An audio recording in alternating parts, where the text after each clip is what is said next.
correct. Right? Yeah, That's Nahaz right. is actually, I've never seen Nahaz smile. That dude loves numbers. He absolutely loves his stats. He's sitting there like a jolly guy just laughing at my numbers. But ultimately, we are in a position where we still do have so many potential two-time champions this time around. And when we look at the side of OG, obviously, how crazy would it be? Not only we have the first time that somebody's been able to win, not one, but two teams, be a back-to-back champion. Well, let's see if they are going to be able to make that giant leap. Will they be able to get the best seats in the house? Will they be able to go straight to the grand final? PSG LGD versus OG.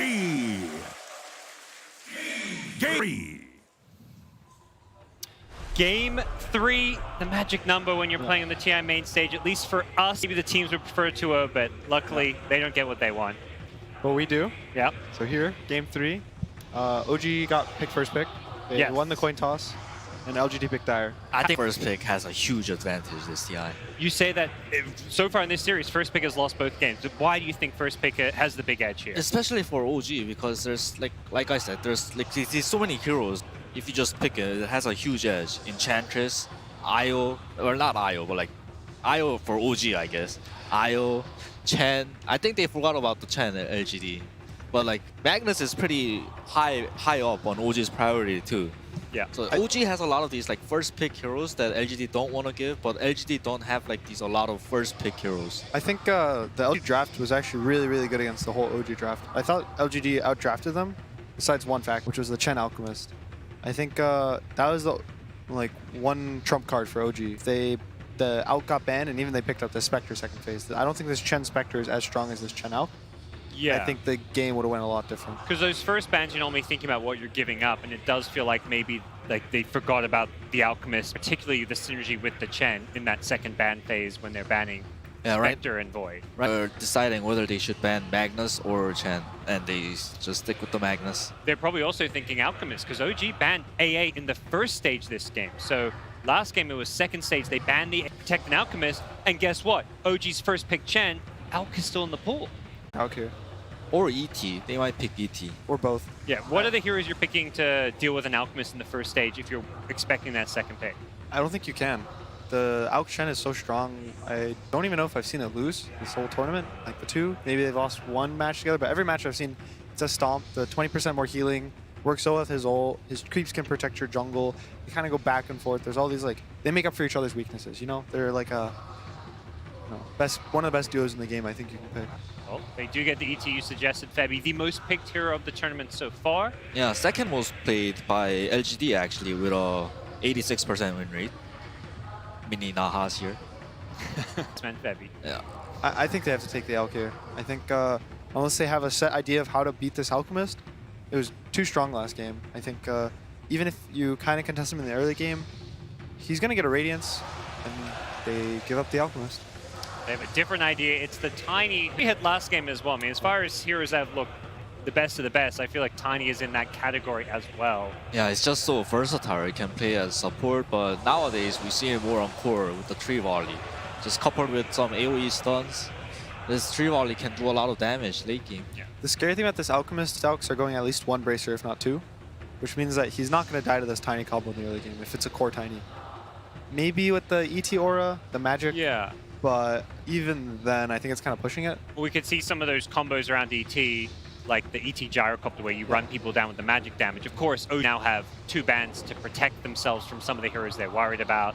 Probably they're going to ban the... Yeah, that's the other hero. And the gyro. I think those are probably the top two priorities for OG. Embers though, I think, for LGD.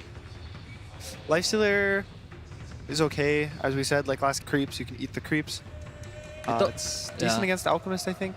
It does not abuse the ET aura though. I think like you gotta ban those heroes that abuse the ET aura. I can see them picking up Jakiro too, but it's not worth banning for OG. But he's a Radiance buyer. And that's ET aura and physical. I think the one scary thing about not scary thing about the lifestealer though is do enough damage until later in the game for this Alchemist, like, you know, post 30-35 minutes. And before then, this Alch Chen I think is gonna run them over. Like we saw last game, this Alch had such a fast Radiance, and the game just feels over 20 minutes, right? There's that one Roche fight, or the river fight, Shadow Demon's level 5, that kills. Sven tries to hit creeps, but now this Alk's like double his net worth.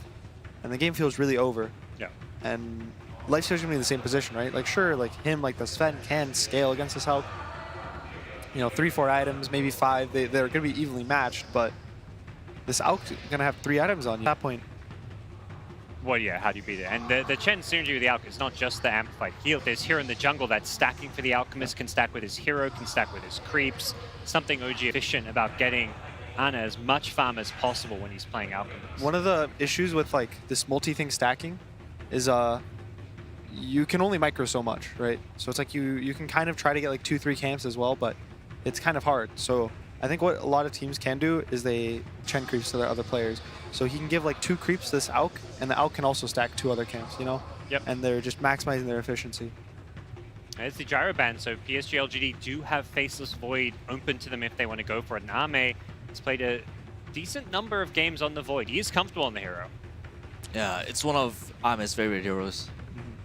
They also, LGD banned the Darkseer. It worked. It was so good with the Outclass. He's just getting Surge early game. He's already fast from ult. He's already a fast hero. He has phase boots and he has a Surge. He's running, you know, like 600 movement speed, 700 movement speed. It's You pretty can't slow funny. him. It's pretty funny because like 2 days ago, Darkseer was untouched, right? Yeah. It wasn't picked at all. Now, OG's just bringing it back. I think the last 5 or 6 heroes unpicked or unbanned, unpicked at least in the entire tournament. Yeah, and then he got picked by Secret, maybe? Secret or Liquid? maybe? Liquid. It was It was Liquid with yeah. mind control. Yeah. I think it's coming back a little more because teams are, I think, valuing Ember a little more than they were the past couple days.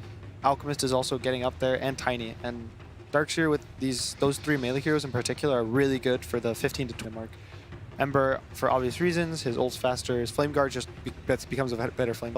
Alk for what we said, and Tiny just because he gets you in position. And that's all Tiny needs. He needs to get in position, plus avalanche combos, and dealing a lot of damage. Shadow Demon is picked up by PSG LGD, giving them SD ET support duo. One of them will be FYs. Do you think that's more likely to be the Shadow Demon getting the probably farm the here? Shadow Demon. Also a block pick. If they wanted the Void, you want to take that SD away from OG, I feel, because that's the save that teams will be picking and playing against the Faceless Void. It's also good against the Alk if you're really far behind. You make illusions of him, and he has Radiance AC, you'll get both the ores on your own team. Well, the trick we've been seeing is you can turn the Radiance off while you're disrupted. You can't turn off AC.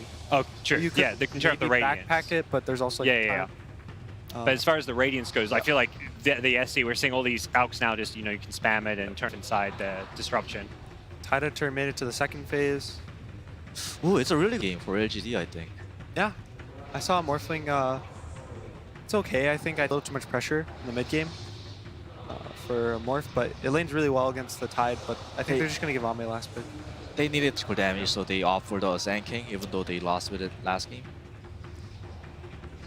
Get the Fast Veil, you've got magic damage coming out from Shadow Demon. It's synergy with the ET aura.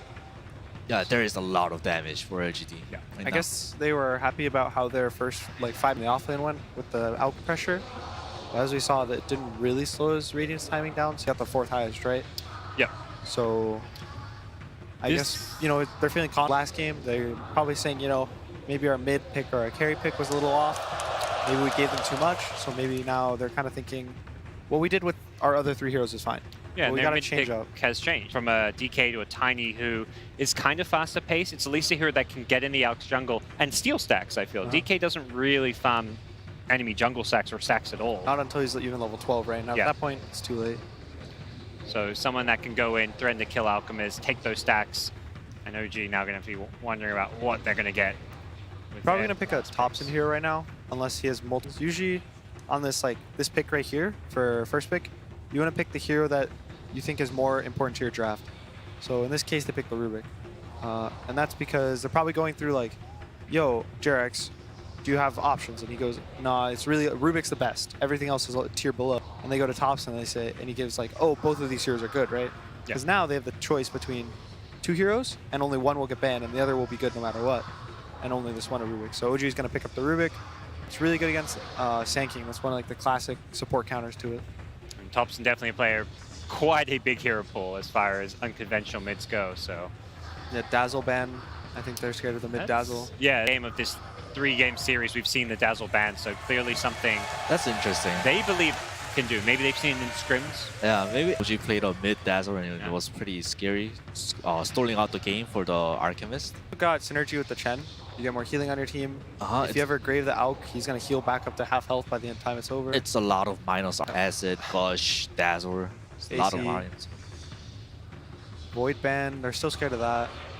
And that's the carry we expected to see in response to OG's the Tiny Tree Volley as well as the Elder Titan Earth Splitter synergy. It would have been a great as their last pick. It's also one of the good people have figured out counters to Tide. That's why we see it a little less, I think, now. Because he can't, you know, break off the Chrono, right? Yeah. If he gets stunned by a Chrono, it's done full duration of Chrono. It's not going to end after 500 damage like every other spell. So the most optical top right now would be some brawler frontline that can fight with the Tide and the Rubik and the Chen. Has damage and has deep push. He needs like all those 3 options. Try to have all those options? I think so, right? Brawler, deep Yes. push with the Q, Sure. overwhelming odds, and like what else did I say? Fight with Tide. Yeah, fight with. Yeah. Good minus armor. It's kind of a cool pick too. It's another hero that benefits from the Chen amplified healing. It gives him a save, something that, you know, we saw PSG LGD pick Shadow Demon to take away from OG potentially. So a second save with the Chen heals as well gives them a lot of ways to keep this Alk alive. Also, this OG, you know, 20-25 minutes. He walks up high ground and he's just going to get 100 attack speed. Last Ame Slark, he brought this one back into the meta if you go back to Epicenter, and this is a pick against a lot of melee cores. This is Theorycraft is one of the better cores run against Alchemist. You guys like the last pick, Slark? I think if they put it mid, I think it's pretty good. It lanes well against the Legion Commander. It's one of the heroes that can kind of trade with it. And I think if they do that, Ame's going to get off to a start. He's probably going to be able to carry the game. I think in the late game, it's gonna outcarry the Alchemist. So, but the question, of course, every time is if they can get to the late game. Well, we're going to have to find out if they can. Alchemist with Chen hits that scary timing. We've seen OG. They just ran over them in that. I think they're going to get to the late game. There's a lot of hero from OG. The LCW, The press the attack. press the attack hero, the Chen hero, the Chen Aura, Alchemist ulti, a lot of hero. All right. Well, we've got Casey on stage. Here's some final thoughts from one of. We get into our Game 3 decider. That's right. We're asking 357, and Josh is going to help us. A lot of us were surprised that you didn't choose to ban the Alchemist after it was such a huge part of OG's win. Can you give us a little bit of insight to that? 就是这一把看到你们还是把链接放了出来，然后第二把其实链接发挥了很大的作用，那就是请问你对这个是什么想法？我们觉得第一把就是在链接策略有点失误，然后没搞好，让它太肥了，然后这把我们就是放它进，还是就是按我们的既定策略去打。So in game 2, we kind of just our tactics didn't work. We kind of made a mistake in that sense. We let Alchemist get too fat. This game we're gonna we let him through anyway, but we're gonna try and improve on the tactics with regards to Alchemist. Thank you so much. Appreciate it. Thanks. Back to you guys. And sure enough, we go the full series. Game 3 between OG and LGD with a twist. Everybody expected the Alchemist to be taken out of the pool, and I'm not sure if anybody expected a Thompson. It seems like OG's bringing something different that we haven't seen yet, Blitz. Yeah, I think the idea behind it is essentially just give a hero that can frontline, run in for the rest of the team. Yeah. You're a space maker and a playmaker at the same time. I think it's just good overall. I think the idea too behind the LC is similar to what they had with the Darkseer. Just a hero to buff up the Alp. You know where your bread is buttered. Yeah, and as they were talking about, the press the attack is going to be a form of heal as well, that it's going to be amped up by the Chen. Yeah, I will say I think the Slark is a better core than the Sven to deal with this. The idea that LGD had was, we need a hero to deal with the creeps. No, you need a hero to deal with the Alchemist. And I feel like Tiny is like the biggest input to LGD's lineup to deal with this Alchemist. Seems like DK was too slow, especially when it came to taking that mid tower. The fight over the bounties begins in OG. I want to know how many games Ame, or maybe it blinked out, involved in no kills at all. Oh, look at that. X-Nova made that read perfectly. They were planning that Enem was going to take the other bounty rune. He was going to be teleported down to bottom. And now he's going to have to use his TP scroll, and PSG LGD managed to get 3 of the 4. Nice hard. Now it's going to block up the creep wave. I think my favorite change to this is making FY play the Shadow Demon instead of a hero like Jakiro. I just don't love Jakiro as a 4 position. I feel like it's very limited what you can do with that hero. FY is your Ferrari. Let him roar. This guy has no chill. And you've got a lot of potential, and you want this Shadow Demon to be strong against an Alchemist, right? Like, part of the way of dealing with Alchemist is heavy burst damage, and Soul Catcher gives any sort of burst damage you have, it makes that much better. A tiny combo plus the Soul Catcher, I'm not sure what hero doesn't die to that. Yeah, Splitter, of course. Percentage-based things being very nice against the Alchemist. But who knows? Maybe it's just going to be a little bit too strong for them, as last game was so one-sided. I personally think that the combo is way too good, and PSG LGD, they're banking on the fact that they knew it was coming and they had an answer for it. They did say in that interview with 357 that they were going to be pressuring the Alchemist a lot more. We see it already with FY just getting stack after stack. X-Nova doing what No Tail was so well in game 1 with this Elder Titan, and just push back the other 2 opposing members dual lane and give Ame the space he needs. Yeah, but he's already so low. He's got to be careful for the time being. Seb, once again, having a pretty good lane. He's going to fight up against Ame. Doesn't seem to care.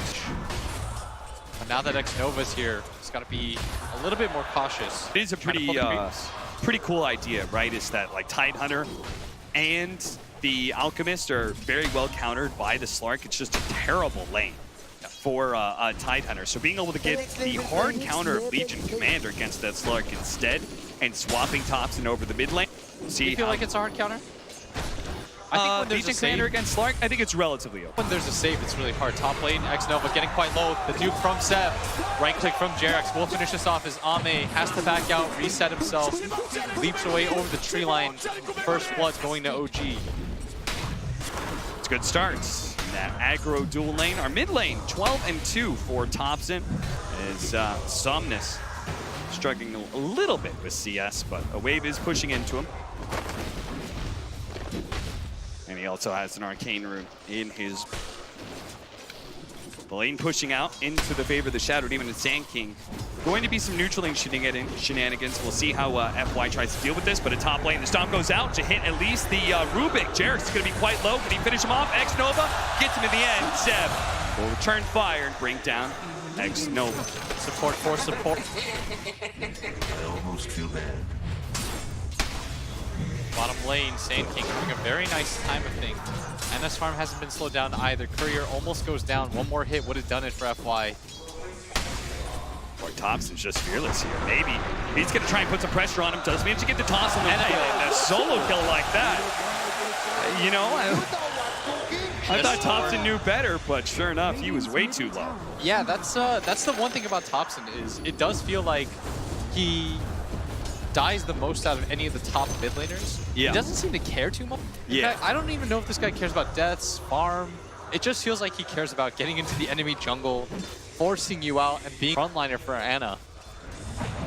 But that'll be a costly death, as maybe had such a slow start.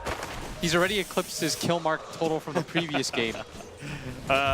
Seb laying down the spray when he gets pounced, while Ame in turn covers up that spray with one of his own from Vici Gaming. Meta. You see, maybe he gave the late tip to Thompson. Ame trying to get out of here, does have pounce range.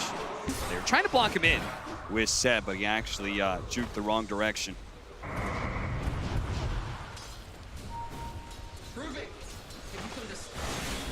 Somnus with this double damage. Completely gonna zone out this Tidehunter. Thompson does not want to be here for the time being. A creep even just running through the area just to give one more last hit to Somnus. Stomp goes out. Seb, big nuke that's going to force the pounce away, and X-Nova may not be able to win this man fight, especially when we press the attack activated on Seb. With the level 4, it means he does have that passive to be able to bring down X-Nova. If he can get into the trees, maybe the stun. No. Ame's just going for the bounty runes against the Alchemist is so important. Jerax is going to try to race him against these, but so he will not get here in time. Neither of them have boots, but Ame is in a much better position to pick up this rune, and it looks like PSG LGD will get away with 3 of them. Yeah, that is makes the best of that situation. That's all. It's only 240 gold being collected for the OG side off of the bounties. And they're gonna wait for this bottom lane. Quite yet. Funny part is, because they have an Alchemist, OG net worth lead is even, despite that big bounty rune advantage that PSG LGD has. Chao is doing so well. 33-6, 31-6. Force, who's now looking for the toss over onto the Tidehunter. Into the tier 1 tower. Thompson without Ravage is going to be caught by the stomp. Body blocked up a little bit by FY. They'll build up the stacks and see if he's going to be the one to claim the last hit. In fact, he will. FY, he wants these last hits. He wants the fast ether lens. Much better start for all of PSG LGD this time around. A less greedy. I don't know if trying to outgreed an Alchemist is ever the play because the hero doesn't work in the same. He's not like a Midas builder. He's just going to get his 10-minute, 12-minute items, win the game for you. We heard our draft panel talk about how important it was to shore up your mid game because that's where the Alchemist is going to hit hardest. Once he has that Radiance plus AC. 12 to like 25-minute mark, this guy is king. Nobody will touch this out. You have to be able to ride that out if you're PSG LGD, and that's why they took the Slark. The Slark is meant to secure the late game. Yep. He's good against all cores on the side of OG, and neither of the supports do anything against him. So the way this game looks is pretty clear cut. OG have a timing window, once again, where they're going to go down the lanes with the Legion backing up their Alch, so you can't ever get stunned up. Constant purges, the heals, the Tidehunter's going to back him up too. He's going to get a Vlad's. And for PSG LGD, it's bend, don't break. Take fights. If you lose 1 or 2, that's fine, but you can't afford to give up all yours like he did. Hilarious. Look at No-Tail. He's been one by one sending out his neutral creeps, pull back the wave to stop this push. But finally, he's going to be caught as the Spirit does reveal where he's at. GLHD will dive with confidence now, especially since they've already brought down at least one of his neutrals. The Hellbear is still pulling some of the creeps, though. Okay. And this really is the principle of getting kills into objectives, right? Is that No-Tail, he understands the same thing, and he's saying, kill me, but if you're not taking the tower, it's fine. It's on the run. He's pinging towards it. He's laughing about this right now. The turn comforts of the melee creep is going to get the deny on the illusion rune while simultaneously pulling all of this into Ana. So it's not even going to return into the bottom lane. This is some next level shit from OG. Oh my lord. I can't even believe that. He dropped the entire creep wave so that Ana gets a double wave in mid lane. He saves the bottom tower, maybe wastes his time, and he denies the illusion rune. Dude, that is the most value single creep that I've seen. I mean, I think that was the most space creating, defeating death I've ever seen. No-Tail literally bought themselves like, he just killed like 3 minutes of pushing time. Yeah, he, Pylai Dai is just in the back. He's like scribbling notes. He's like furiously trying to figure out what he did right there. That gave Ana so much gold, brought him much closer to his Radiance. Didn't have an amazing laning phase, but that's going to help out a lot. Yeah, it certainly is. But this is where LGD are going to have a change of tactics. Last time, they tried to go in for the mid push. They tried to take down that tower before and taking over the jungle, but this time, a smoke directly towards Ana. Chalice leading the way with the 1-level burst strike. Just found Mana for ulti. They're going to be able to get the disruption first. And the epicenter follow up. They're going to throw all the burst all at once. Gamble Great is not going to be good enough here, sir. By the way, I was wondering why this ward right here that PSG LGD placed, I was like, why didn't they block the camp with that? Yeah. And you realize because OG is going to look for that ward. They know guaranteed that there is vision there, but by placing it up there and not blocking the camp, that's so intelligent. Yeah. It's going to give Ana a little bit more space, but it's going to open up kills a little bit more. They've got no idea about it. Also, the combo, the way they set up that kill, maximize the damage in a minimal amount of time, right? Leading with Disruption to get off Epicenter first rather than trying to go for Burrow Strike into Epicenter where there's this delay of damage. It really killed the effectiveness of Chemical Rage there. Now, PSG LGD will manage to get another 3 bounties. That's 9 bounties they picked up in this game for 2,400 gold. Excuse me, that's more like 12 or something. Yeah, that's how they've kept up this game so far. Oh, Jerix! No, X-Nova doesn't have a TP. He'll be stuck here for the time being. He's got to wait for the creep. Look at him, he's on top of his Spirit and taunting him. Before he's going to TP away, but FY actually catches the mid lane. Seb's going to be caught, but it's over to mid with Jerix. Jerix. You play around in the Spirit, you do a little taunting action, showing off the X-Nova, but in the end, you get caught for it. And he loses the ward for it too. X-Nova's fine with that. Yeah, I think he is now for sure. How's Thompson doing in farm, by the way? He's going to be rushing double bracers into a Vlad. So those bracers are super value for Tidehunter, both because of tankiness and just making your anchor smash more effective. The courier's been killed too. That is a big pickup. But Anna talked about the pre-12-minute Radiance. Yeah. This time around, they've slowed down so much of his farm. It's not even a 12-minute relic pace. Last game, he had it at like 10 minutes, and I was blown away. Have they dewarded it yet? They still have vision of that area. Jerax is still looking. He doesn't see where it is. It was such a good ward. It was. It's the next level mind game. Give that maybe it'll pay off and you'll get extra kills. Smoke up, rotating to bottom. Seb, who's been holding on to this tower for OG, but now will pay for it with his life. The toss into the pounce from Ame with the Earth Splitter over the top. They make sure that Legion Commander died fast, so there wasn't a chance of OG defensively rotating. And they still haven't lost any towers on the side of PSG LGD. No trade towards that top lane. It's still quite healthy. And this is going to create even more space for Ame. They can play into the jungle. Jerax is pinging. He thinks that towards mid, which is why he preemptively places that sentry. And a minus is almost here for Ame, plus his level 10. This will both help him farm a bit faster. Somnus trying to catch Anna here, does have the toss back into the creeps. The TP, it's a slow one from Ally, so there's no chance of them actually killing this, but it does force a lot of rotation. Zeb is now in the same lane as Anna, not really the way they want to play things. No, not until he has Radiance anyways, and he's still working on it right now. And that's why PSG LGD are going for all these aggressive maneuvers. They know that they've slowed down the timing enough. Thompson isn't involved in fights either. They just want to defend this mid area while he tries to catch up and farm. This is not the typical Thompson game that we see where we see him rotate into the enemy jungle. He's been a lot more farm-centric. It feels like both mids have been swap position. Seb getting gone on at top. They do have Jerax, though, TPing in. Telekinesis toss back onto X-Nova, and Seb, as he wakes up, he'll see this as an opportunity to get some duel damage. It's the first duel win for him in this game. But yeah, it feels like whoever has Tiny is playing aggressively, and whoever doesn't just prioritizes the farm. Thompson, we felt his impact in the mid game so often throughout this series alone.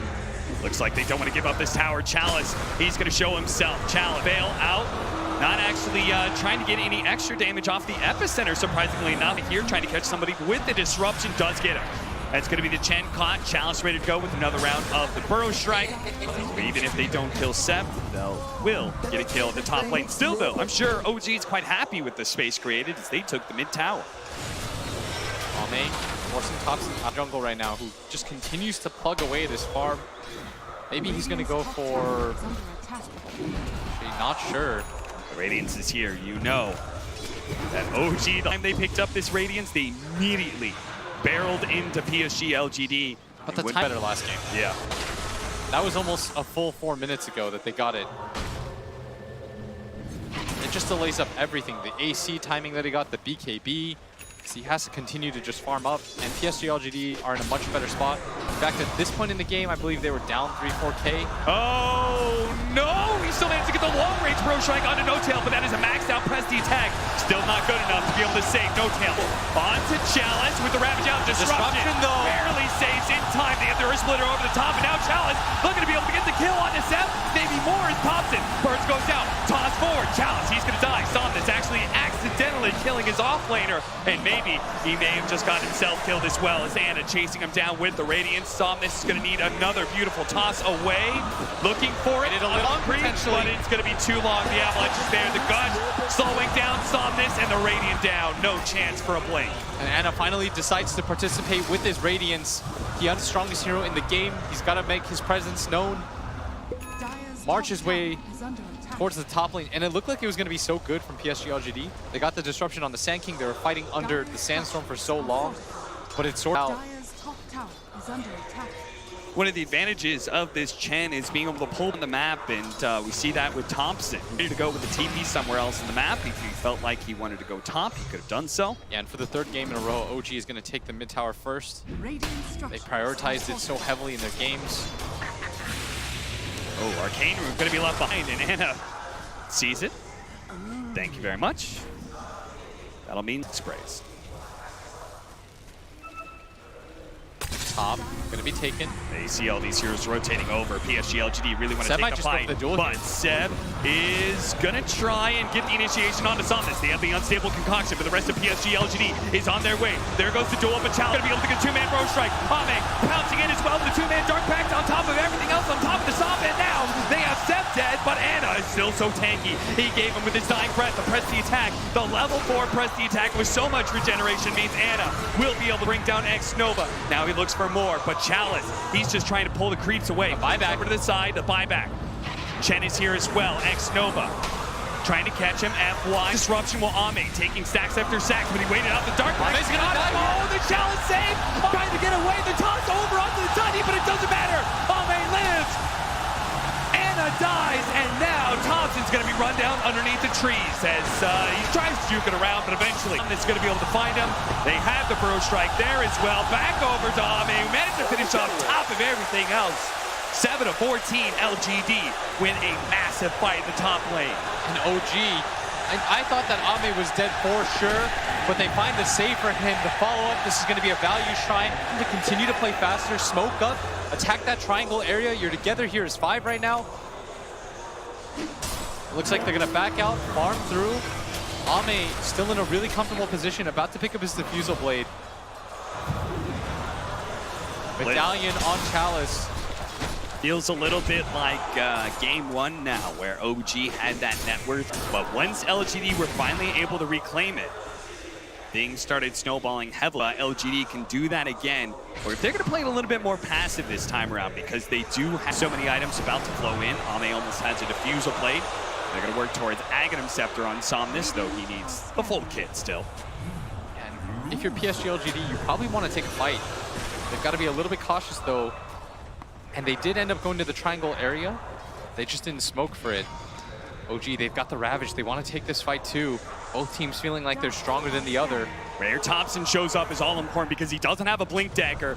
He needs to be able to get on top of PSG LGD, and he gets on top of X Nova right away. But there's the disruption.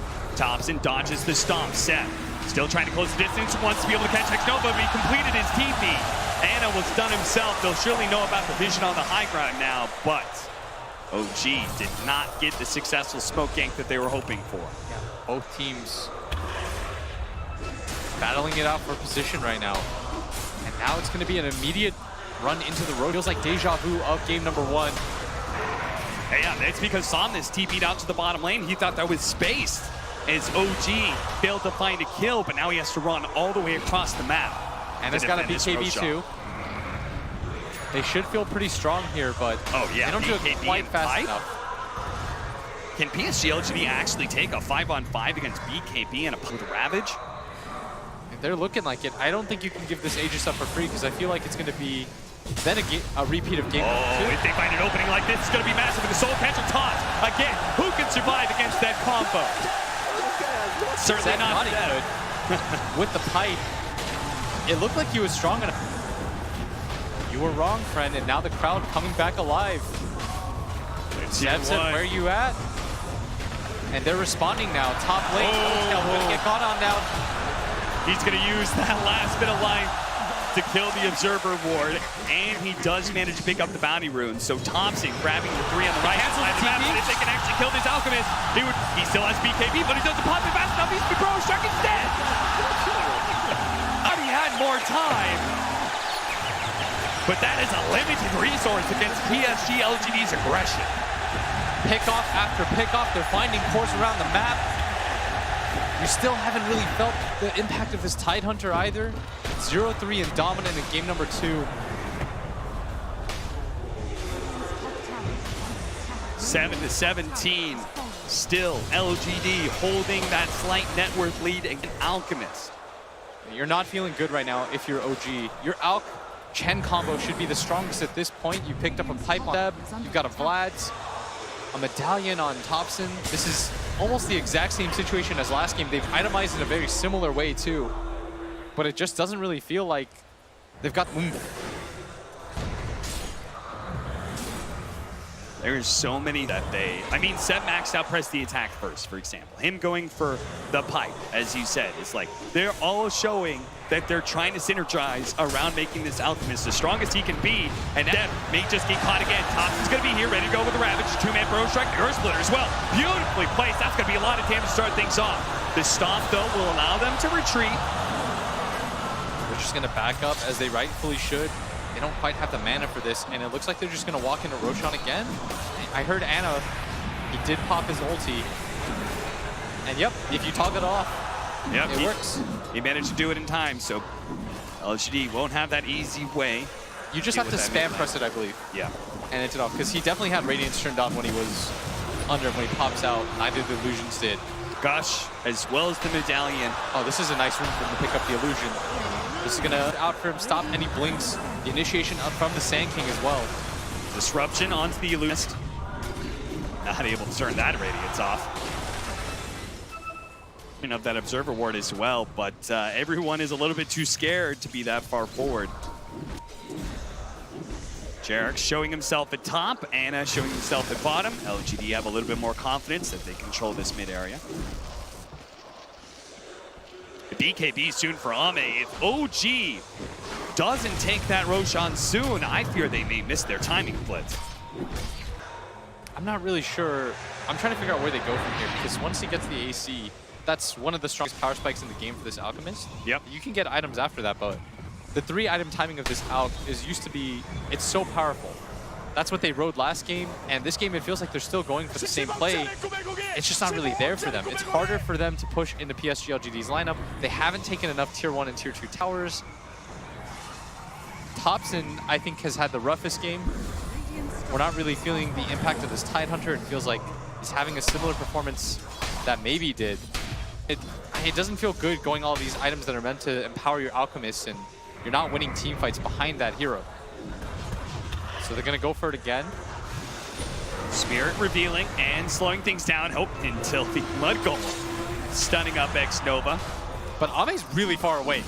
They noticed that he wasn't there, and this might actually be... It's a free Roche. Unless, no.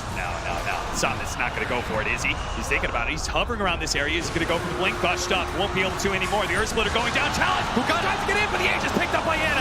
And now Challenge immediately punishes his damage. They do have the disruption on top of the duel. X-Nova will eventually die here. Ame with his BKB. He activates it, but everybody of OG is so tanky. PSG LGD, was this a mistake to try and challenge this Roche on FY? Trying to get away, but there's so many blinks coming in. Round of unstable concoction.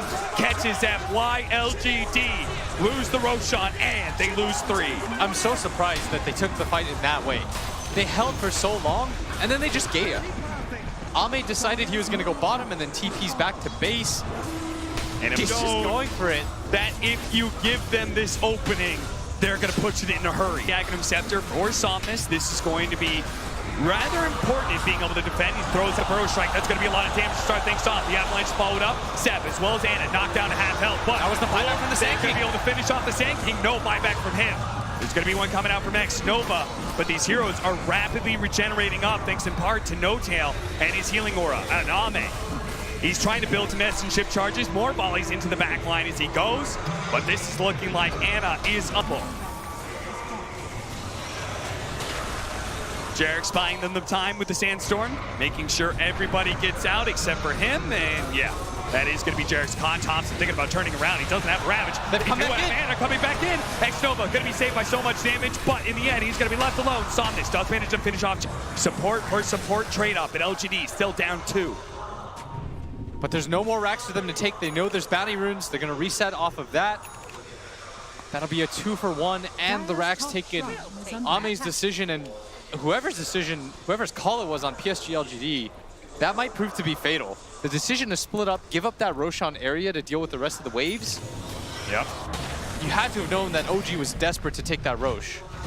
And then in the end, once that mistake does happen, trying to cover up that mistake by fighting for the Aegis. Yes, once Ame, I think he realized he's like, oh man, I actually messed up. So he tried to overplay. He BKBs, uses that and his ulti. Once that pops off, OG knows this Slark cannot 5-on-5 against us. Well, we'll see how well LGD is going to be able to hold, because OG, you know what they want to do. They're going to get a heart on this Alk, and the regen with the Divine Favor is going to be out of control. Percentage base heal on percentage base heal. Yeah. The sheer amount of health he'll have. And again, they still don't have a Spirit Vessel either. That still would have been handled by the Legion Commander with the Press the Attack, which is another great synergy with this Alchemist.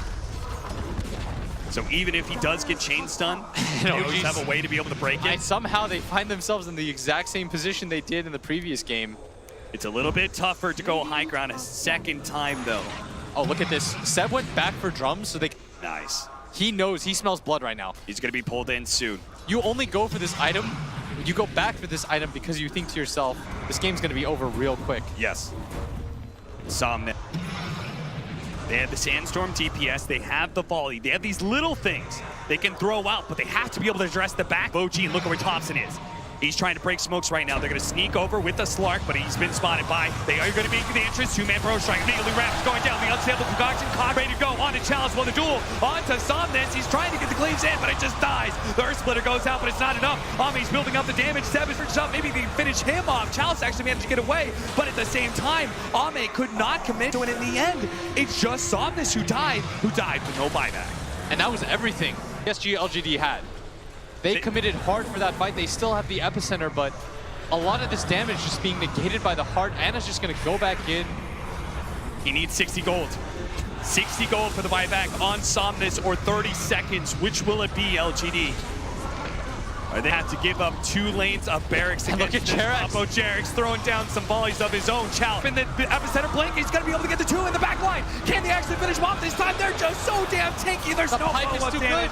They don't have any. The pipe is too strong, and Chalice sitting amongst them inside of the Sandstorm, trying to push them back, but he's going to have to burrow strike away from Anna, as Anna pops another Chemical Rage, turns to a barracks. And this is going to be 2 as Ame starts racking up those stacks into the backline. The BKB to finish off the Chen. Couldn't stop it. And Seb actually completes the teleport in. Managed to get the duel. Can they kill Ame though? The BKB is still going off. And he gets more and more stats. Shadow dance away. Anna looking for anything target that's weak. TP away. He realizes he's low. Disruption's up. He got him. And boy got him. He stalls up Anna. Now Anna. Oh no, the Burrow Strike Challenge. This is not the moment to choke, my friend. But Somnus is always there to protect you. And Thompson in the backline has been chased. Ame stacked 141 agility. They wanted to get away from that Slark. It took them a little bit. They do lose the melee barracks, but that's a 5-man team wipe. PSG LGD needed the lead. And as a result, it was quite the net worth climb for OG, but it is going to take heavily back down. Is OG now only holding a 5,000 net worth, and Ame start claiming some items, starting with the Shadow Blade, working towards a Silver Edge. We almost have the Solar Crest for the Sand King.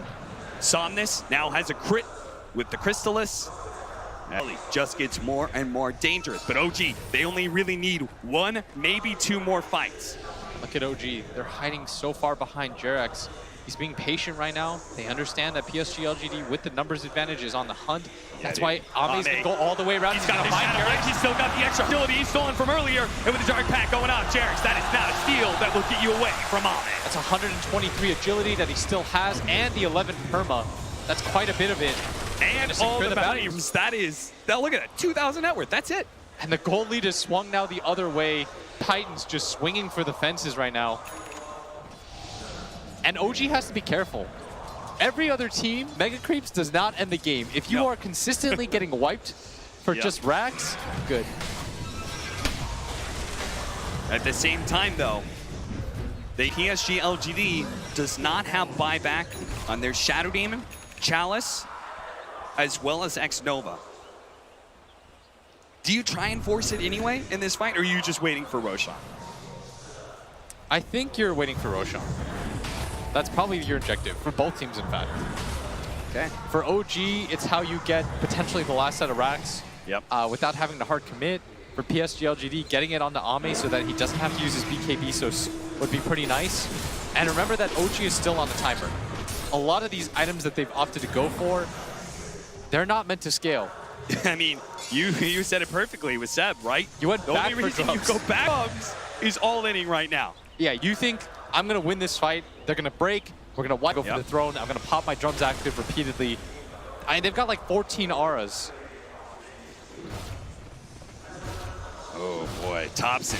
He's got his level 20, and he's about to finish up a Desolator. So when Roshan does spawn, they can do it super quiet at the same time. PSG LGD. Ame uses buyout gold here. Ame, Gotta be careful. They've got a gem. The volley, slowing down some of those supports, but they pulled in Anna, and I'm not sure PSG LGD are ready to take a fight right now. Epicenter, oh, Chalice. He held on to it in a way. He stopped it, so OG don't know he used that big man. Doesn't feel too good. Ame, whenever you use your buyback gold, that feels so bad. Yes, you have your silver edge, but you don't feel comfortable fighting at this point. Yeah.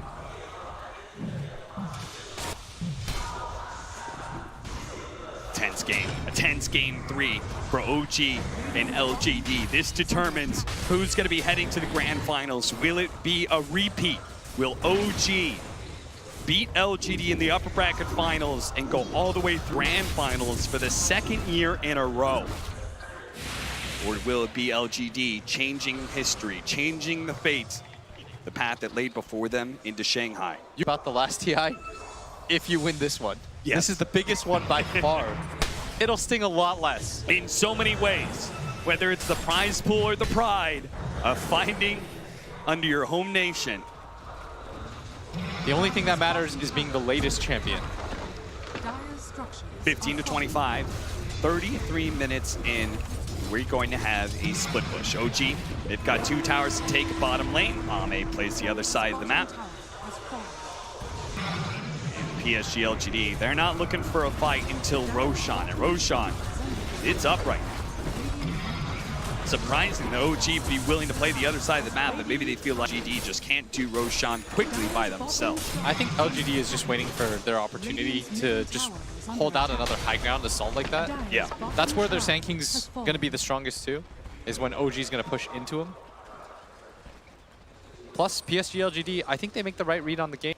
They should feel like if it continues to go on, they will win. I have to imagine this is the Slark. They're going to try and break him. They're going to toss him into Ame. Ame looking for the break, but no, Thompson gets off the Ravage first on the 4. No real follow-up from OG, though, so honestly, that's good enough for LGD, forcing out that ult. Yeah, with the Ravage down, that would have been the gem. That's why Thompson was so willing to pop that. Yeah. Even though it might cost you another fight, not losing the gem is the key here. So OG say, that's fine, we have time. We'll just spend 2 minutes before we take Roshan. LGD are not going to be able to full issue themselves. And this is going to be an Ags picked up by Anna. Wonder who else would be a pretty good call. Thompson now has the Desolator, and he's somewhat close to 25. This is something that Ame may have to start worrying about a little bit. The lack of armor on Tiny? No, just the gigantic amount of damage that comes from this anchor smash. I was being sarcastic. Somnus gonna be caught, pounced, dead. Woo. Boy, oh boy, oh boy. Daedalus soon for Somnus too. Everybody has so much armor with the PSG LGD. They really do. Oh. This Tiny 34 armor. Ame is 25 for himself. I don't actually think they care about this Deso very much. But I feel like OG's lineup, they're kind of running out of options for what they can get. By Deb with this stop, what's happening here? He's actually going to TP over to Ame, but at the same time, they're still trying to finish off Thompson. Going to be good enough unless the gem on the ground too. Right.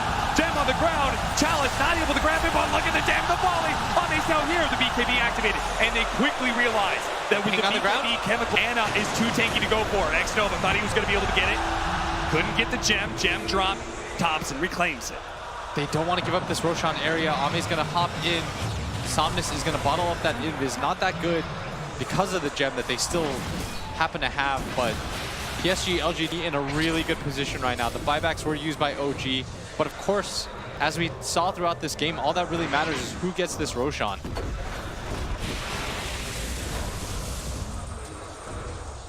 That's why everyone's just playing around that mid lane.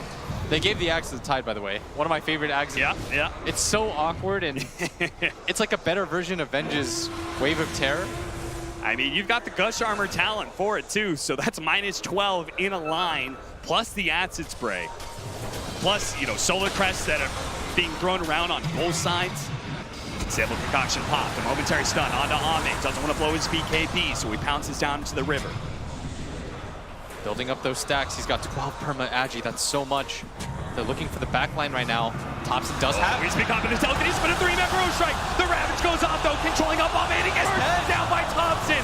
The big swing of the anchor smash, finish him off. Now FY trying to get the force tap. Disruption out. Stomp going in. That's going to be Jarek's already dead. No Tail's quite low as well, but the cores of OG going strong. The fire from Ame though. Can he come in? Can he deal with Thompson? Bro Strike out for challenge to X-Nova. He's going to be to Ana and Thompson. No Tail about to burn out, but oh, No Tail almost died. Attack helps him though. And all the buybacks filtering through. And I lied, Thompson does so much damage. Dude, Thompson does so much damage, and he doesn't even have the 25 talent yet. I can't believe Ame died it.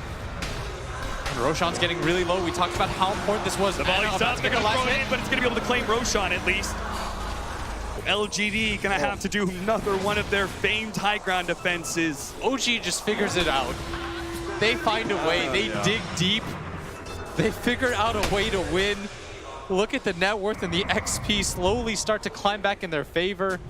I figured for sure PSG LGD's lineup would be stronger at this, but OG are just out fighting them. Their use of the buybacks feel a little bit better.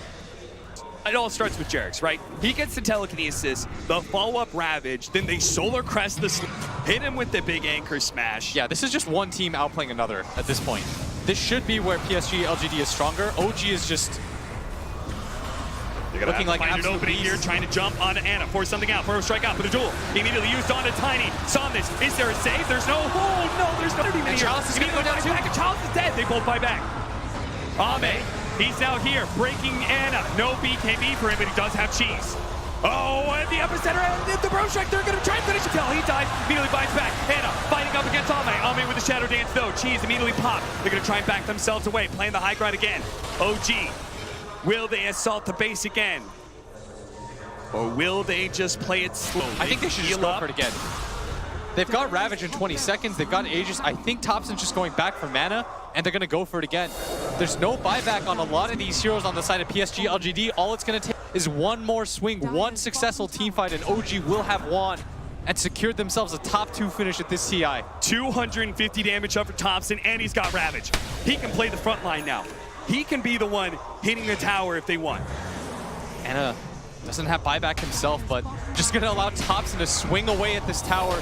Ame looking for an opening, gonna go in, break Soul Catcher, he's so low already, but he lets loose the Ravage. Are they gonna be able to follow up? They have the disruption. Challenge gonna be able to enter the step, doesn't manage to get the duel. Saw this, force staffed away as well, but they're going in for the Megas right now. They still have a Rax up in top lane, so this is not Megas by itself. Saw this, trying to finish off Thompson. That is maybe gonna be the Aegis one little bit. They spot him out for a moment, and swing it away. He almost dies, but the Shadow Dance plus the BKB, he's gonna be able to get away. Unstable Concoction, Disrupt's gonna stun himself, he does.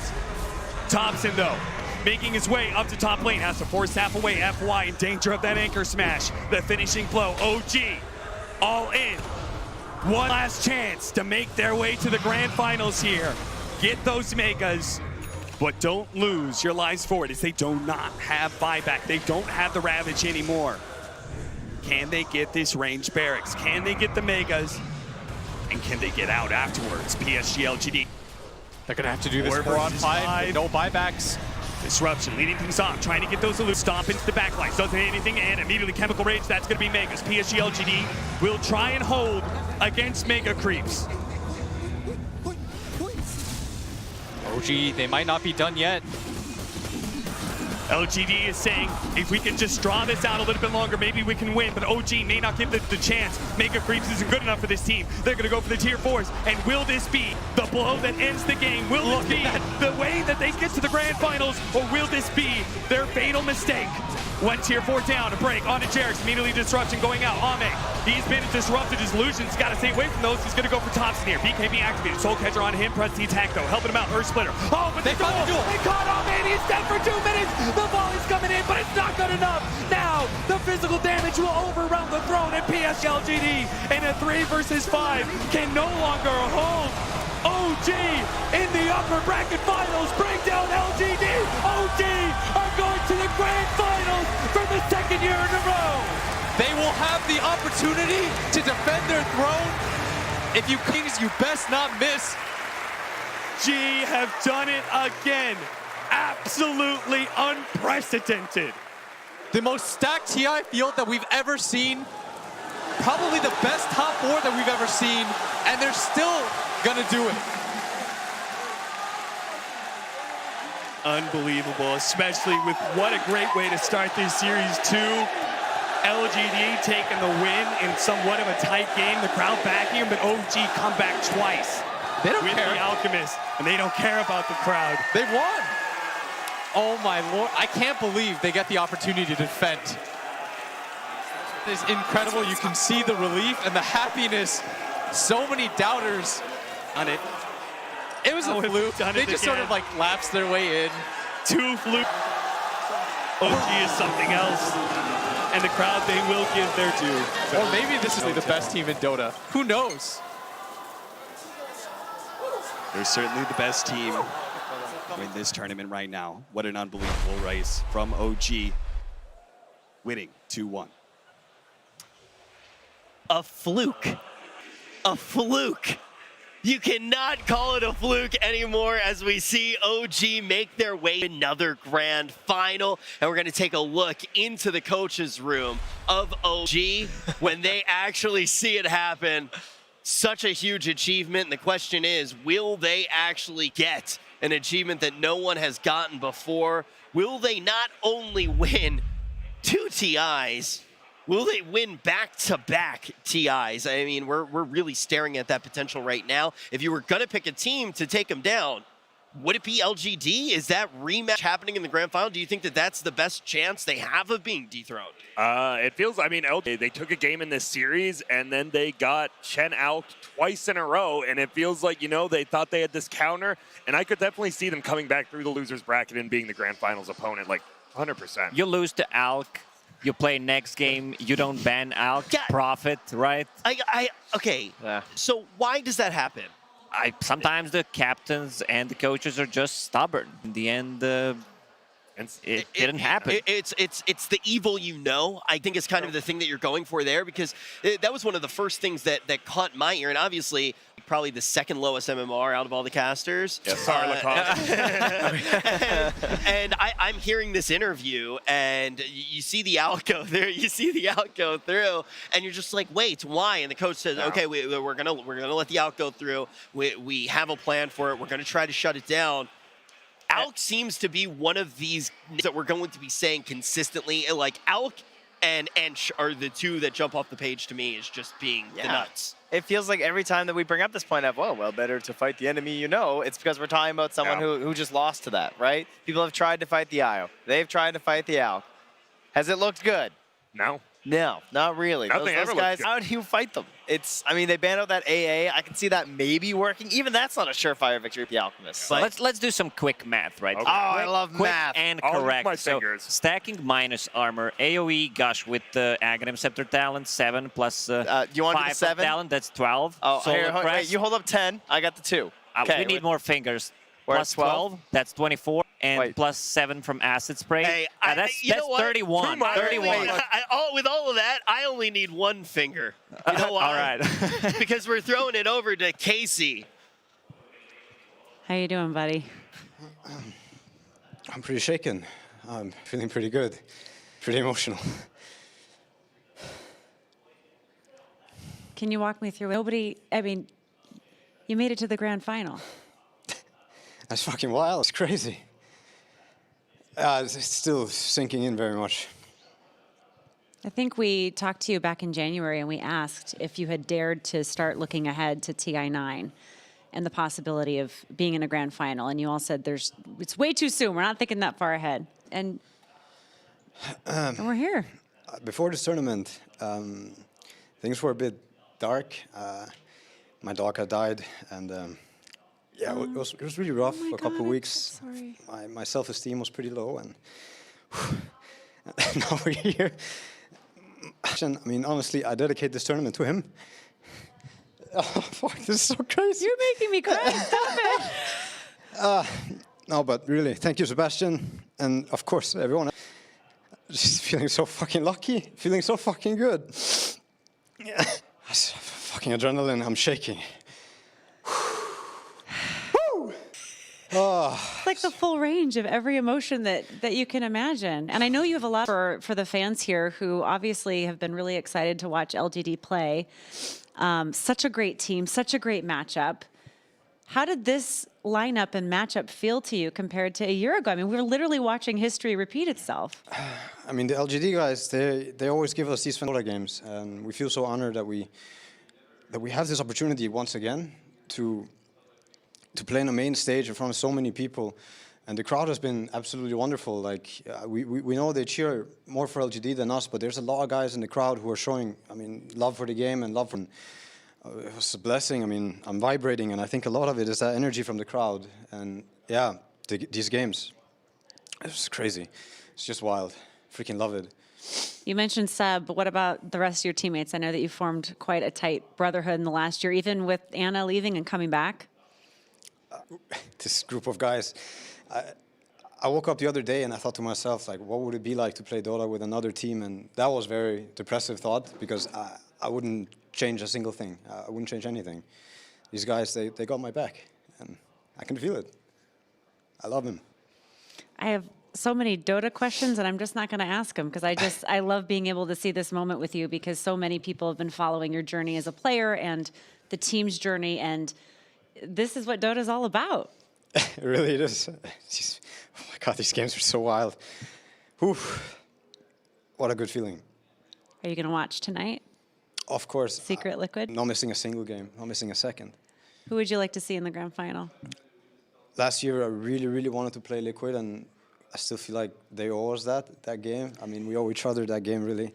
I really hope to meet them, although Secret has been a challenge for us all year, so we'll welcome it as well. God bless anybody that comes our way. Good luck to them.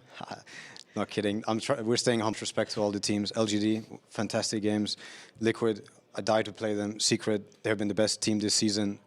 No matter what, we're just happy to play. Feeling so lucky. And while I have you here, before we send it back, is there anything you want to say to all the fans who've been watching? It's just thank you all for supporting us. We've been up this year. It's all for good laughs. I hope you guys are just enjoying the show. And yeah, to the crowd, the stadium, this is crazy. The atmosphere is so wild. It's great. Yeah. I love you so much. Thanks for showing us some amazing Dota. Thanks for watching. Showing us how it's done. All right, back to you guys. Yeah, and thank you not only for the amazing Dota, but also for letting us talk to you right after hopping off the stage. I mean, you can see a lot going on there. It's one of those moments, though, seeing an interview like that, and you just get completely sold. It's like, okay, I'm not even thinking of two-time complete life glitches. Yeah. You know, like you look at them and you just really believe, especially when you hear not only thing that, you know, you have to overcome in individual life, a bad season inside of Dota, and then you get up on the main stage and you're just able to put it all together. It's incredible. I mean, someone like No Tail, like, I mean, back, you know, when he played Han, like, you know, we didn't really like each other much, but, you know, when the Dota 2, we both grew up, like, he didn't have to like me ever, honestly, and he was always so nice. He's like one of the nicest guys you will ever meet. It's him. Just hey, what's up, man? Like, to everyone, it's awesome to see someone like him just make it there. I just tweeted it out. We don't deserve No Tail. Like, he's just too good for this community. He really is. Yeah. A dangerous thing to be, but hilarious as well. Yeah. Every time he comes up on the main stage, and on top of that, I think his attitude is just such a good one. I mean, it's almost not a surprise. You see him able to just hurdle after hurdle, overcome them with this team, and having that moment where it does all click. He says, I can't imagine playing Dota with any other team. It's a depressing thought to think about playing Dota with any other team. Anymore. They're like a family. Yeah, they spend sure. so much time traveling. It basically becomes your second family. Yeah, but also look at what happens when you take out one piece of the family. It almost completely fell apart, right? And then all of a sudden you throw them back together, and the band's back together. It's like having the mystery van loaded up with everybody. If you take out Anna, you take out Scooby-Doo. You're not yikes. OG is the they have the only family members that recognize when I'm like at LANs and stuff too. Like I feel like they often have this big support crew with them. We're like, oh hey, it's Johan's dad. It's like, oh, I know that guy, right? And I see like some of Seb's family here too. Down at the breakfast, I'm seeing all of them. I mean, they've got the whole crew here too. So it's not just like that team family, but it's that supporting unit all around it too that helps carry you right back to another grand final. Yeah, I mean, you're constantly, like, if you're walking around the venue, if you're just walking around the area, you constantly see, whether it's a hat, a jersey, you see a lot of OG, you really do. And what I do want to say is there really isn't, as much as we see a lot of OG, we're not going to see much more Dota, right? There are only 3 series left in TI. No. Think about it. We're getting down to the wire here. We're going to have 1 more series left today, and then we get down to business tomorrow, and we're actually going to see who does lift up the Aegis. Before we do that, though, we are going to have a special treat. We're going to look at this bracket really quickly here and see how all the teams did get to where they're at right now. And taking a look at that upper bracket, we only got 1 team who hasn't dropped a series in bracket play, and it is going to be OG. Yep, absolute beast. There's not much more you can say. There actually just isn't. They're just that good at Dota, that good at the mind games. It's crazy. They got the maths, right? Lacoste just pointed out they find those ways to break the game. And now, like I mentioned, we have another treat in store for us right now. We're going to be at the main stage. It is time for the cosplay competition. We're going to be providing, we're not going to be doing that, but we are going to it's provide not last place right there. I thought it was us. Oh, sorry. We're jumping down to the main stage. Let's see what they have in store. 嗨，大家好，接下来呢，我来宣布，我就是本赛9的 cosplay 冠军。哦，啊，没人相信我对吧？看我也就是看个乐，真正学技术还得看 cosplay 大。那接下来让我们一个一个来揭开他们神秘的面纱吧。首先，号参赛选手嘉颖。 那大家可以看到他和他的宠物 It's a dark willow, right? 以及他脚下的荆棘迷 Super 宫。 cool. 那这里就是我们熟悉的显影方林。 Oh my god, does she even have a drone?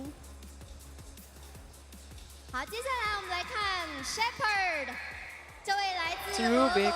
That's actually a cosplay you don't see that often. Hey. Hey there. We're back to So we're working really quickly. I do want to introduce with us right now. We have Caro joining us. I believe you in cosplay for 15 years. You've been organizing a whole bunch of cosplay competitions. So we do have an expert with us right now. Seeing so far, Caro. Okay, so I even know this Legion commander because she was like in the previous cosplay contest already and she won there. But Chinese cosplay is just like next level. Like it's not comparable to like any other region. It's just incredible. Is it like a time thing? Like do you think they just spend like their entire year in like, oh my god. Oh yes. Oh my god, yeah. It's a trend protector. This is incredible. I love the I gotta say I love cosplay, but I love the accessories. We saw like the blades, the pipe right there. Yeah. I don't know that thing looks heavy. I like the heroes that I would never think to cosplay. Oh. You're like, what? I love these lollipops inside of TB's wings. Yeah, that's sick. I'm actually just impressed.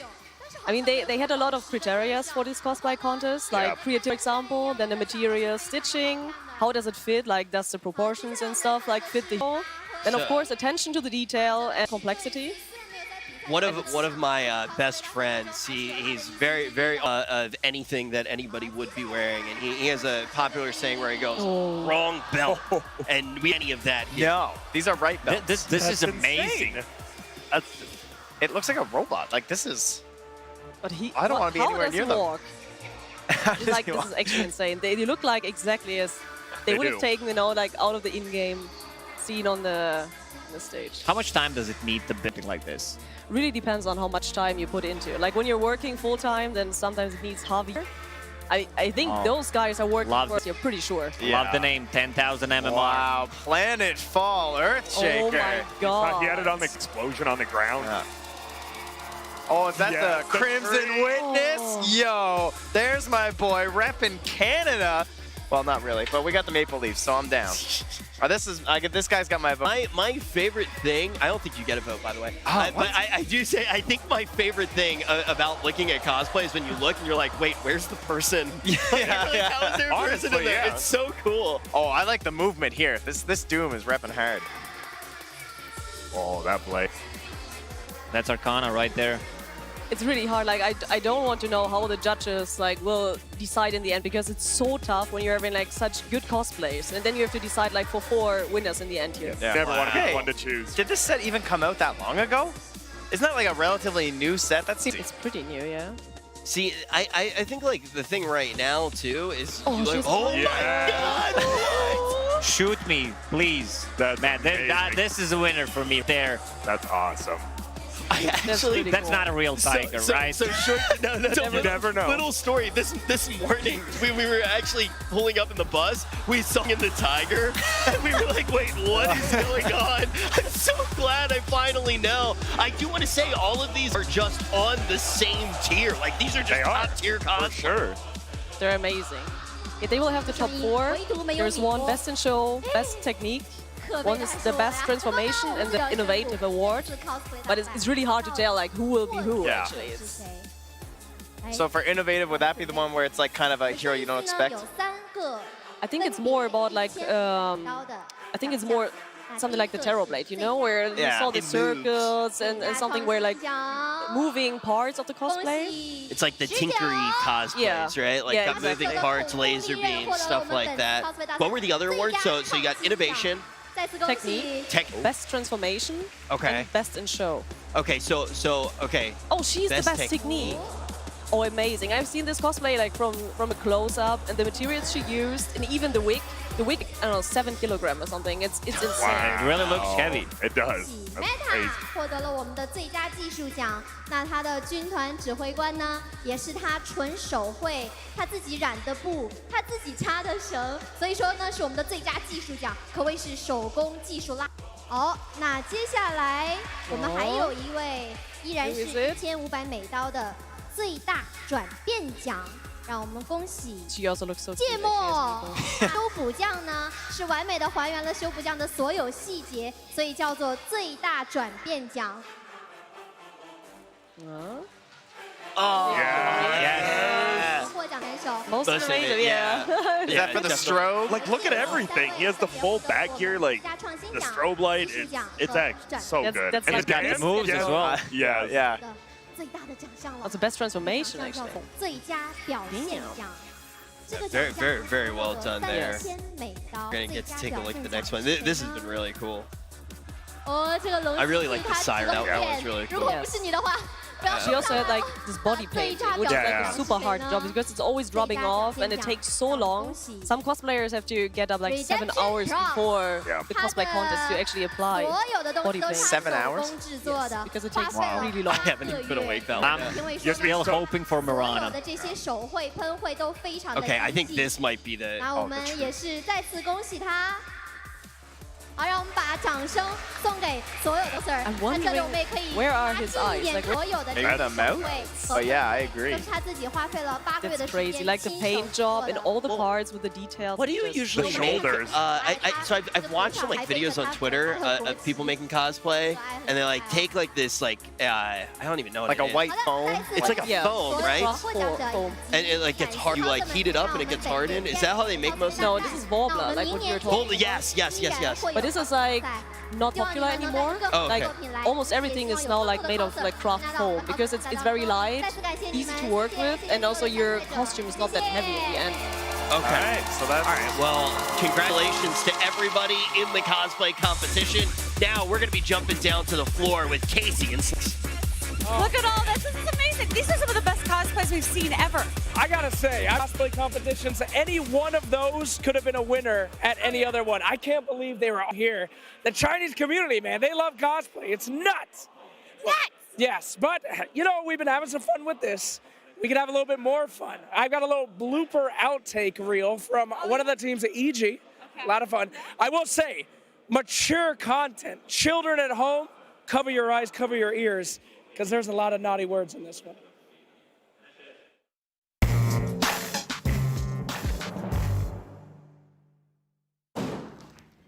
Howdy, y'all. Who done ready for some of that Dota 2? Yeah! This reminds me of 8th grade in drama class. I keep pointing at you and doing this. What the fuck is air quotes? There was a lot of talk about evil geniuses not being a... Esports teams always have drama. Sometimes Sometimes it's real. You talk. you, Jay. Sam, you. You. Okay. Hey, sorry about that, your hoser. I want some fresh avocado up in this.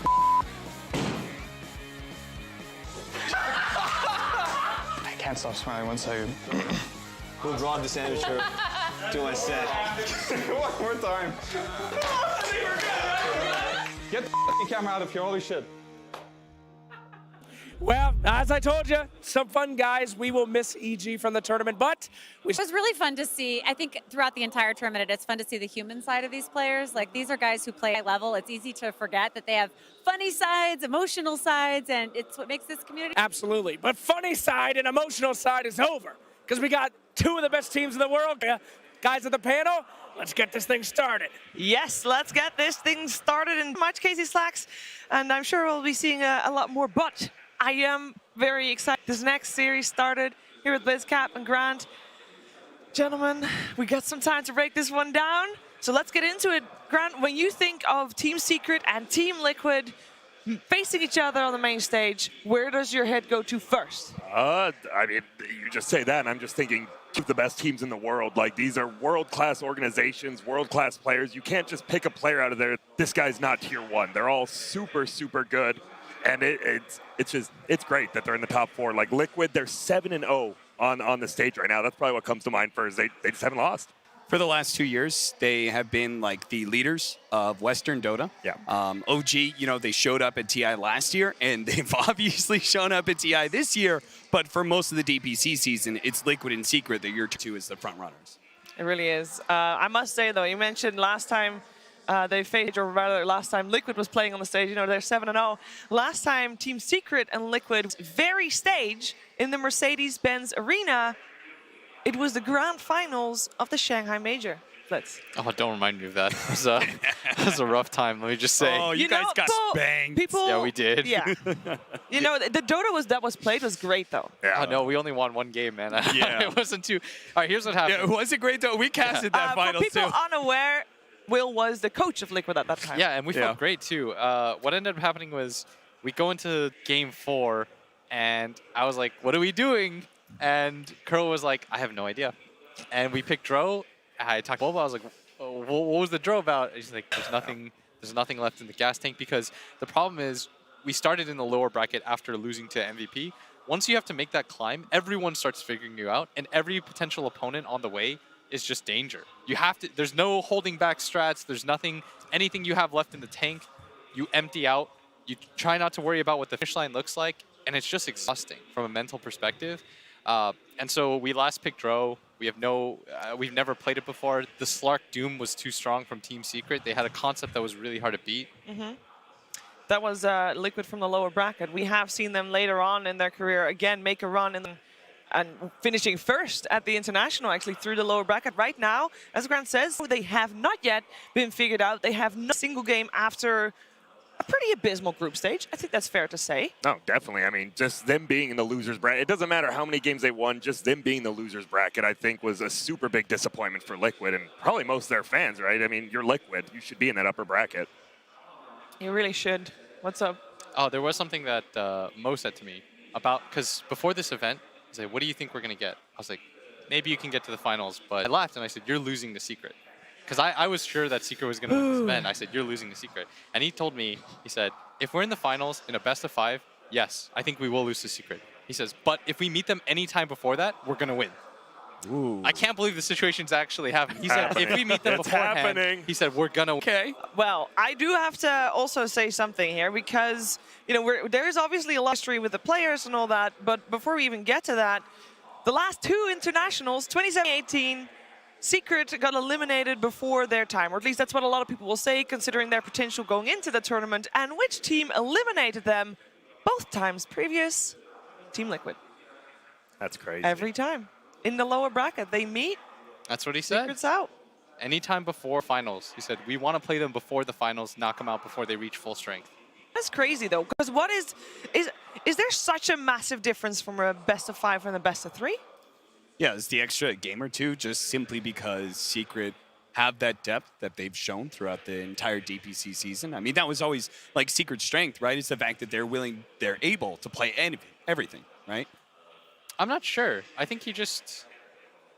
I think Liquid believes in history, especially Kuro. I think he believes in like the idea of like it's destined to happen, and once it is, like he knows how it'll happen, and like that's what gives him like this weird confidence. And it can get in your head. Like that stuff can definitely get to you.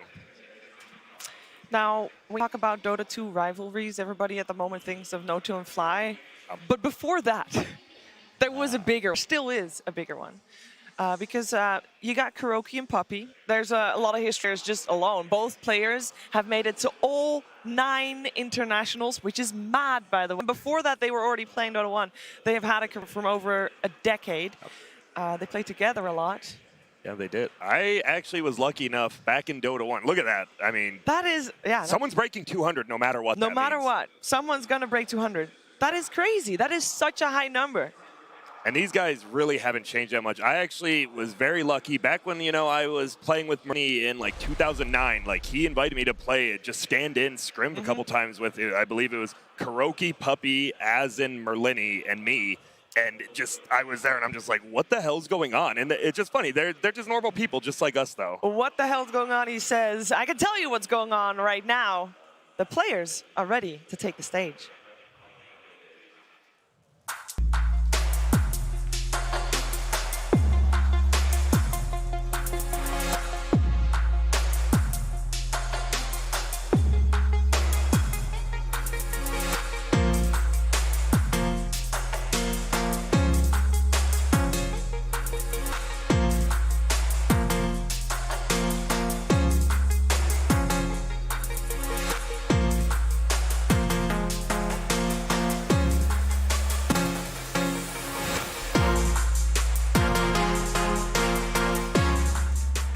Team Secret is a favorite coming into the International 2019, or maybe they were the favorite, because even though they crushed it in the group stage, the weakness on the main stage, dropping down to the lower bracket, having some tough matches against a lot of different opponents.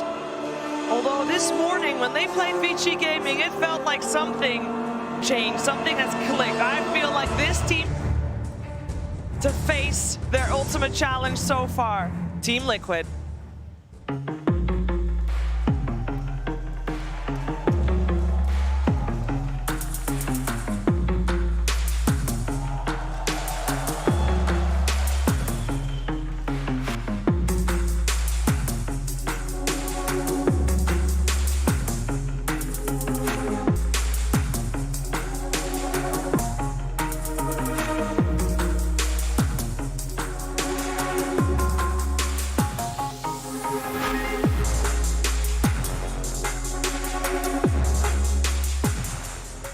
Team Liquid has quite the opposite story at this event so far. The International 2019 was not kind to them at the start, but ever since main stage, ever since they got on those pods, they started playing some Dota in front of all these Dota 2 fans. They are an entirely different beast, and they are crushing it. They are basically slaying their way to the top with ease, already making it to a top 4 right here at the International 2019. And I know that a lot of people have seen the following interview quite a few times already, but when you're having a matchup between Puppy and Kuroki, you need to see this again. And then there were 2. They're the only 2 people here who have been to every single TI. I mean, I think it's really cool that it's us two. Yeah. I mean, it's definitely a big thing to us. There's no way it's not. What do you remember about your first TI? Because both of your experiences couldn't be more different. You came in and lost all of the games. Yeah, it was great. You came in and won all of the games. I just scrambled a team and Dota 2 came out and teammates thought it's not a serious thing. For us, it was just like a test. If we're actually the best team, we should be able to win this. And when did you first meet? Do you remember? We met first in 2008. Yeah, we played together the LAN tournament DreamHack. And then I'm like the tallest man he's ever met or something, but he already knew that because I was in pictures. It was like a rocking, like a good hairstyle. You had long hair? Yeah. Hang on, I'm gonna look that up. You were 16, I was 18. 16, yeah. Oh my God. Usually people with that hair say Led Zeppelin or something like that, you know? What? What's wrong with it? No, nothing's wrong with it. I think it's Jaw-dropping. It's beautiful. It's, Yeah, look at that scarf. What a terrible decision. But yeah, to answer your question, that's when Thank we you, first met. Kuro. And we played, and we were like, hey, like, we like each other, the way we play, or we're smart about the game. Let's make a team together, and that's it. Yeah.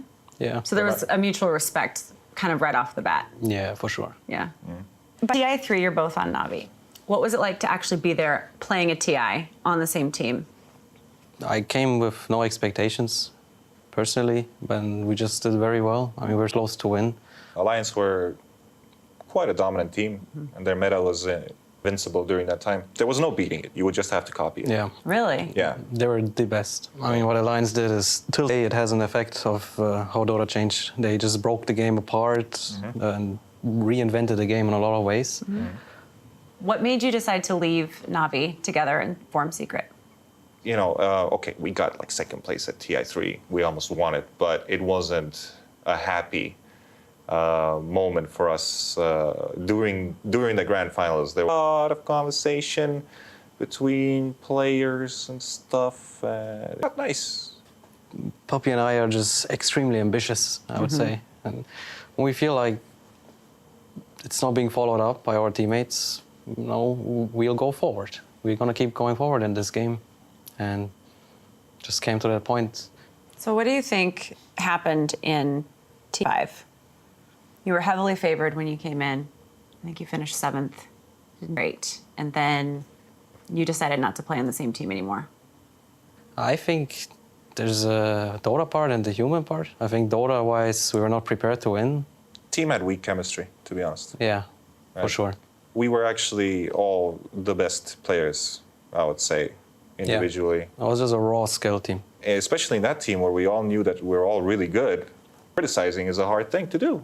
Yeah. You're always bottling in, kind of like, all right, I can't say that or something. You just keep bottling until it explodes, and it did. Good for us. I mean, good experience, you know. Made us stronger. Made us stronger. And I mean, this is the thing giving to our new teammates. This is why Poppy, one of the best teams in the world. Right. He's teaching them like how to deal with problems and all the things we failed in TI5, maybe even TI4 or whatever. We learned, and we're good at conveying this message. So were you guys always friends, or did that kind of start a little bit of strife between you guys, or did you leave on good terms? Not good terms, I would say. No. I'm sure that was my toughest time of all in like my career. Till we needed to part ways. Yeah, I think we're both happy where we're at nowadays. Yeah. And we already talked a lot about our problems, whatever. It's like, I don't know, like it's life. It's, you know, we spend so much time together in this game. This game is intense, a very intense game. Emotions go very high. It's not just friendship, it's friendship and business. How did you become friends again? After time. We just go to yeah. Cut the camera. Take that one. Happy to be here. Me too. And it's cool. We're doing this. Yeah, it is really cool. It is really cool that they are doing this on the main stage here in front of a crowd. Team Liquid, Team Secret, both these captains extremely ambitious, as they said. And actually, I want to point out that that broken up friendship resulted in one being a TI champion and one not yet, maybe. You know, still successful though. Yeah, super dominant. And I think that, you know, it's funny just the way that Casey prefaces the question, right? It's like there's the expectation that like everything will resolve itself. But the thing is that it's such an intense experience. And sometimes your friendships can go through experiences that break them. And it's not very easy to put them back together.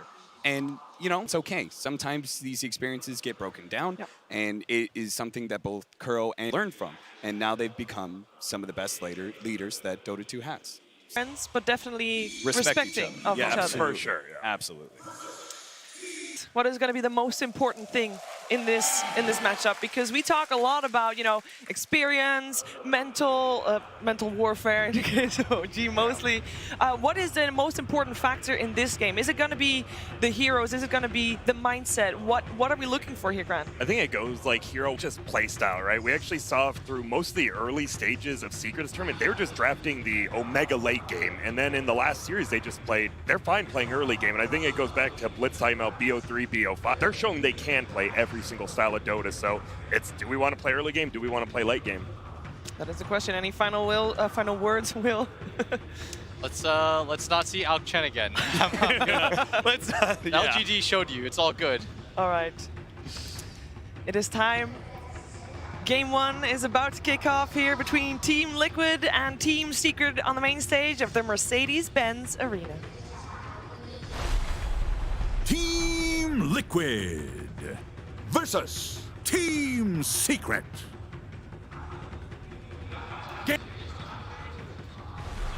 Welcome to this excellent game 1 of this super impact here, guys. What are the main points that we're going to be focusing on here? Oh, well, I don't know where to start, man. I still have a bit of jitters, honestly. It was, I almost forgot to come do my job, but... But you're here, it's fine. So what do you got now? Oh, man. These teams know each other well, right?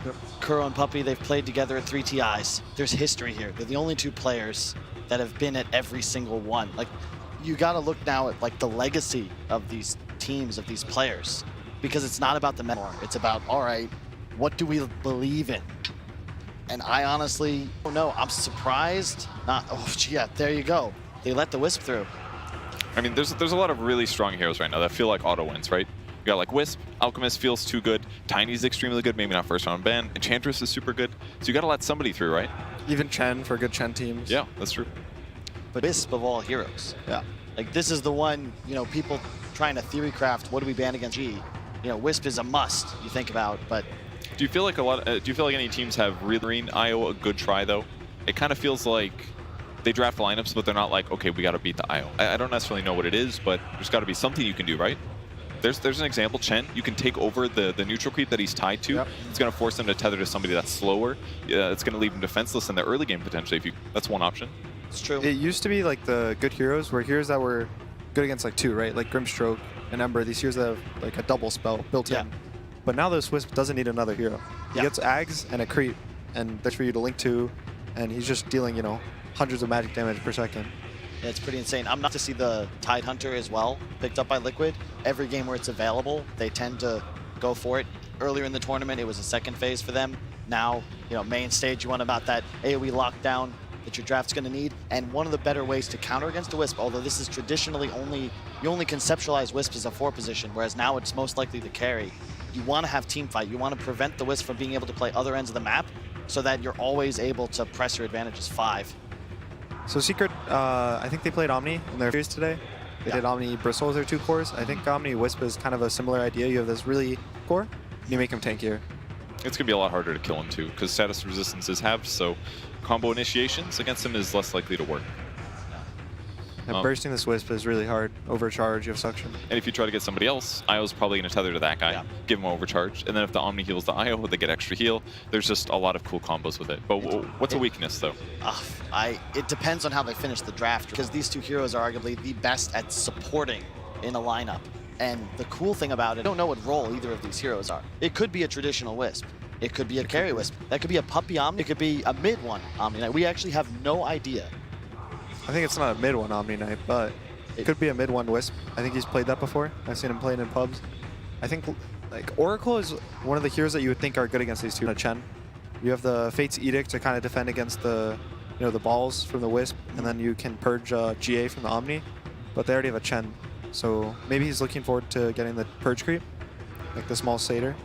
Purging the GA in the middle of fights. Yeah. I mean, dispels are huge against Omni, but I just feel like the IO problem is the elephant in the room. It's that you get Ags. It's like 700 range buffer, where if they get closer to you, it's kind of bad for IO. But if they stay on that like mid to long range, IO just out damages everybody. So you need stuff that can gap close against him, right? Oh, for sure. So what do you do? I honestly don't know. This is pressure him? Secret won the toss. They took first pick. I feel like at the start of the tournament, I leaned second pick favorite, but now with the onset of these heroes like Wisp, that feels like ET, like Alchemist, you don't want to play against them under any circumstances. And Kuro's hopefully going to surprise us, because thus far I don't think anyone's figured out Wisp, at least at the main event stage. Yeah, there's all the heroes that you can think about jumping in. I don't think deal enough damage, right? Like you can take an Ember or a Storm per se, right? They jump this Wisp, and they're just going to kill whoever jumps this Wisp right now, which makes this hero so scary, especially with Omni Knight. He's so tanky. He goes, the build's been Helmet Dominator, Ags, Heart. And he has like 3k HP. He's going to have a Heavenly Grace, you know, another 300 HP, 50% status resistance. Well, one upside is most of the IO games we've seen, they're also paired with Elder Titans. So not only gave them a good laning stage, because he comes so fast with Astral Spirit, but also because he amplifies the spirit damage that's dealt. Yeah. So maybe there's a laning option to that. I like the Earth Spirit in theory, just because you provide like the most possible lockdown of any 4 position. And we've seen too many times now these carry Wisps living with 10, 20% HP, and boom, they tether away to a teammate at light speed, and they survive. When you have an Omni Knight as well, the more down and silence you have, the better, because you're going to be playing again. If you only have like a Ravage to play around, right? Then all of a sudden this Omni Knight, if he can just juke the Ravage and then grace somebody, one of his cores, they get a BKB off, suddenly you're winning this fight because there's no more lockdown remaining. This allows you to at least initiate and perhaps to 100-0 a core while CCing one of these incredibly versatile support heroes, which again could be a core for all we know. So that's most likely the 5, right? That's probably a Puppy Witch Doctor, I think. Yeah, most likely. Very effective against Maledict, and then he also transitions to killing solo cores later on. Yep. I love the Lesh pick. I mean, you know me. This is my favorite hero in Dota. I think the Disco Pony is perfect here. You love playing it against Wisp. You just get in, and you do tons of AoE damage. Wisp naturally is going to be positioned around other heroes. Leshrac does arguably the most AoE possible in Dota 2. In addition, it's so Secret's played more than 10 times this year that they have over 90% win. And I know Liquid's picked it up, but my point is simply that Secret have abused heroes like Lesh, like Enigma, this early tower pressure throughout the entire year. The winningest team thus far in this circuit. And I think Liquid now have this excellent team fight composition, and they're going to be able to push the tempo. Perhaps Roche into racks in like 20 minutes if they get ahead. So Secret picked OD, which is kind of not the like steroid type of mid people pick with the carry Wisp. They're being Gyro, Windrunner. I think Troll Warlord was ran by OG as well. They pick these heroes that usually attack fast, right, or attack multiple targets. So that the Wisp, if they go late game, the Wisp is also going to be a threat. So this is a little more old school, I think. The Omni OD is like a year or 2 old. It's a throwback for sure. Yeah. Back when it was Magic Community, right? Yeah. Do you think this signals that they might not run IO as a carry? Don't think they can run it as a support right now. They have no stuns besides like Casket. And if there's like BKBs going, this OD is going to do nothing. Yep. And so they need the support that either has some short cooldown on stuns. Maybe they can even run like a Lion 4 or something along the... Don't usually see Secret. Like, they're the team that popularized Enigma. Like, YapzOr is 28-2. They could the team's 28-2 on the year. And you look at this, you have nothing against BKBs. Absolutely nothing. So their last pick's going to have to be able to, I assume, do some kind of physical damage. Otherwise, like, is really Wisp OD as your 1 and 2? That's very ambitious. Like, the Wisp can turn into at once 25, but before 25, you're mostly about balls. So you're tethering to a core with your heart, so he can hit high ground, but what core do you tether? Yeah. And look at Liquid's lineup. That's not a draft that's looking to go to 45 minutes. They're going to be probably peaking in terms of like the lineup's gold efficiency usage around 20, and a Shaker offlane, mid, support. Carry. YapzOr's hero, perhaps? Mid played at mid the other day against. Miracle's also played a carry for Liquid, so Secret kind of taking, they're looking at other people's notebooks. They took the Wisp from OG. They could take the carry or Shaker from Liquid. This is their counter pusher, right? That's one thing that Secret's lineup is super missing, actually. Yeah, it's true. And I feel like I'm leaning towards it's a YapzOr Shaker because they've been wanting to last me. Oh, jeez. So at the last major, I think picked this versus LGD, the Meepo versus OD matchup. And the matchup I think was hard for the OD, but the Meepo crushed him after 15 minutes. Yep. He can Astro 1 and then he just goes down. Liquid have won every game in this lower bracket with these weird last picks. This is another one, and it's a weak comfort pick. Like, I just drafted. Secret's got an uphill battle. Well, right before we throw it to the casters, let's toss it over to Nahaz for the last word. So much of this series is going to be defined by a matchup between 2 dynamic core position players. Miracle and Nisha already staking their claim statistically as 2 of the best players ever in LAN competition. Kills per minute, Miracle 9.4. That is almost a full kill over any other player out of the 244 players with 100+ appearances all time. These two players join Ramses as the only other in the top 5 in career GPM and experience per minute and win rate, both of them in the top 10. Nisha in only his first year with Secret. Hero-wise, we got that core IO potentially in the hands of Secret, undefeated here in the main event, but Liquid counter with Meepo. 26 career wins on Meepo, most in Pro Dota 2 all time. We got one hell of a match coming up to you. Who better to bring it to you? Back in NA, they're the pride of the Pacific Northwest, but they're spitting straight fire on the stage in Shanghai. Here are Lyrical and Trent. Thanks so much, Nahaz. And yes, Trent, a legendary matchup we got coming up right now. Liquid, tale as old as time. How you feeling, my man? Absolutely fantastic. We're here. I like what Kyle said. Liquid, they haven't dropped a game. Through the lower bracket, the same story as the previous year. Something about the upper bracket is for people in britches, I think he said, Miracle. It was something along those lines. Either way, they're here again, and this time they're taking on Team Secret. Amazing stuff. Yeah, I think that a lot of people, again, you might forget that Liquid was the TI7 winners with all the emphasis that was given over to LGD and OG last year. These guys came in fourth, you know, they put on a very solid performance, but now needing to make it happen yet again for themselves. And of course, Secret finally able to overcome that hurdle of not making it past the 5th, 6th. Both teams, a lot to prove. They got to do it here on the big stage in Shanghai. Yeah, they found themselves into a matchup versus this newly rejuvenated Liquid. And it's our friend, Mr. Weehaw, and the hero that first made him famous, right? Yeah. The Meepo. And perhaps infamous, however you want to put it, but Weehaw showed up on the map because of this lovely group of heroes. And you ban his TA. Sure, he's been playing that a lot, but the Meepo is where his heart resides. And I mean, this is really a good Meepo game. You look at this lineup, and Earthshaker always something a little bit concerned about, but there are a lot of heroes that are around to protect them. We'll have to wait and see, as already a little bit of a battle looking for these bounty runes. Puppey throws out the cask and able to steal away that bounty. So 3 go Secret early on as Mind Control still taking a lot of damage there, but will be able to pick up the bounty rune and then salve up afterwards.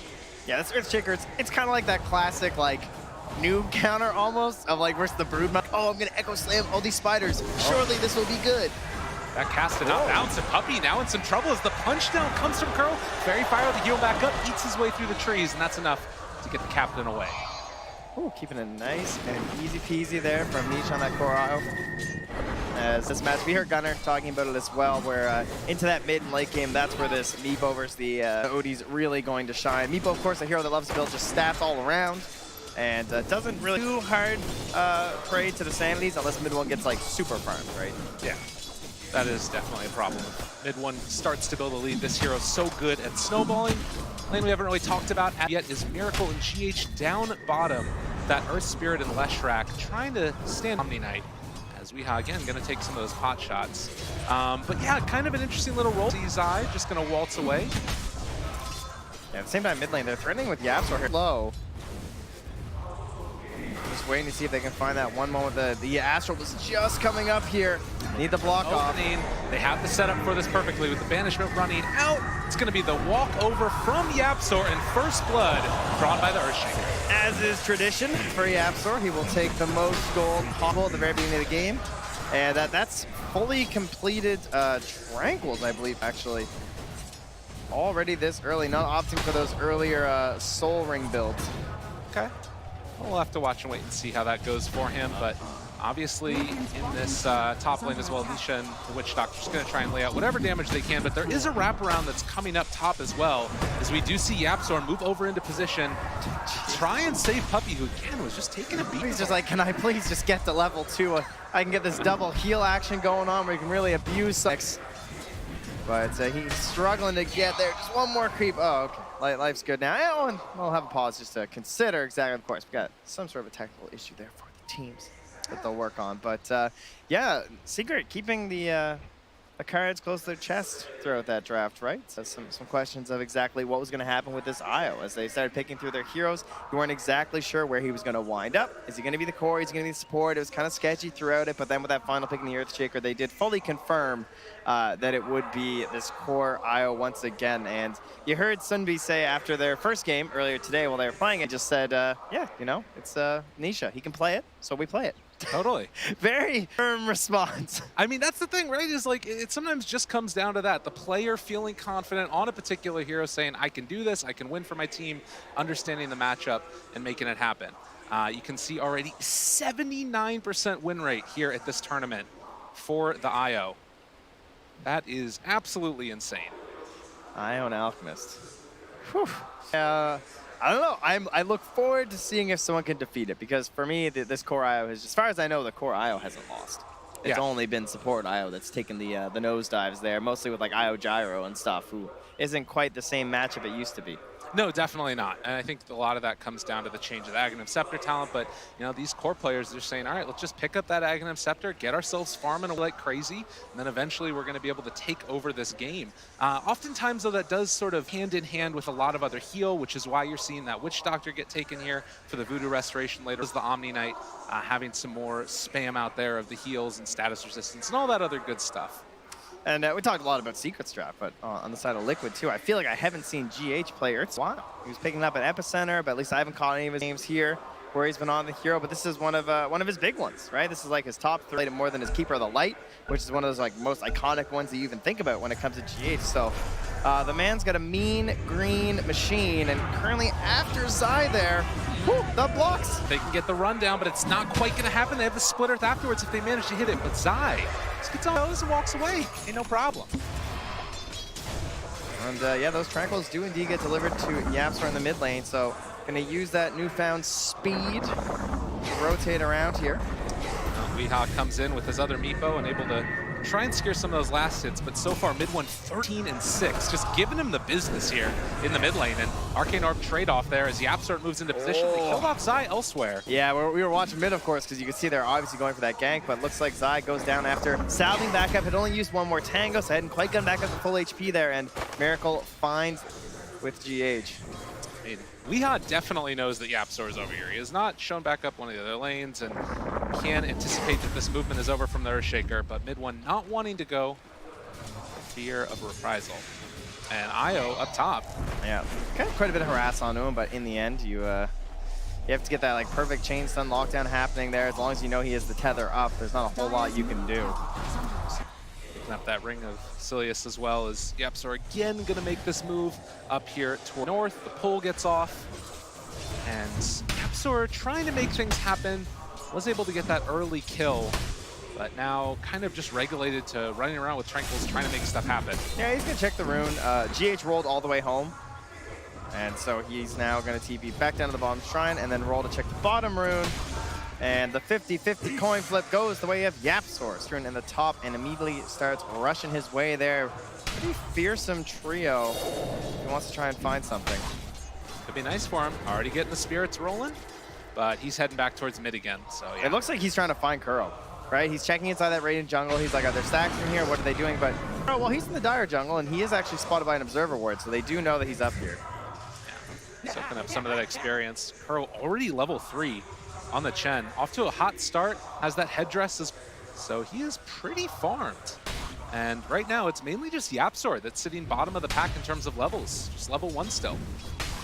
And you're gonna have mid one take over in terms of the net worth. I know the last hits are back and forth, but you got yourself a Meepo who's in the jungle, right? So as much as we see the last hits being close, you know that you're getting more when you're getting those lane creeps as long as you're even. The problem is soon the numbers unlikely to be even, right? Great denies there from mid down the XP gain of the Meepo, which is always important, but it's Meepo time. He's off right now in that jungle. And that's why you see the trade-off there of 3 bounty runes over as well as 1. Of Secret. More emphasis on the lanes, it feels like, for Team Secret, while linked to the other resources around the map. And Mind Control level 4, the first wave of catapults and Chen in the area. I feel like they could get a little bit aggro. He's putting a message down. Observer Ward. We're gonna hear. That's what that says. In the meantime, though, just tethered up with Puppy. They're not really that afraid, and the overcharge comes out. While the cast bounce hits onto a creep. Very long timer on the stun for that one.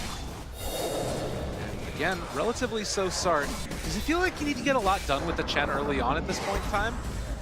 I would say it's almost like the three heroes almost feel that pressure of the Earthshaker, the Earth Spirit, as well as the Chen, right? Witch Doctor sitting in lane feels good. That's what you do. Keep my carry going. But these other heroes, like you feel like you have this potential. You know? Not making these big plays. I get a little bit dismayed. I don't know if they are right now, but they understand their game plan right there. Most likely playing for that 10-minute mark where we have the double tome come out. There's not as many concerns as there used to be for getting that XP with a double tome for supports like this. So probably just gonna be a little bit of a slow one here. And at least because of that, it's gonna get a lot of space to farm in the jungle. And you did see no boots built for Weehaw, going quad Wraith Bands, picking up one of those couriers since they did have the wards spotting out the jungle.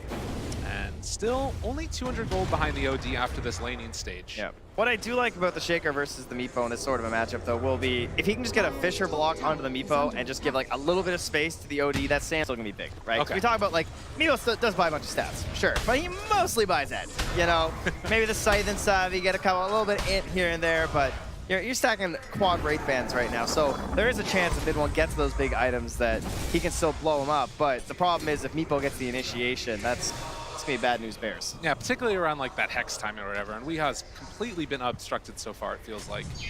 Mind Control still sitting back, can hold on to this lane, keep it under pressure and make sure that they don't get too much onto the tower as Kuro in a little bit of trouble with the Maledict down, the Paralyzing Cask as well. Chase comes with the heal. Good Fissure to interrupt. They still try and run him down, but they pulled in Miracle, and that's going to be enough to find the kill onto Puppey, though Kuro will fall. Both captains go down. Yeah, good Fissure there too. That caused the balls to just kind of like stack up like that, right? It was like bam, bam, bam. Yeah. Clapped it onto a couple of them there with the help of the Maledict. But another nice part of that Chen, of course, is the ability to pull it. Well, Puppey, you came to the wrong neighborhood, mister. Is Guys, just gonna run at him. They might have a ward. Just throwing it out there.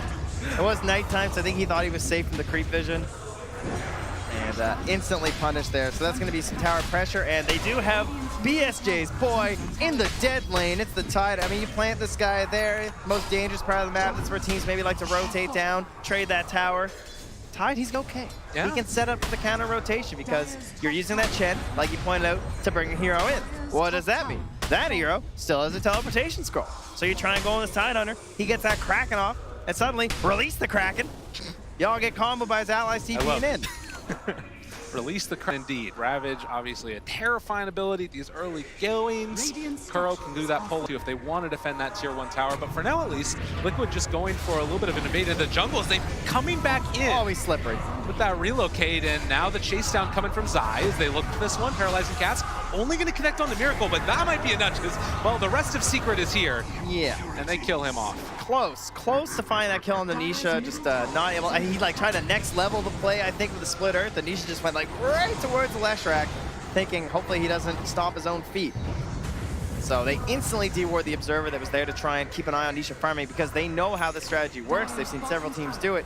He just wants to be in this little triangle, or, well, I guess it's quad. Of course, we usually think of the triangle down here. Right. This can be a rhombus or something. I don't know. I need some geometry classes. But either way, that's where he's going to be. Trapezoid. I think it's a trapezoid. I'm going to go with that. You're so good at math. Thank you. I'm a geographer, very close to sounding like geology. Wait, what? That's not the right one either. It's beautiful. Geometry headed.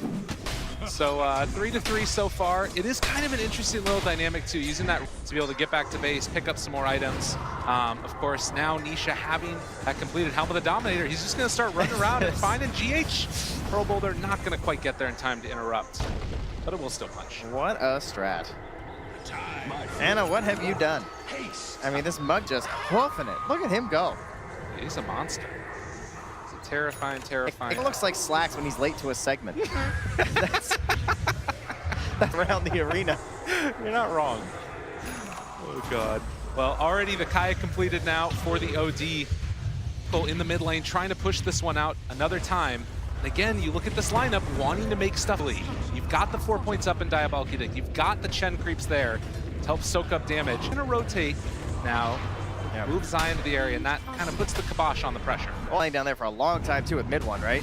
Where they were maybe hoping to force this tower, couldn't find anything up top. Now Puppey forced the toss of the Maledict. A little bit of a net moving in. They will finally collapse there onto the Witch Doctor, who will just get dropped. Weehaw finding the final touch. And they're still pressuring mid. I mean, they're grabbing a kill up top, but it's not necessarily slowing down the rest of Liquid. They are keeping that Edict pressure on. They say, bring all of your heroes or we're not. Moving in for it. Do they get the deny? At the very least, they will. Omni Knight Zai makes it happen. Now the map is Emerald doing the Heavenly Grace, but mid one just drops. They find the kill, and now Zai trying to turn this one back around. Miracle is still living with a decent mana pool. Echo Slam connecting, but it's not enough damage. Weehaw lives through it. They roll through again, and Liquid making it happen. They take down Yapsor as well, possibly. He's trying to run away. They know he's in there. And the net's eventually going to find the kill. So GH winds up with the double kill as he takes Zion. Yapsor Kuro gets the kill onto mid one. And Weehaw takes the kill onto Puppey. So Secret dropping all over the map. And hey, you know, not even just tier 1 tower damage. They're going to take some damage onto tier 2. I mean, this is... hello? Anybody? This damage coming out from Meepo at this stage of the game. They just use Echo Slam.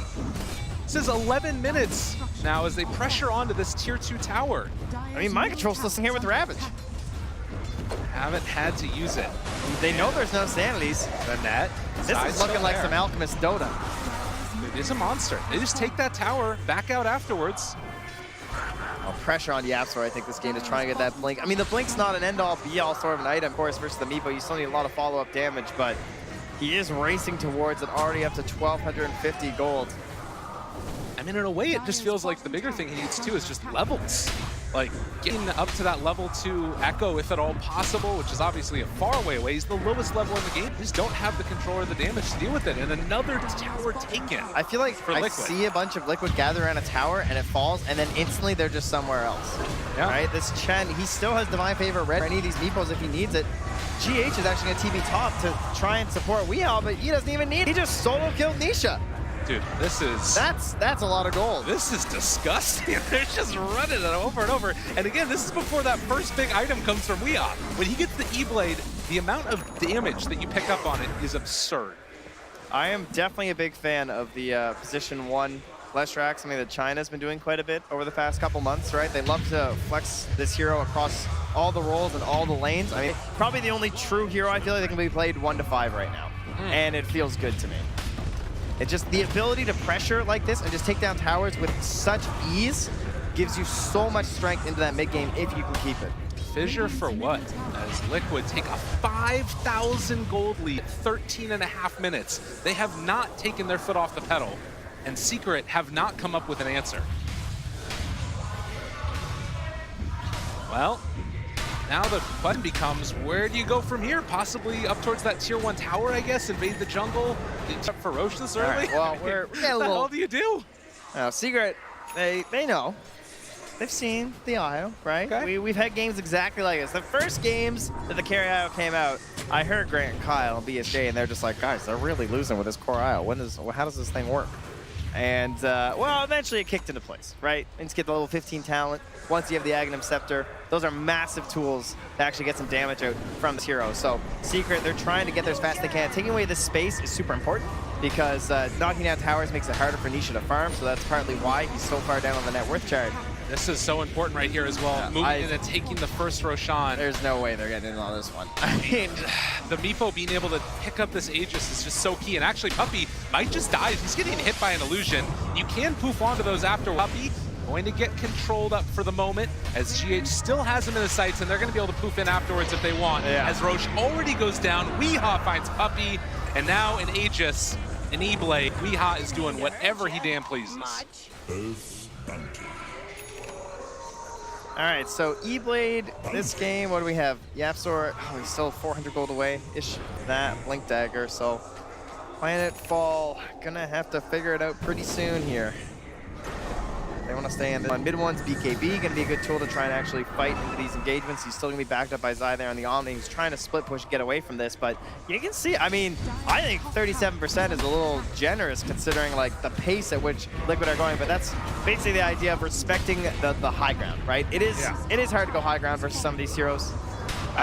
But mostly it's just hard to not give away big streaks as Zai. I mean, look at this damage that comes out. He's just going to get rooted afterwards. They have the E-Blade there, continuing to control this Omni Knight as he tries to hide away. And, I don't think that this juke is eventually going to work as they find Zai, kill him off. I mean, right now, the Meepo has 150 damage base. That's more than heroes on Secret. And he's got a bunch of them. He's got more than a few, Trent. Yeah, he's got a whole crew. Oh, the whole crew also going to run into mid one here. Who it's oh, God, not again. Mid one trying to mind control. He can chase down with the Ravage if he wants to. He knows there's no Astral. Mid one in a pickle. Run him down. Ravage going to be used. Split Earth afterwards. This is just... I am a fan of that Ravage. Don't give him any opportunity for some big sanities on you because you got 27 int right now. No thanks. Finish it off, set up the Split Earth easy, take us high ground, and you know that guy's going for a BKB. He just bought out. They are owning and taking down the tier 3 tower. Nisha just hoping to try and hold off, if at all possible. Still 500 gold away from that Aghanim Scepter on the IO.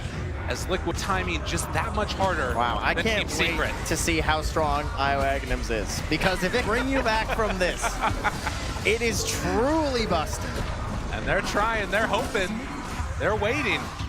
Creeps are coming in just a moment, and Weeha still holding on and all afraid. I mean, Nisha is relocating to farm waves. Okay, the Fissure used the Death Ward, but there's nothing there for the follow-up.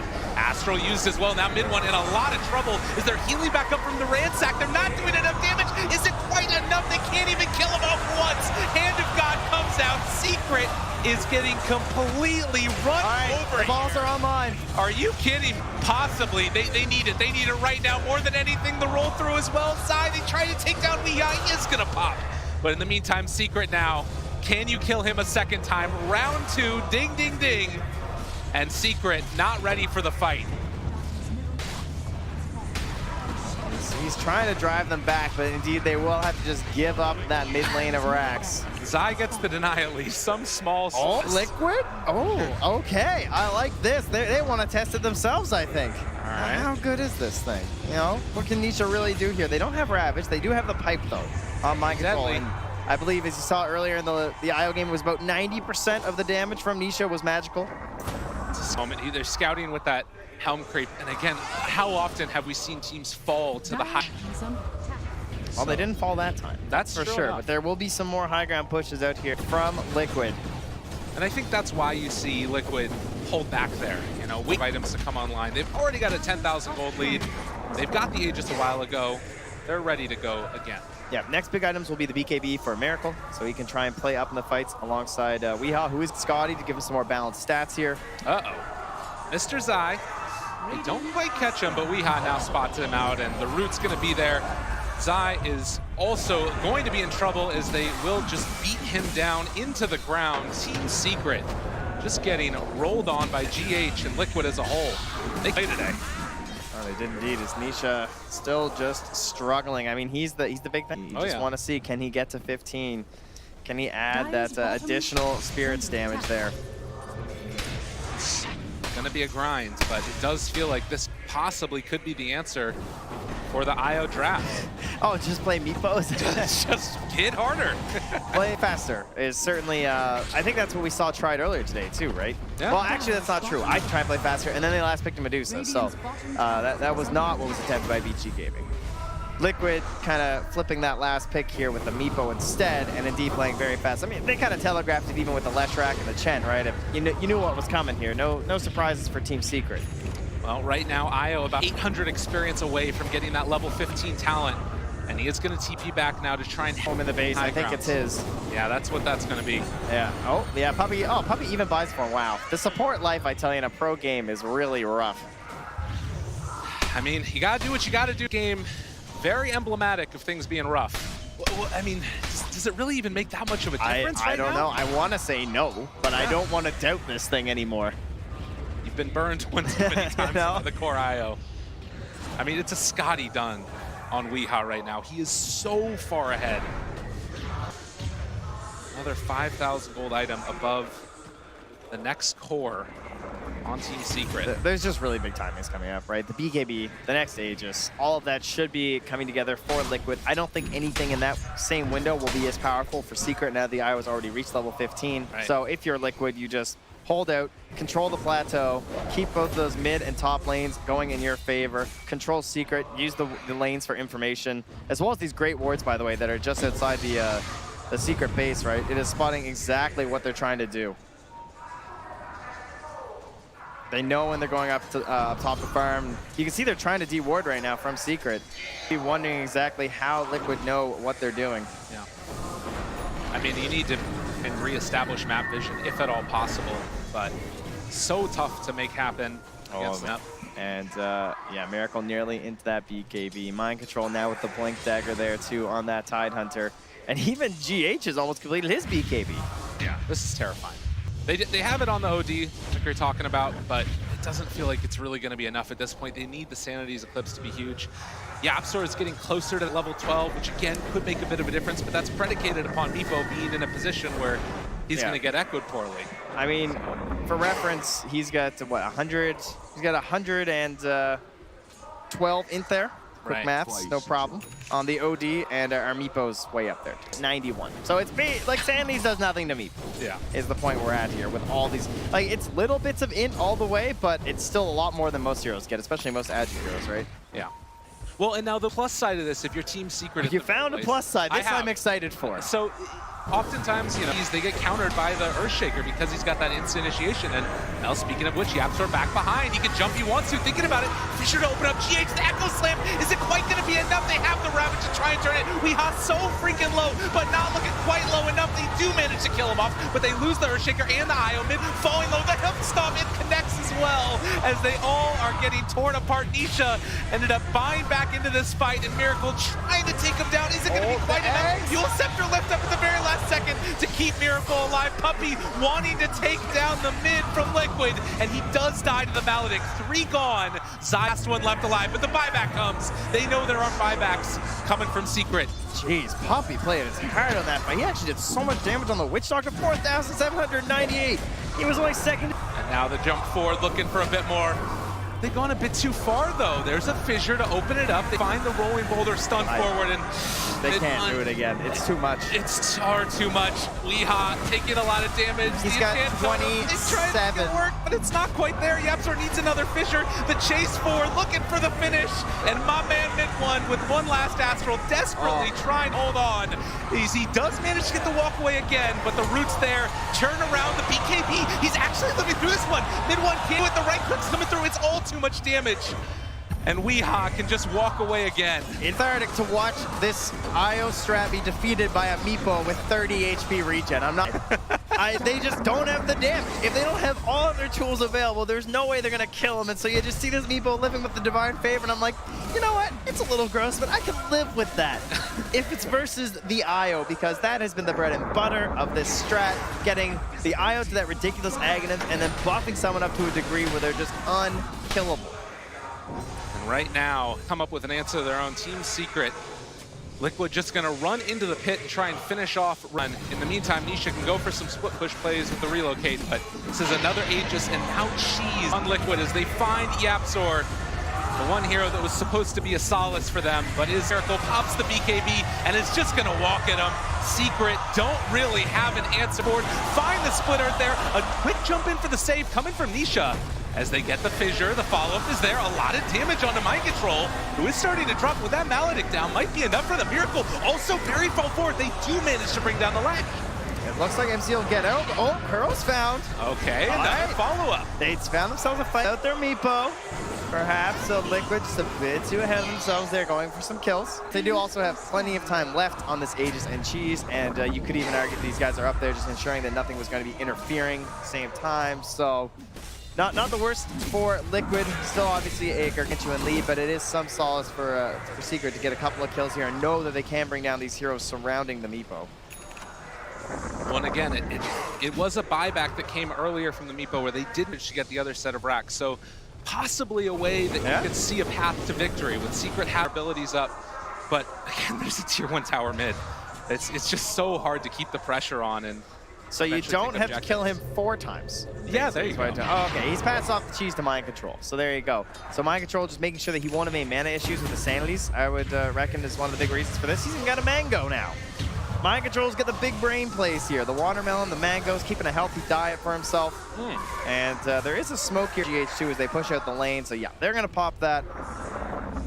Head towards the Dire Jungle. Let's see what they can do. Liquid, at this point in time, wanting to hit Secret where it hurts and see if they can get that second set of racks. Miracle in his natural habitat here, lying in wait. See if someone wants to poke at this wave and give him the old Yules. Puppy walking around just cool as a cucumber. I would not be that cavalier with my movement if I was in this game, but, well, the jump forward, and that's why Ravage connects onto all of them. They are going to be onto Zai, so no hope for save. GA comes out finally as they try and get a turnaround. Roll forward coming for the rest of the fight, and E-Blade is there to make sure that none of the Meepos go down. Zai is controlled, still running forward. A buyback comes from the Witch Doctor, but with no OD, Liquid have a path towards victory here to take down another set of racks. Get your IO strat out of my game. OD, no buyback, Weehaw, everything. Find it everywhere you want. An ultra kill for Weehaw. Continues to just run ransack through this game. They're going to give him the Rampage. No, stolen away, but he has to take one for himself this time around. As Liquid do not look phased in the least bit. No buybacks on any of these heroes. This is only Nisha and Yapzor left to defend. Tier 4 towers being assaulted. Ladies and gentlemen, Stick of 4 Secret are looking done as GG is called. My God, that was dominant. Team Liquid. I can tell you there's nothing Weehaw want to do more, I'm sure, than play Meepo on this stage. Brought back here again from the Chang Major. The last time he was up here and competing. And finds himself another victory. Liquid remaining undefeated as they move throughout the lower bracket. I mean, that's really one of the craziest stories ever. Could you imagine the run? You think back again to this team's TI7 run, and it was the same type of thing, being dropped down so early on in the bracket and making that amazing run, and here even more so. It's impressive to try and handicap yourself one round further. I have to give them credit. It does explain those group stage games. Absolutely. Well, ladies and gentlemen, we're going to see what happens in game number 2. But first, I head back to Shiva and the panel, see what they thought about that game number 1. Yes, thank you very much, Trent and Lyrical. What a dominant performance from Team Liquid in game number 1 of this best of 3 series. The winner will move on to be in the top 3 and, of course, in the lower bracket finals. Loser will be eliminated 4th place. And before I'm going to let you guys break down the game and talk about these 2 teams, what are you doing? I'm petting Mind Control's head. He did a good job. Oh, okay, great. I'm actually looking forward to hearing what the draft panel thought on that first game. Hey, Kev. Hey, so what was really important is that if you're trying to beat the IO, what you need to do is make the game accelerate in a big way and prevent him from getting gold. So what ended up happening was in this first team 7-minute mark, Kuro here on the Chen ended up teleporting in right here in a second, so keep an eye out for him. He pops in, he's now level 6 coming from the safe lane. He had a lot of golden experience that he got from being in a dual lane where he got to pressure the Omni. And after he got that rotation kill, he instantly starts pressuring the lane, which is really effective. And more importantly, he rotates around, Puppy TPs back in and gets killed instantly. So not only did he rotate into this lane, but he also set tempo by killing him and killing this tower immediately afterwards. That's a huge advantage because now they can move through the jungle. And with this jungle pressure, if you take a look over here, we ended up seeing a relocate coming from the IO. So what they're looking to do is trying to see which of these camps IO ends up coming back into, where the place that he ended up coming back to was over here. Missed a crucial stun, but he instantly comes back from Fountain and he's already at like 40% health, which is going to decrease speed. And he ends up dying in this, but it's still very good because if you look on the map, everybody else on Liquid is still farming. They're getting their gold and that's going to help them stay ahead of the IO. And now once he teleports back in, he's just running between the mid lane into the jungle to spot for the IO. They don't want to let him get any gold and he wants to keep putting Diabolic Edicts on this mid tower. So he keeps doing that. Now, secret rotations. At the end of this clip,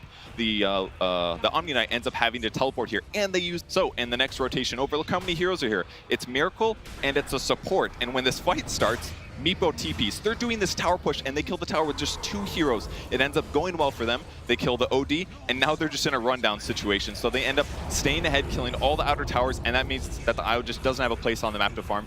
And that's why he wasn't able to snowball this game. And the draft utilizes gold so efficiently. They're going high ground at 18 minutes. There's no Ags on the way. They have a pipe, they have a mech. Meepo has 3 Wraith Brands and an E-Blade. It's about as if, like, as far as peaking at a certain timing, the entire Liquid draft is built to crush by 20 minutes, and that's exactly what they did. You can also see by Miracle they understand the Wisp a little.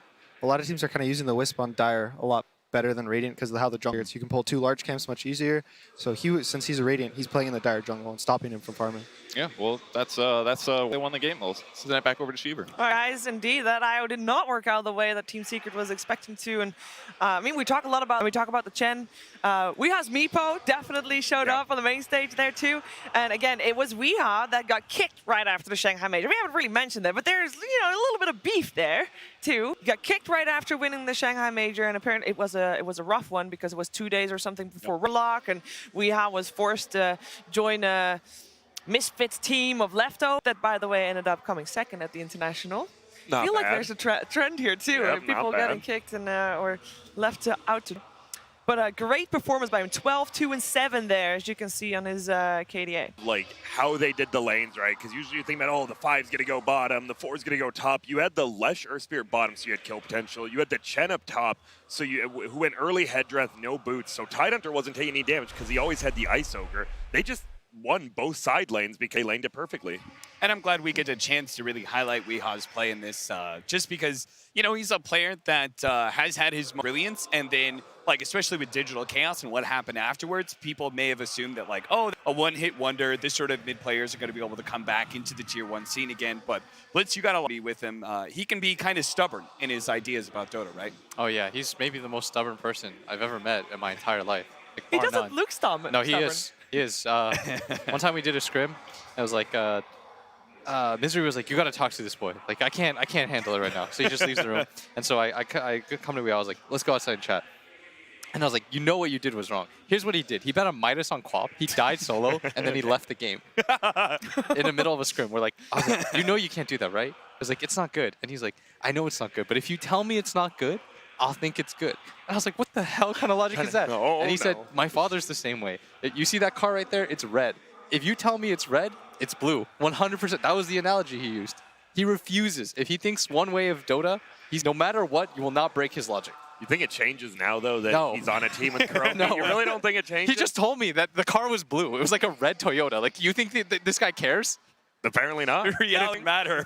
So surely somebody else's opinion he has about to come Dota. he has conclusion first, is what I learned. You can sort of guide him and trick him in a little bit of a way. Yeah. Like, I just started straight up lying to him. But you can get him there. Well, it feels like Kuro, he's guided him to the right place, right? He's in the right mindset. He's lucky. He's happy. I mean, they talked. He wanted that pure mid player, a player who Yes. plays these broods and these meepos. They just got a pretty much free of Matu. Yeah, and that was only game 1. Now, I do think that this is one of the strats that, Secret wanted to try out once, and I don't think they're going to see it again. It's one of the strats that OG has tried a lot, and everybody has tried to theorize, what do you do against this IO core? Liquid thought about it, executed a plan of strategy, and, here we go. So I'm thinking Team Secret's going to come with something different for the next game. Oh, yeah, absolutely. I also don't think they're going to give Weeha the opportunity to get that Meepo as well towards the end of the draft. Even if they have an Earthshaker, like the support Earthshaker is going to be good enough, they might have actually switched over to Core Shaker just to try and address the Meepo a little bit better. But now Liquid, just one game away from eliminating Secret like they've many times in the past. Time. I don't know what happened Yeah. between Puppy and Kuro, but maybe Kuro is holding still a bit of a grudge. I think he might be, but we're going to take a short break because the International is full of surprises. We got another one for you. Special announcement coming up. Long have my celestial brothers beckoned, but I abhor the blindness of the mortal plane. From the void, nothing escapes my notice. Secret lies beyond my grasp. Yet soon I must finally step from my hidden bastion to battle alongside my brothers and save them for cause to come.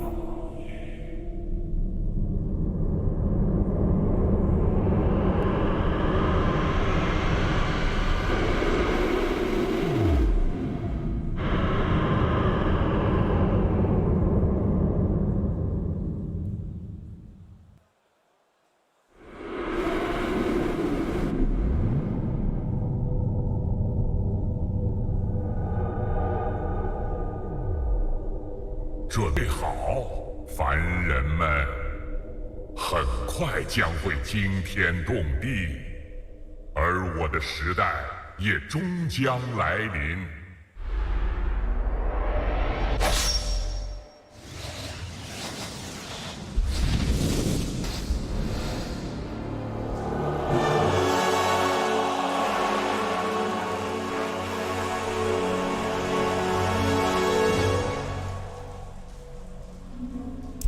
Void Spirit, and the rumors were true. Everybody was already saying, you know, start of the opening ceremony of TI, we saw the four colors, and it's like, well, we understand green, blue, and red, but what's that purple doing there? And the rumors are true. I'm happy, and it looks like he can teleport. I'm speculating. I felt like he can maybe not necessarily teleport, but like go into another plane. What do you guys got? Honestly, I can't wait for another spirit that's better than Storm. So it's been a great it's been a great 4 years. Let me just say, throw that one out there. Now it looks like it has some. You know, usually when you have like a weapon like PL and all the carries out there, who knows? It's looking good for you though. Possibly. I have heard a lot of carry players. None of the new heroes have. Yeah, none of the new heroes have been going their way. So. I think is that the voice actor? I think the Chinese stream actually has the voice actor for the Void Spirit. I think you might be right. Yeah, cool. there was some question marks there, but yes. And we have Cap. I think it, you know, it would be making the sense. Void Spirit. You got a core and a support. You know, you got Snapfire, and Void Spirit. What do you think of the name Void Spirit? Spirit, Ember Spirit, Earth Spirit, Void Spirit. Grant, I know you're a lore master. Indeed. What exactly is the Void? The Void. It is a dark temporal plane that many of us human beings cannot go to. Okay. So what is he doing in the Void? What kind of there? I mean, just like every human, he has to eat food, right? He's got an oven, he bakes some cookies, lives the good life out there. You know, it's a normal guy. He's just a normal guy in a different realm of reality. Get away from me, Cap. I can't believe on TI main panel I got to talk to Grant about his lore conspiracies. Excellent. All right, I'm sure that we'll learn more about Void Spirit as the time goes on. But we got to focus on this matchup. Team Secret is on the verge of potentially getting eliminated here by Team Liquid if they lose, and there's one game between them and sticking at 4th place, which, you know, it's not actually all bad for Secret. I know it sounds like they want to get number 1, but Puppy has never been 4th in his life. Ever? Not like he's been to every TI. He's been 1st. He's been 2nd. He probably wants to keep it that way then. 5th and 6th, 7th, 8th. He's been last. But he's never been 4th or 3rd. Yeah, the Envy Squad. Yeah. I always forget about that. I'm sure Puppy wishes we did too. I'm sure everybody. Has he ever been 3rd? No. Are we including like PC events and everything? No. I'm including TIs only. Okay. I mean, he's been to a lot of TIs, so you know. A couple. I'm sure he would still rather take 1st or 2nd over this newly found 4th. He's just one step away from being. Yeah, and I mean, he's got to switch it up, because if you haven't noticed, in pretty much every game today, 1st pick has been chosen by each team. And I actually forgot who took the pick last time, but if you're not 1st pick, it feels like you're at a little bit of a deficit. All right. Guys, here come the teams out again, ready for game 2, ready to battle Team Liquid. Team Secret head-to-head in the main stage of the Mercedes-Benz Arena in Shanghai for the International 2019. Crowd cheering them on. And you know what? All games that we've seen from Liquid have been dominating for them. They have been crushing it. For Secret, it has been rough. Yeah. They have been behind. And to be honest, they have had a large amount of comebacks in all the games they played. You can't really plan for that, though. Like, that's not a good strat. They burned through their 2nd and 3rd and 4th chances long ago. They are a resilient team, at least. They got to come in with a winning strategy this time around. I think that's what's so scary about this TI is there's so many of these pickups. Like we saw LGD lose to the Alchemist Chen, right? We just saw Secret losing Meepo. Like, there are so many of these gotcha heroes. And that's the advantage, right, is being able to have access to even more of them. Yep. What's going to change? Is it all drafting? Because before the series started, I asked you guys, I asked Grant, I asked you what's most important. You said timings is most important when it comes to these two teams, and we saw the time Liquid were pretty, I mean, they're pretty fast. Yeah, I think Secret definitely wants to change it. I think they honestly look best when they have 2 to 3 late game heroes, right? They were first picking the Void. When they were doing stuff like that, you have an Earthshaker, you have this Enigma. You take it to the game while still having an early game presence. I think that's best. And last game, you first pick an IO and Omni, and it's like, you know, you're probably not going to have these late game team fights because you already have 2 of your cores in the first 2. Yeah. You know, well, we also talked earlier this tournament, we talked about Royal Roaders. We gave it a name. That is everybody after TI3, sorry, Alliance, Navi, and IG. Everybody after 3 that has won an international in the first try. And there's not that many people. It was literally, it was Wings, Gmail, and Thompson. Yes. Right? It is a rarefied list. Yes. Now, there's only one potential Royal Roader left in the whole competition, and that's Nisha. This is his first international. I feel like that's such a special thing. It is in like Korean esports to be one of one. That's where you're legend in your first try. No one else will come after that like that. I mean, we have less than 10 people total. And that includes like that random Wings thing, right? That they kind of fill up the list right there. But Nisha, I feel like he's played very well at his first international. Definitely has played at a top 4 level. What I think they need to change is they need to figure out a way to enable mid-1. I think that's something that Liquid did really well in that draft. They took away the potential for him to carry. They made it so that when they took the Meepo, it was like the OD is not going to be a factor in the game. He can't astral dot out. When you BKB, he just gets on top of you and hits you. He doesn't really care about that in-steal. They need to figure out to get this guy online. He is, for the large part of Secret's run, he's been their super. They need to let that show. Yeah. He didn't even have that bad of a lane, right? But it's just the matchup in the game like that. And then the problem is you die once at that middle tower, your game's just over right there. Even like the status resistance of the Omni Knight, which is supposed to be able to protect the OD against this Meepo who just gets ensnared. It just doesn't feel like it actually does anything for you. Yeah, Nisha, mid-1, this is his 4th international, by the way. On his first international, he did end 4th. So he's already been at this result, and he hopes that but to do that, he needs to win the next game with his team. Let's find out what's going to happen in Game 2 of Team Liquid. Team Liquid versus Team Secret. Game 2. Welcome back to the next draft here. It's going to be a huge, really important for Secret, especially after that first Game 1 defeat. How do they bounce back? Do they switch up their strategies? Dude, what do you do? I don't even know how to get into the draft yet because the emotions going into this, right? Nisha was not a Wisp player before this tournament. You've now given away a game, facing elimination, knowing in the back of your mind that last year, who knocked me out of TI? It was Liquid 2. The year before that, Liquid not only won TI, but they beat Secret on the way, 2-1. The year before, and you failed, and now your back is against the wall. I don't know. I think it comes down to this draft. The drafting at this TI, I think, is like one of the most complex, probably, of mess and TIs. There's a lot of, on first pick, there's like, 2, 3, 4 heroes that are game winning. Yeah. On 10th pick, there's 2, 3, 4, 5 heroes that are game winning. So both sides, like both first pick and second pick have advantages. Yeah. Both early picks and late picks have advantages. You have to pick your poison for both teams. I think touched on something important where Liquid is consistently their last picking Wee's hero, right? Secret, they keep going for Yap Source. Do you want to activate mid-1 here? Give him a chance to shine? I feel like that might be an answer. Well, Kyle, it was pretty ironic that they instantly picked Weeha's hero in the first pick. Miracle. Oh, Miracle. Oh, okay. Right. They usually, most teams have been running safe lane Alk. I think Miracle has played it on Liquid more than Weeha recently. But Weeha will play it. Weeha has played it. You can say what you were going to say, Kyle. Well, you're always wrong. Is that what? Look, if there's a guy that can do it all right, it's Puppy. The original Team Secret, know something crazy? All 5 of those players, S4, Fly, No Tail, Pup, and I'm missing one. Kuroki? Exactly, he's in the tournament. There, thanks, Gunnar. They all finished top 6 last TI, right? Yeah. At this tournament, they're all again top 6. 3 of them are captains of teams in the top 4. Like, that's pretty crazy.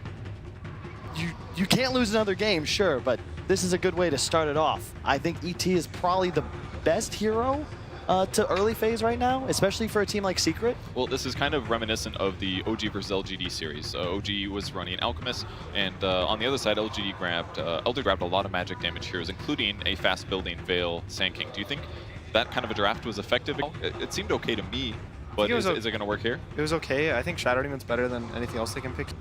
Creating Illusions of Alk in the mid game's decent, but it's more the W. Is it though? Because you don't get the Radiance if you toggle it. Didn't you test that? Yeah, but you do get his AC because usually the Alks go AC. Good point. So you can kind of counter his AC for the armor. So you can turn off Radiance while you're disrupted. Yeah, so you have 2.5 seconds. You spam it. If you spam it, you can get the tick right. Yeah, right whereas before like, you pop out. It's the same mechanic as being able to BKB as you come down from a Yules. Certain stuns are underneath, like Ice Path as an example. Yeah, you so can like BKB. for those, when you're in Yules, you're considered like a stun. So you can actually shift Q abilities. So you can just shift Q BKB and it'll activate the tick before you're stunned. Correct, and it's the same mechanic as you come out of Disruption, the Radiance is off. Gotcha.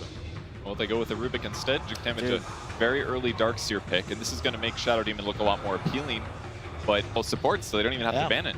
I love this pick. You know, we talk about Darkseer being super weak in lane. Well, on a relatively weak support duo in terms of the ability to lock down and kill a Darkseer. It's one of my favorite heroes against ET. When you get a wall illusion, you steal his natural order. You now have what's arguably the best ability in Elder Titan's kit that your team now. Plus, you can avoid the stomp so easily. You're gonna have how are you gonna stop an Alchemist running around at 700 move speed 15 minutes into the game? You're not. Well, one thing you can do, though, is you can delay his Radiance timing, right? OG had that advantage in a huge way. They got like a 10-minute Radiance. That way, when he was running them down mid, it was earlier than LG it was expected and could handle. So, hypothetically, pressure him in lane, delays Radiance timing, then maybe that first team fight doesn't hurt as bad. At the same time, we even saw in that series, LGD had a Shadow Demon, and his Purge wasn't doing enough. He was an Alk. He kind of just walks slowly for 5 seconds, and then he gets surged after. Part of that was the LC, though, which was consistently cleansing off the Soul Catcher. Yep. And it kind of removes the even ability. in game 1, they had Shadow Demon. True. It was, but the first fight, he was level 5. Yeah. When the Alk first got his Radiance, because he didn't have his Tome delivered. That's why you're first picking the hero, right? That's actually kind of incredible. You have the core item necessary to go start winning the game, taking towers, farming everything, and the enemy support is not able to ult you. Yeah. It was a really fast Radiance timing by all means, though. So like Secret's going to ban the heroes like OG picked, right, with this Darkseer? Yeah. The Ember is a classic one, and Spirit Breaker, they're both classic. I think back when they first changed Charge to be like based on your actual movement speed, Spirit Breaker Darkseer is like super crazy. Your Spirit Breaker would deal like 800 magic damage a charge, would deal 90 DPS a second. It was crazy, and now it's a little more balanced. So is this going to make sure that Darkseer's lane is just not going to be as effective, basically? Not to mention like their mid-game stuff? Yeah, it's the Spirit Breaker like helps the Darkseer because you have a tanky hero that can help tank creeps. Darkseer's armor, that's like the one thing they've been nerfing. It's just -1 armor, -1 armor, minus a little health. But the Spirit so much armor and HP that he can tank the creeps for you. Yeah. It's just that Secret's draft right now has a significantly higher degree of execution required to win. You're facing elimination. You got to think about which team is more comfortable, who has the easier time playing Dota. A lot of the games, especially at this level, with the stakes so high, is about feel. Liquid, you Ion Shell your Alchemist, you follow him into battle. You have Rasta as well now, 2 easy and click disables. Team Secret, imagine playing Magnus in this game, Gunner. Like, so much stress, so much reliant upon you if you want to win your team the game. And same with an ET, you don't have these easy to land disables, a natural way of moving around the map early game to find kills. You're on the back foot. And Liquid once again have ability to just hit 15 minutes and just go. Like, let's say theoretically they pick some like life stealer right here, and they have a feeling they need to like just RP this Alk and kill him, right? Same with the Wraith King, right? They want to just RP this Alk and kill him. They haven't even shown their 5 on Liquid. There's still an Oracle in the pool for save. I think Shadow Demon's still in the pool for save. They have like all these saves that they can pick as their 5. That's still in the pick. That's a great point because Secret right now, they need to burst someone. You need to kill the Alk to your point. If you just have a minor combo breaker and you can just negate the RP, negate the Earth Splitter, really any element of Secret's damage output, your Alchemist is going to survive. And then he's going to kill everyone. And a lot of skeletons for a lot of gold too. Yes. Might be a nice advantage. But it's a great point. You get it double as well. When they respawn, you kill him again for the bonus 36. But on the bright side, Wraith King is going to give Team Secret the ability to push towers and pressure. Similar to a Leshrac. Like, he can go... So Kunkka, yeah, I was going to say, they're going to pick Kunkka. It counter helps. the skellies. More so, it's for the RP. if he gets a boat during the RP, your Alchemist isn't going to take damage, and your first life is trading for the Wraith King's life. Usually the Wraith King's first life is going to be for your BKBs and for like half your health and damage. But now his first life is like 20% of your health. You don't even have to BKB. Yeah. Respawning and 50% damage reduction for 12 seconds. Like, I love 10 seconds. It's lower earlier. It's like 40. It's 40, 45, 50. Yeah. Still, it's a crap load for sure. They don't, and now that's like 2 frontliners too. Kunk is also free to go different item builds. He doesn't have to go the Radiance build, so he could go like double Bracer Halberd really fast and be ready to fight. And Secret's lineup is, it's necessary to have this 2-3 formation in a sense, because you need to protect your Mag and your Rubik and your Elder Titan. You don't want to be in a scenario where they can immediately be jumped upon. And unfortunately, Liquid's draft to just get into the back lines. Alchemist, Kunkka, Darkseer, they welcome damage. And right now, Secret don't really have a proper damage soaker.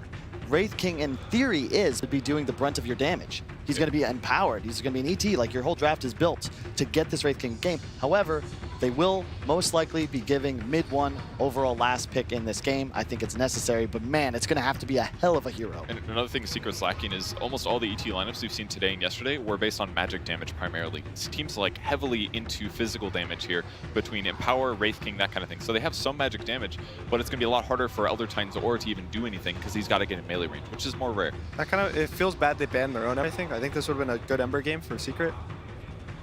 And this pick's really hard because like you kind of still want another Empower hero, preferably like a melee hero, right? So it's like you think of like Monkey King as an example, right? But I don't think Monkey King is gonna do enough because if he ults on this Alk, he'll get searched out. Yep. It's a great point. And another reason I think the Darkseer first phase from Liquid is really intuitive. It's just such a great combination too. It might have its weaknesses as a hero, but when you combine it with an Alchemist, it looks like broken. Honestly, I think this is arguably the strongest opener you can have right now in Dota. It becomes stronger because it shows there are 2 supports, like you said earlier, right? Yeah. And the usual counters to this Darkseer have been like Oracle for the lane. You can purge his Iron Shells. Yeah, Shadow Demon for the mid game, right?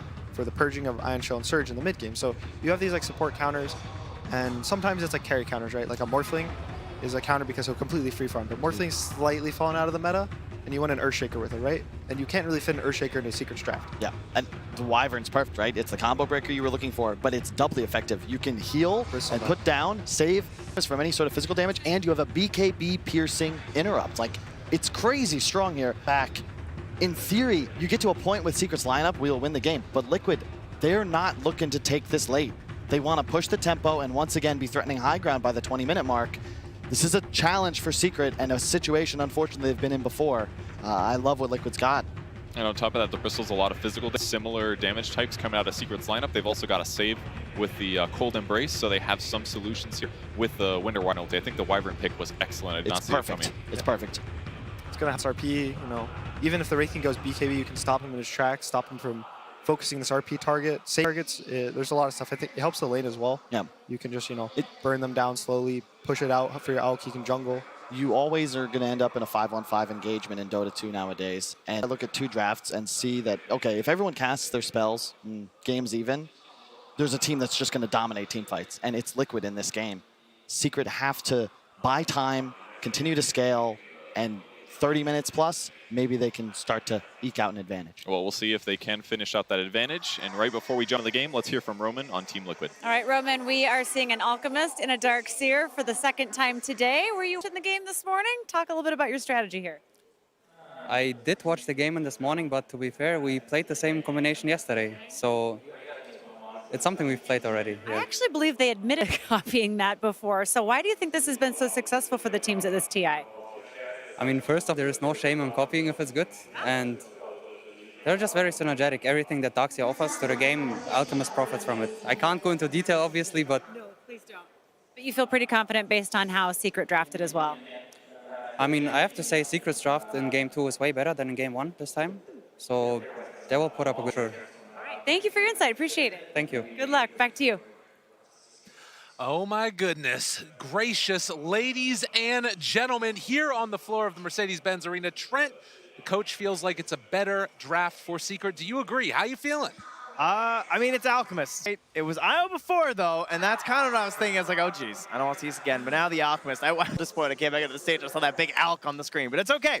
I like what they could have done, but I haven't too. Okay. So we'll see if the Bristle that I've heard their coach talk so much about it's going to be the actual answer here to it, but I have to say I am leaning towards that ion-shelled Alchemist here. I mean, it's just terrifying. You ion shell, you get surged around, you're running at like max speed, and basically at that point, it's all about you. You know, this is where this guy likes to sit, and Mind Control Darkseer are going to try and get off to a hot start. I will say that's one of the ways in which we've seen teams deal with Darkseers, and that is try and disrupt that laning stage, as it is Weehaw playing on the Alch.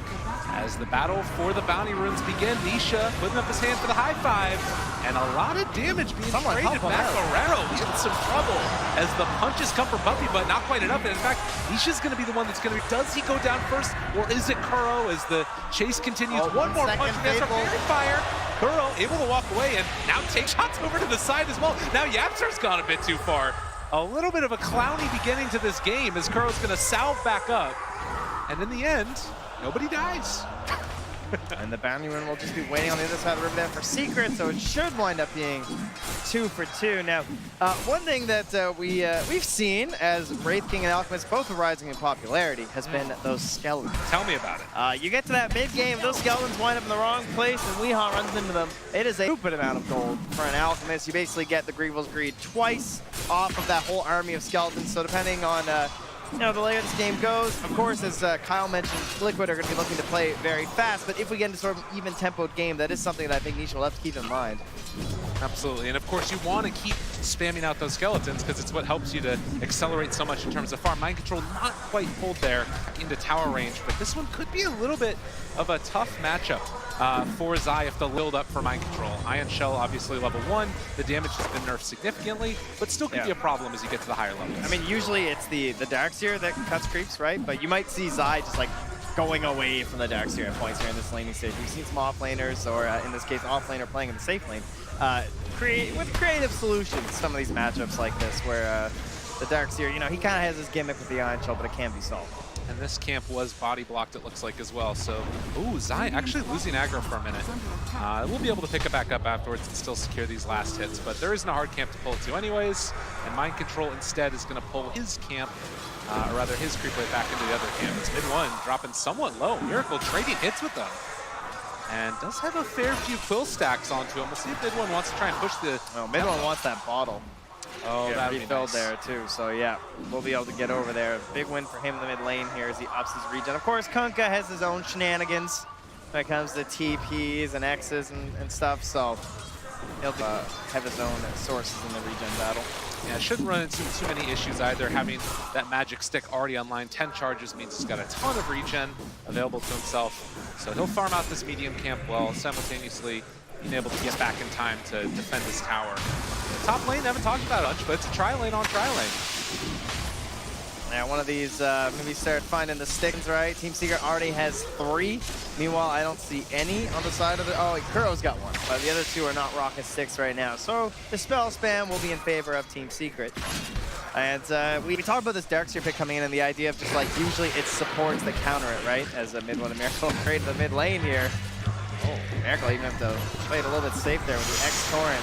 Oh, it's close. He's at 40 HP. Gonna salve up afterwards, but does miss some last hits. He did the math, right? But I mean, one of the reasons why they had these support duo picked up early is that I think Yapzor is just, oh, this might be his last game at TI. If you had to pick a hero for Yapzor, what is it gonna be, right? There's no doubt. It's the Rubik. This is, when I think Yapzor, I think Rubik. He's taking it, possibly his last game. So, although it did open up to like some counter picks, I think it is a support that's going to get banned in that second phase if it looks relatively good in the match at all. Definitely. Not only just the comfort on the hero, but it's not bad necessarily in this. Get the damage reduction onto all of these heroes, then you can trade hits more effectively. So far, so good for Team Secret. The one thing that we always need to keep our eyes on, though, is how much farm does Weehaw manage to pick up?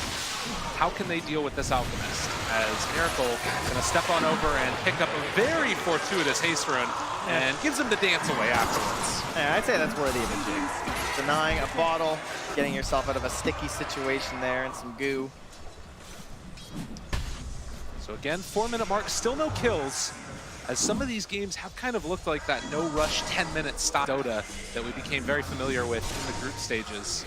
But at least for my money, it feels like are going to need to be the ones that keep that pressure onto the Alk and make sure they're also blocking out the camps so there is no stacks coming out there later on. Yeah, even if he falls behind a little bit in laning to the Alchemist, just looking for those levels so that he can try and gain well back in the jungle. And they have 4 very good heroes for making space across the map, right? GH, woo, that's a big crit. A lot of stun coming out there. Chase comes through. They're signaling the acid spray with the ET moving in. This actually might be what possibly needs the stun to come through. Not quite on the edge. And who else could it be but Yapzor? All right, 2 games in a row. He'll take it. It wasn't enough previously, but we'll see if this crit for him. And 3 for 1 on the bounty runes with mind control, a little bit of trouble, but the surge away should be enough. Just barely off the mark. Yeah, Zai's going for big plays. It's a level 2 surge, so Zai's still going to at least get 1 more shockwave on him, and his bottle's already used. Yeah. Tempting, but not enough. Wasn't quite able to finish mind control, who does just head back to the shrine now.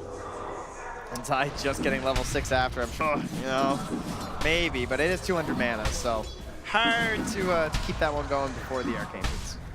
But a much better start to this game, it feels like, for Team Secret, as it does look like they're doing quite well in these levels.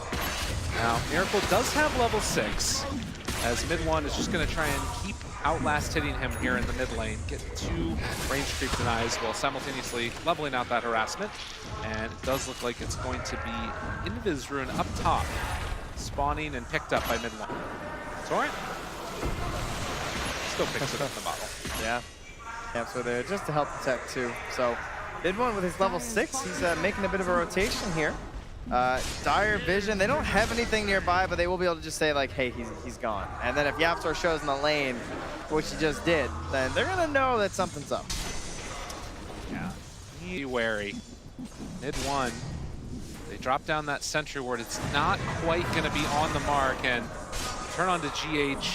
His level 3 does not have any points up in the Cold Embrace. You can see Liquid, they're just playing so safe. They know that this and Mid-1 now just sort of hanging out for a little while. They're scanning to see if he's right in there. Because if Crystal's missing, that's where he's got to be. But then he reveals himself. Just is going to pull this creep wave back and now try and apply some pressure onto Wii. I really like this move. Yapzor gets some time to himself, and now they can try and shut down this Alchemist's farm. Yeah, and Weehaw, he's stuck back here. He has a Quelling Blade, but Nisha, he's carving his way in there too. He's got the phase boots. Left, he goes right. Nisha not realizing he's over there to the side, and Kuro gonna get the TP rotation coming from Miracle, who's level 7. Gonna be able to find Nisha, get the, can he use anything from the Kunga, and now GH going to be the trade-off. So they can't quite manage to bring down Weehawk. So, like, kind of even across the board in some senses. Like, you got a core, you got a support, but you're forcing rotations. Yapzor's getting that mid lane all to himself. When Puppey gets caught there, he's going to drop down the boat afterwards. They did have an observer ward in the area, which should signal that they're going to need to get that D ward later. But in the meantime, Miracle picks up the kill. We're just continuing to farm it up there while Zai, I saw mind control was back at the fountain there. TP on CD. Nisha, rotation there with the RP. Oh, nice little job done here as they get the full stun combo coming out. Mind control afterwards, but away from Nisha. And now the surge away. He does have another stun in 3 seconds, but there is another rotation. Yapzor as well, realizing he's heading off the other direction. They will have the telekinesis into the follow-up stun and finally clean up the kill by virtue of Nisha. And a regen rune for Zai, who's at 15 mana right now. Sure, he is extremely pleased with that. So solid on the first RP there. Managed to grab a kill onto mind control. While Kuro is on a warding mission deep inside territory, gets a beautiful ward up there as long as he's not scouted on the way out. And they don't have any vision up in this northern part, so they probably don't know this has happened. Now Med1 gonna go for the south play underneath tower. Does move back in now afterwards for the last hit. Manages to get it, but does he pay the price? Mind control is here as well. They pull, no! The timing, and now the stomp to turn it. A little miscue there by Miracle. A rare mistake. They still get the kill. Yeah, winds up being fine. There's just too many rows. Now, Liquid have committed a ton of vision in this top area of the map now, but they've lost that tier 1 tower. I think they were trying to perhaps hold that for as long as they could, because if you keep that tower, you're going to keep forcing Secret up here because they want to knock it down so bad because you know they want to be pressuring into your jungle. Now these wards being left behind are essentially there to scout when Secret are going to be smoking the Alchemist kill. But Elk right now farming out in that triangle anyways. And that is a lot of, not wasted vision, at least not quite as nice a vision as they might have wanted, but. It still spots things like courier rotations, right? So they know where some of the heroes are located based off of that. Nisha is heading in towards his Midas now with those 10-minute bounty rune mark. Top should go both ways to Secret, and bot Yapster's gonna try and hold one with his telekinesis. Mid one even going for the other. Okay, they're going for 4 bounties here to try and slow down the Alp.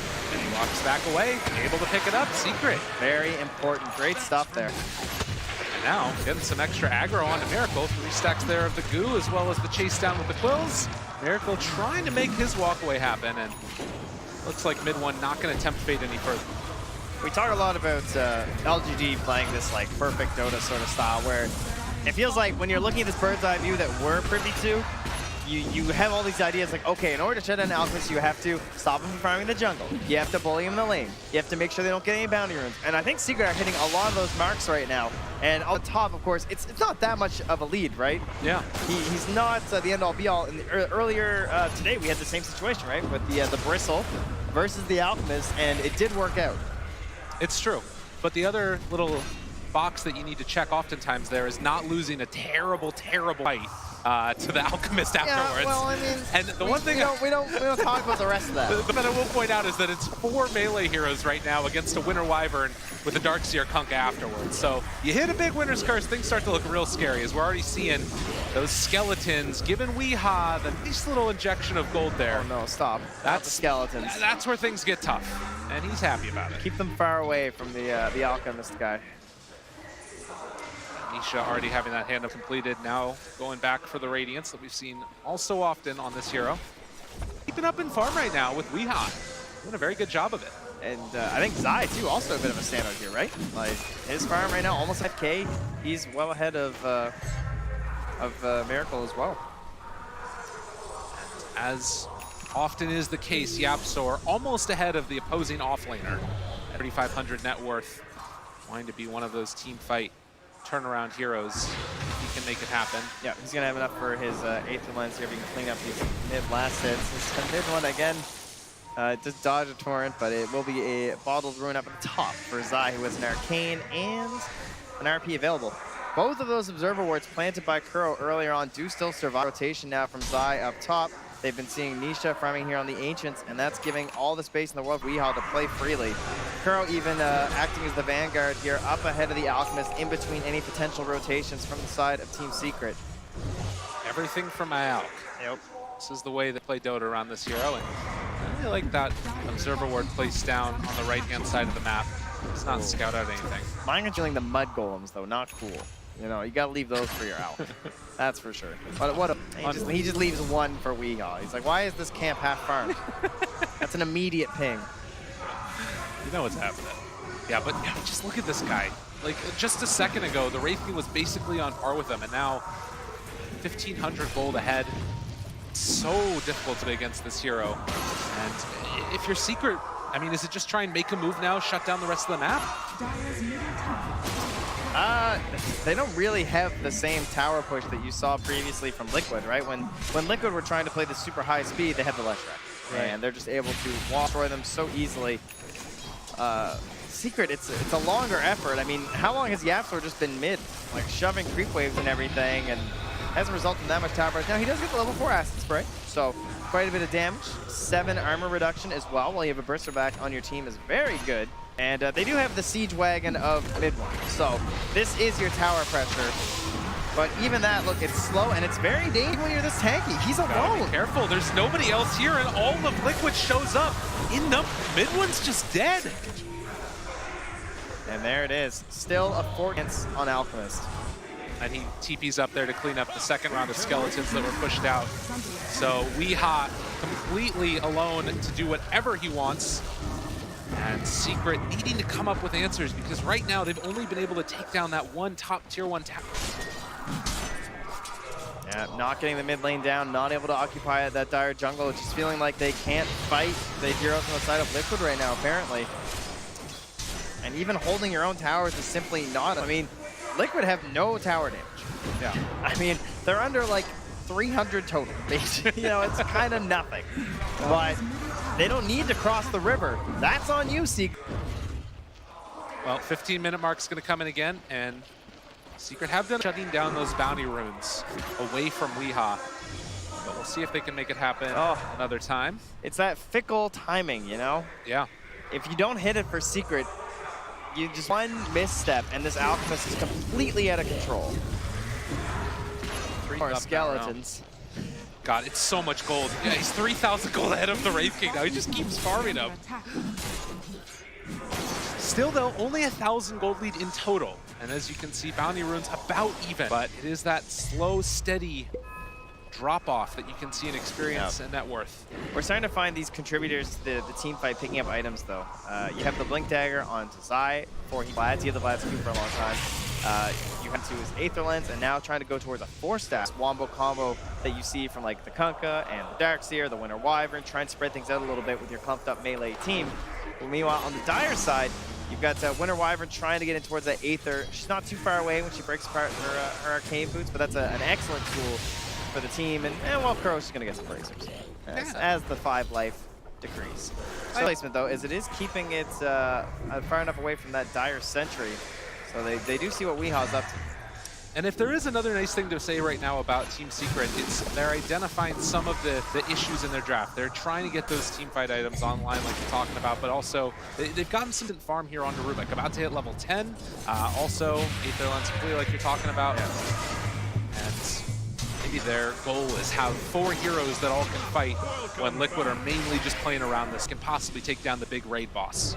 Yeah, it's funny to see Yapstorm just like that's not a even iron shell. Not even using the wow, that is a nice iron shell. Not even using the acid spray, right? He's just like holding onto it because he doesn't want to push it anywhere away from that tower because he knows he's in the danger zone. Just trying to find it for himself. Oh, here come the Skelly Bros. Al, hurry! The skeletons. Now Weehaw thinks there's a move coming here. So maybe just trying to hide a little bit with his BKB, but okay, here we go. Hello, Skeletons. Oh, 32, 32, 32. Just keeps on. Oh, more skeleton. Oh, more 32. Oh. They just keep on coming, man. That's great. That hero is so insane. But the smoke up coming out from Liquid, as it looks like they are ready to make a move themselves. They have the Spirit Vessel done for Miracle. The BKB on the Alk.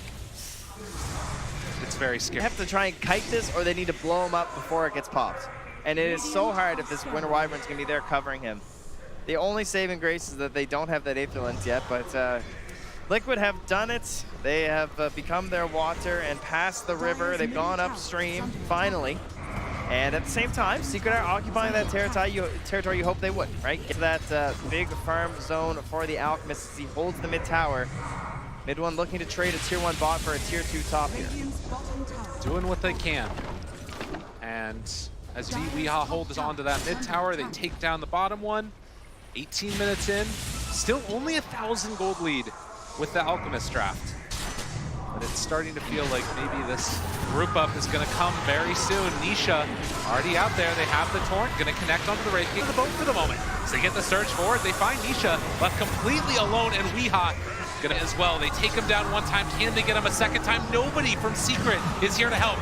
They just bailed. They're like, Nisha, you're on your own, buddy. I think they got him. They're going for another round. Puppy, maybe in some trouble as Weehaw doesn't quite manage to get there in time.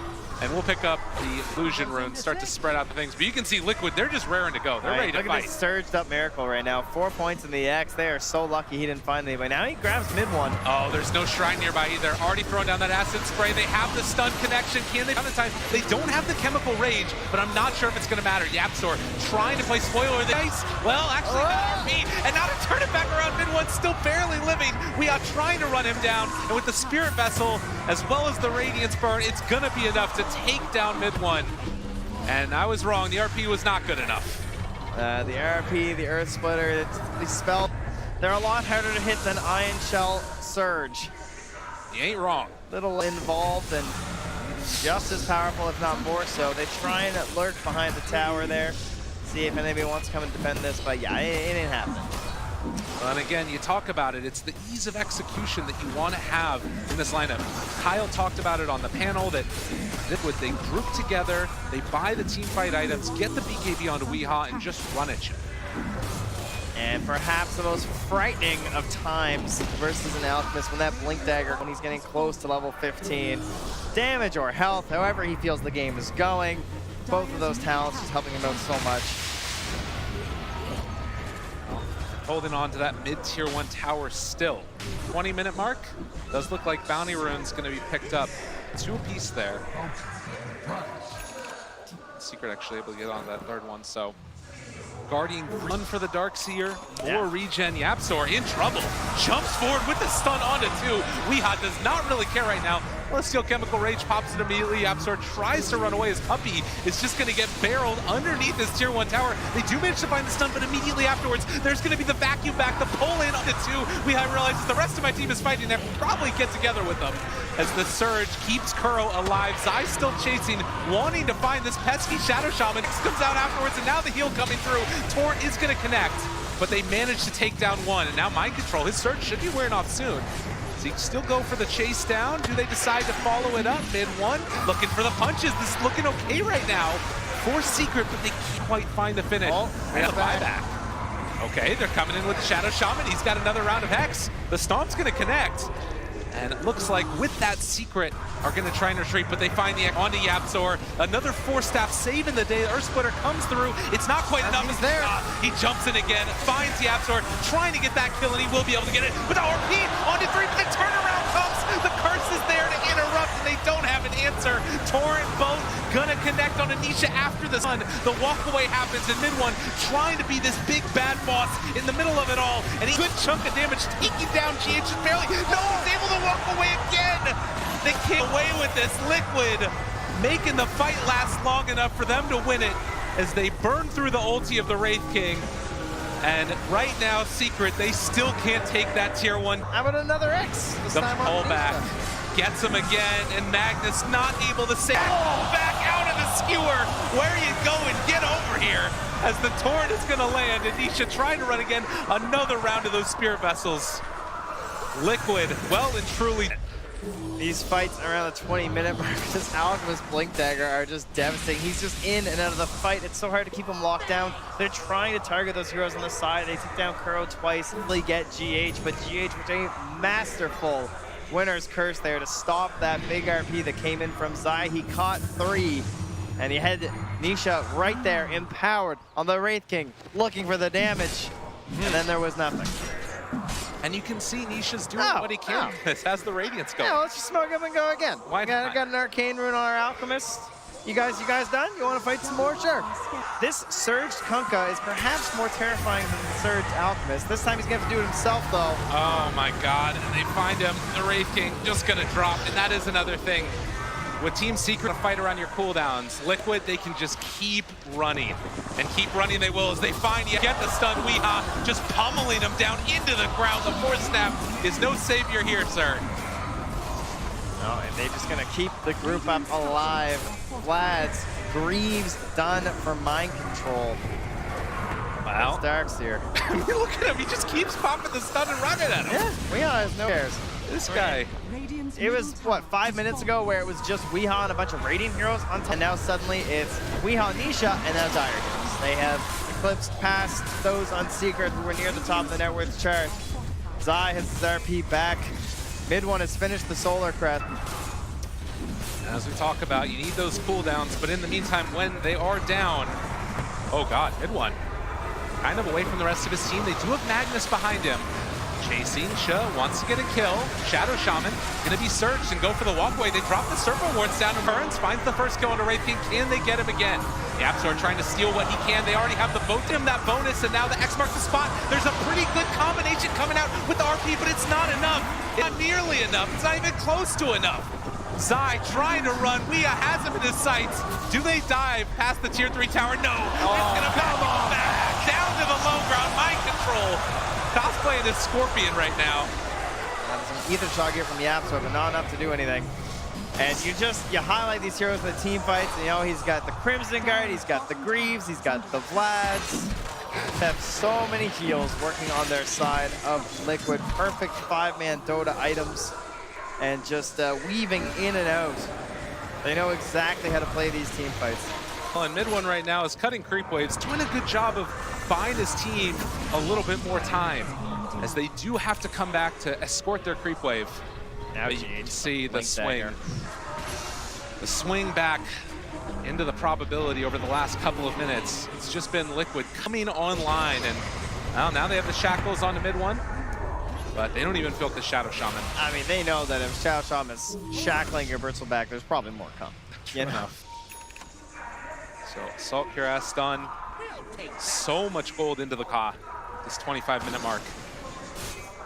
And for Secret, it's just, it feels like it's just a game of holding out, trying to keep all of this pressure off of their base. And to be fair, they are doing a decent job of it, but what is that wait for? What's the turning point for Secret?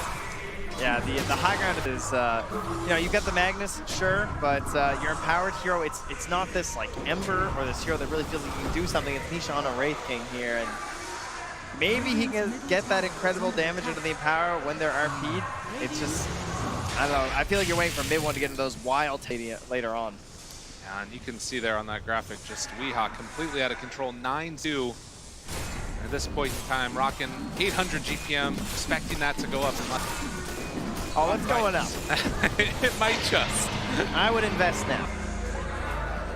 Give him an Aegis just in case they thought they could kill Weehaw. Don't want to hand over any big streaks, and GH is on the hunt here with his Blink Dagger and an Invis Rune. He wants to see if anyone is split pushing. And lo and behold, yeah, Zai is TP, just came back. Now Yaps are in the lane too. And we realize, I mean, if anybody shows for a second there, they can go on him, but it looks like GH not wanting to. All right, we're making a kind of path here. Timbersaw will be pleased. And Zai, they're looking to set something up here. A two-hero, bringing someone back and then going for the big one, but now they see GH and say, abort, abort. Now try strong, good catch, but the winner's curse is going to be enough. Yeah. I mean, how are you ever going to get a good RP off versus that? Well, maybe if it's down, they can take a fight around it. As Yasor is going to get ran down here. He's doing his best to try and throw some damage on him. Meanwhile, at your base, there is an Alchemist who is charging his stun and contemplating some plays here. Oh, he's just going in, but gonna get stunned underneath the tower. Maybe an opportunity is the torrent. I mean, Weehaw, if you're getting hit by the tower, I might as well drop my wards down. That makes a lot of sense. That's value plays from Captain Kuro. He knows what to do. Captain Kuro, absolutely. Tier 3 he could tower. have a cereal brand, I think. Goes down, another round of stuns. Nisha trying to hold on to this high ground, if at all possible. But Liquid, the engagement, they don't need to do it. They can just back out now, take down these shrines, and cool, calm, and collected. Yep, flowchart Dota. Making it happen. Coming out. They want the shrines. They already got the Aegis. They kind of did in reverse order, but that's fine. And Secret, all right, this is your TI hopes. This is your season hope. This is everything you've worked for the past 365 days. I can't remember when they got eliminated. But either way, it's a long time. It's every day. It's every night. It's what you think about as a TI player. And they're feeling in there right now. You know? What do we have to do? They know they're at a disadvantage, there's no doubt. It's not the kill score. It's not just the Alchemist. It's the unrelenting pressure of Liquid overflowing onto the Radiant side of the map. And it's so hard to stop. Mid one doing the best that he possibly can for his team right now, just trying to clear through these creep waves and keep them off of their towers. They have the split push coming from the Wraith King as well, having a nice little bit of pressure onto this bottom tier 2 tower, even empowering the skeletons wherever they can. As Nisha throws out the stun, they have the Chemical Rage, another round of it, trying to lay into this Alchemist as he hits onto their tier 3 tower. The pressure is coming bottom, and they're going to have to go back and deal with it. But that also means a lot of gold going into the coffers of Weehaw. Yeah. And more skeletons. Yeah, I don't know about this one, guys. It's so much gold. Yeah. Oh, wait, but back on the other side of the map, maybe a chance for a fight. I was a little surprised they didn't X him. He doesn't have bots, but it doesn't look like it's going to be punished here. If anything, Nisha's the one that's being targeted. Now, Spirit Vessel using the X after the torrent. Missing on the tide. Happened. Don't worry, guys. It's like you. Get the hell out of here. Obviously, Liquid not really looking to commit all too much there onto Nisha. just toying with him, threatening, pushing him back into his base, and just saying, yeah, you know you're not supposed to be up here, right? And the ultimate win of this style of Dota right now is the map control that you get, getting 4 more bounty runes for Team Liquid. Talked about time and again, Team Secret with their furthest advance so far in the history of this tournament, but the ultimate raid boss being Liquid, who have knocked them out time and again. Looking like it could happen here again in game number 2 unless... And they have the Satanic now swapped in for Weehaw. And in order to try and kill this Alchemist is either like eliminate everyone else around him and then try and fight him, which, you know, that's obviously the harder one to do, or you try and burst him down all in one. So he's protecting himself from the RP with his dash resistance. Be careful coming. They've got a lot of control onto this guy. The boat is going to land afterwards, but he does have the walk away. Another round of X, another round of stun, 4-step, keeping mid-1 alive. Fully commit onto him, and actually instead, mid-1, getting a little bit fresh with Miracle there. That is some very scary stuff now with the Solar Crest on Miracle too, though. Can put the hurt into mid-1. Zai continues his presence in that bottom lane, though. Gonna see if he can draw them back once more. It's only 10 seconds left on that Aegis. Secret, they did get a win here, right? They have held out against the Aegis. Sure, they lost the Shrine, but they didn't lose a full lane of racks. Maybe that can get them to that next round of items. As Zai keeps up that pressure on the bottom creep wave. Well played by Secret to hold on. A lot of other teams might have fallen apart. The problem is they have the Kunkka. And one of the reasons this hero's so powerful is they can just X back, deal with the wave. And so if Zai ever blinks and TP's back, that's what they're going to do. They're just going to X back mind control here. So they'll get down an Ion Shell. But Zai sees that X and says, oh, you're not hanging around? Okay. He can stay down on that side. So Weehaw, the full TP back. So he's probably going to buy his bots. And he's going to look for the kill there on the Zai if he wants to show himself again. He's waiting. Very wise to the fact that that could be coming. Is going to back out now. He does have enough gold for Guardian Greaves if he wants to fully commit, but obviously at this stage in the game, you also have to be saving for buyback. Yeah. But that could be one of those big turning factors as well. A good chunk of this damage on Liquid comes from the physical. Yeah. It's armor. Nisha is getting a AC picked up here. He's going to lose his buyback. Bottle up, bottle up, bottle up. Got to blink before the Radiant Stick. Jeez. Zai barely getting out of there. Yeah, that was very close. Caught sight of him for a moment. And meanwhile, on the high grounds, looking for the chase. Liquid, they're thinking about it as they get the TP boots coming in from the out, looking for that X play. Already have 1 round of it. Force-staff a little bit late now. The jump forward, Weehaw finding and killing off Yapzor. Mid-1. Protected for the moment by Nisha, but this is the problem, trying to run away from X-Mark's combination.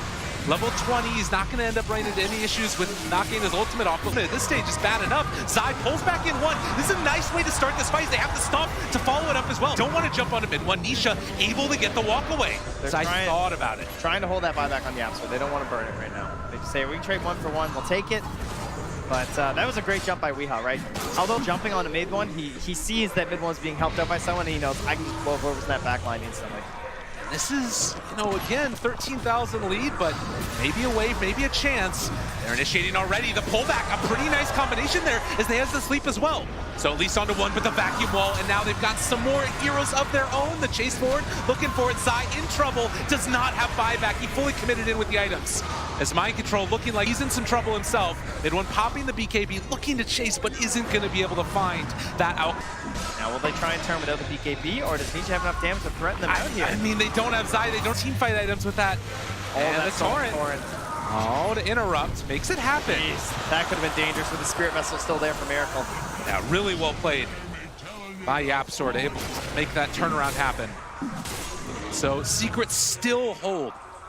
I think we've used a lot of David versus Goliath analogies in this one, but holding on to your high ground. Yeah, I know that was supposed to be this matchup, but it has felt that way. Starting to feel that way. Another round of X's. Secret done a good job of dodging away from it when it looks a little bit testy. They're trying to burn this BKB. Stun comes, they have to stop afterwards. Wraith King had a lot of damage coming his way. They even dropped the wards. High ground, gonna pop the ultimate now. Weehaw looking to chase, follow forward with this stun. Do they have anything else to save it? It doesn't look like it right now. In some trouble, Nisha turns to fight, able to pop the BKB and go for the walk away. So Liquid, not able to break high grounds. I think with the pressure on Liquid to go high ground, their KB timers are actually more valuable than secrets. So if I'm trading that out for the Wraith King, I'm taking it. Yeah. Every time right now, because maybe we'll get a window where we can actually deal with this guy. It's down to 6 seconds now onto Weehaw. And how much does the complexion of this game change if that BKB wears down to the 5-second mark? Like, does Secret have this in the later stages? I mean, it's still big plays on big plays. Like, when's the last time we've even seen GH have to blink, right? Good one. Needs to be careful. Yapzor able to steal something there. It's the acid spray. Lay it down the other direction. That's a lot of minus armor paired together with the bristleback. What can trouble and going to drop? Mid one dead, 80 seconds without buyback, and Nisha, the next one on the plate. He's 17 seconds away from his BKB, but they're going to be there first. Liquid chasing forward, have themselves the stun. They control the Wraith King. He's going to come back in a second. 7 seconds until BKB, but it's looking like it might not be enough as they have the Hex there. The follow-up coming with the Shackles afterwards. Don't even need it.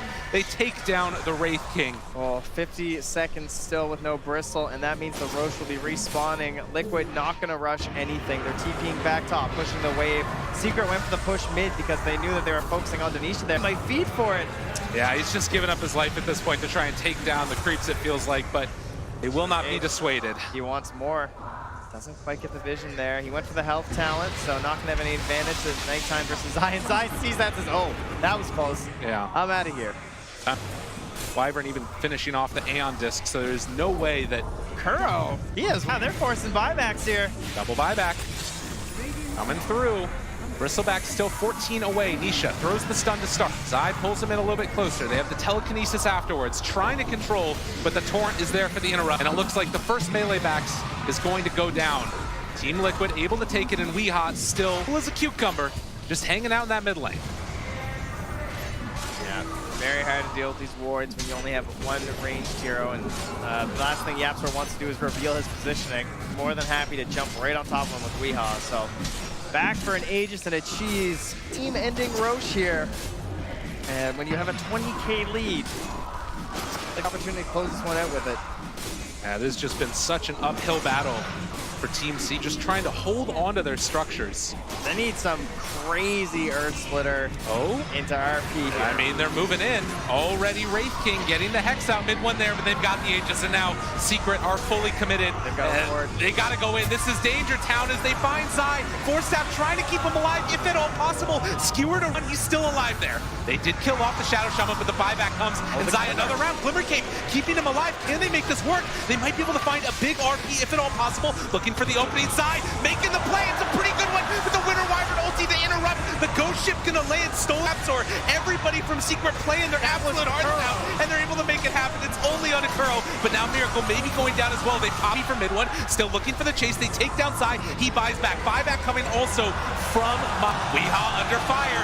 Maybe the crowd feeling a little bit of a sign of life if they can make it happen. But Weehaw, he gets the cheese off, able to run away afterwards. The stun is gonna come out in just a moment. They find themselves T. The boat's gonna land. Now what more do you have left in the tank as the bristleback is gone. Secret needing to run, needing to hide. Where else can they go though? As Zai still controlled, stomped. In a way, can they make it happen? The skewer pull back onto the other side, but it just pulls him closer to Puppy. Nisha trying to stand tall in this fight. He still has his ultimate available as 21,000 net worth lead is gonna continue to grow. They have Nisha under troll as well. And just like that, Team Liquid looking to finish off this carry one more time. The Torrent is going to land. The Cold Embrace keeps them survivable. They have an X onto Zai. Liquid just running through Secret at this point as Zai tries to run, but get back here again. Mind control, continue control. And that is going to be 4 dead and Liquid ready to run down a lane. Secret did so much in that team fight. That's a fight that should not look nearly that close. 16,414 damage there from the Wraith King, but that's largely because he was just walking around trying to burn them down. But GH is too good. I mean, he's waiting for that RP. He knows that that's their big way back into this one, and he won't let them have it. You feel it, ladies and gentlemen. They're trying to pull Miracle into the fountain, do whatever at all possible. But Miracle, he smells it. He wants to go on. He wants to play further in this tournament, and the Ancient is falling as Liquid again are going to knock Secret out of TI. All right, well, OG, you take the high road, and I'll take the low road. Way down in the lower bracket for Team Liquid. Liquid, but it looks just fine for them. Undefeated as they now 2-0 Team Secret. Again, they have eliminated them here in the lower bracket of the International. And what an unbelievable series. Team Liquid, a great story for them, and obviously all the respect in the world for their competitors, Team Secret. Oh, the hug. You love to see it. Like I said, there's just so much respect and admiration between these two teams. And while it hurts to go out now, any other way for Team Liquid as they exchange embraces. So here we are. We're down to 3. One more day. That's it. One Two last more day series. of TI. We have Liquid. Coming back tomorrow, we'll have LGD, and of course, the returning champions, OG, are here to defend their... Ladies and gentlemen, we wouldn't have it any other way. An amazing top 3 right around the corner. Stay tuned. Fever and the panel one last time for today. Thank you, indeed. That's the 3rd time in a row at an international where Liquid knocks out Team Secret. And you can see how much that means to them, the players. Look at those smiles. Kuro is normally a fairly stoic person, but that, it's pure happiness. As they know it's only one good day away from being the TI champion now. Yeah, and I mean, they've done it in the lower bracket before. Perhaps they can do it again, and we know what No-Tail said. He wants to face Liquid. He might just get the chance. Before we are going to talk about what this means for the tournament and for the players, we're going to hand it to the draft panel, who once again would like to break down this game. Hey guys, one of the benefits of the Magnus is that it allows you to accelerate your cores farm. So we wanted to compare the Wraith King as well as the Alchemist and see what they had in terms of net worth. There was a big jump there before Radiance comes out, and what that was the skeletons from the Wraith King being killed. Gets bonus gold for all of these, and it's a huge help to the match. It gets him ahead with every single one that gets killed, and it really accelerates him in a big way. So on the opposite side, Nisha ends up going for Ace using Cleave and things like that. That's also a really good way to accelerate, but it's not as fast as what Alchemist puts out. It's going to leave him farther behind. Exactly, and if we watch how this first big fight with Secret and Liquid in the mid lane comes down, I'm going to pause in just a moment. Weeha, huge net worth advantage. Radiance, Blink, BKB. He's at his peak strength, and you're going to watch as the Liquid cores fully, immediately just going deep into the side of Secret. This allows GH on the corner here, as you'll notice as this fight develops, to play from complete safety on the side. There's no stuns in the area, and this huge ARP, immediately, it's combo broke. There's no way Secret can win this fight. He could just remove RP from the game. Sure, it plays out. Liquid, they don't lose this fight necessarily, but it's a sign of things to come. When you have aggressive core heroes that can go deep into the enemy side of the map, it makes it just impossible to mess up as a support player. All GH has to do is wait for RP, cast. And they're able to do that because he was able to accelerate faster. He got a Blink Dagger, he got a BKB, and that allows him to teamfight earlier than what the Wraith King would. Wraith King just has Radiance as well, but he's not as strong of a carrier as Alchemist is when he's got backup. Yeah, it's a good match. Yeah, and I love it. Liquid, Tinker, Alchemist, Meepo. All of these heroes, what do they have in common, guys? You make gold out of nothing. If you're a Tinker and you buy an item, you're using it 4 times in a fight. You get a stat item, it's ×4. Alchemist, you farm creeps, I get more gold. How do you beat it? Well, we're going to see if LGD can have an answer for that tomorrow. Thank you guys for that breakdown. I don't know. We don't know. I just don't know. Kyle's question stumped me. And apparently no either. Yeah? No. So Liquid victorious once again, and of course behind our mind, Kuroki, who's with Casey right now.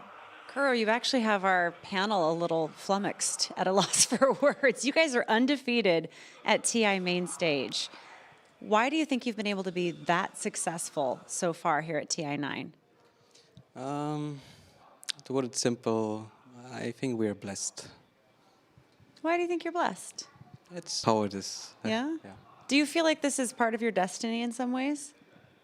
Yeah, that's my beliefs, but at the end of the day, we're just trying our best and just taking things step by step, and thank God it's working. How much of facing Secret came down to how well you and Puppy know each other, do you think? I was definitely nervous because the whole year they kind of had our number. I think we didn't beat them a single time actually in a whole series. So this was the series I was the second most nervous. The first was the Fnatic one, best of one. Oh, really? Yeah, first main stage game and best of one. So, and our team, like for me, it was important to just set our mentality straight. Because, like I said, we lost the whole year to Secret over and over again in all the majors. And we just tried to like reset our mindset. And yeah, I think it worked. How did you reset? I just give them some talks, basically, and that's it. Mm-hmm. I'm not going to say what No, I'm I don't want. I'm not asking you to reveal to me your entire. we need a true strategy. site for that, but Yes. I don't know get there.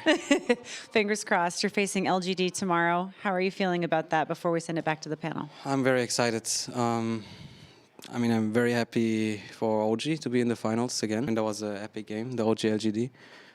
And LGD, last time they beat us, like last time EG beat us, I'm happy to knock them out. And last time LGD beat us in the TI8.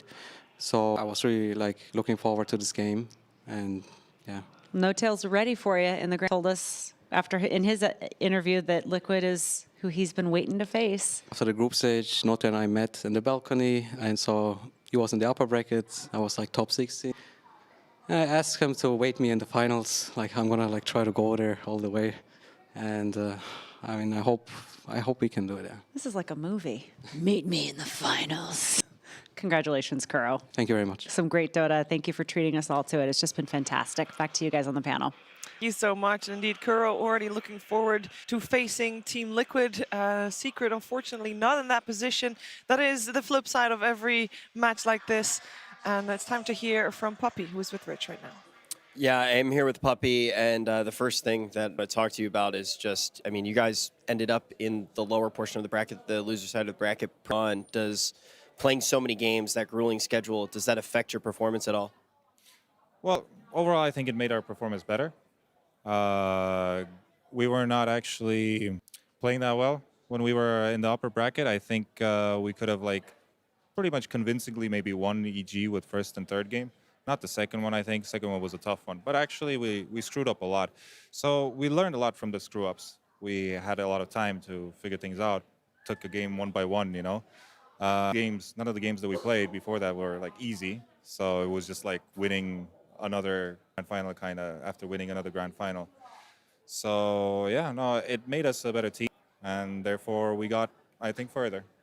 Well, when you look at the rest of the season, it didn't really seem like you needed to do any learning on the fly. A relatively dominant season. Why do you think when you get here to TI, there's some shakiness? It's kind of like a pressure tournament. It's not the same as anything else.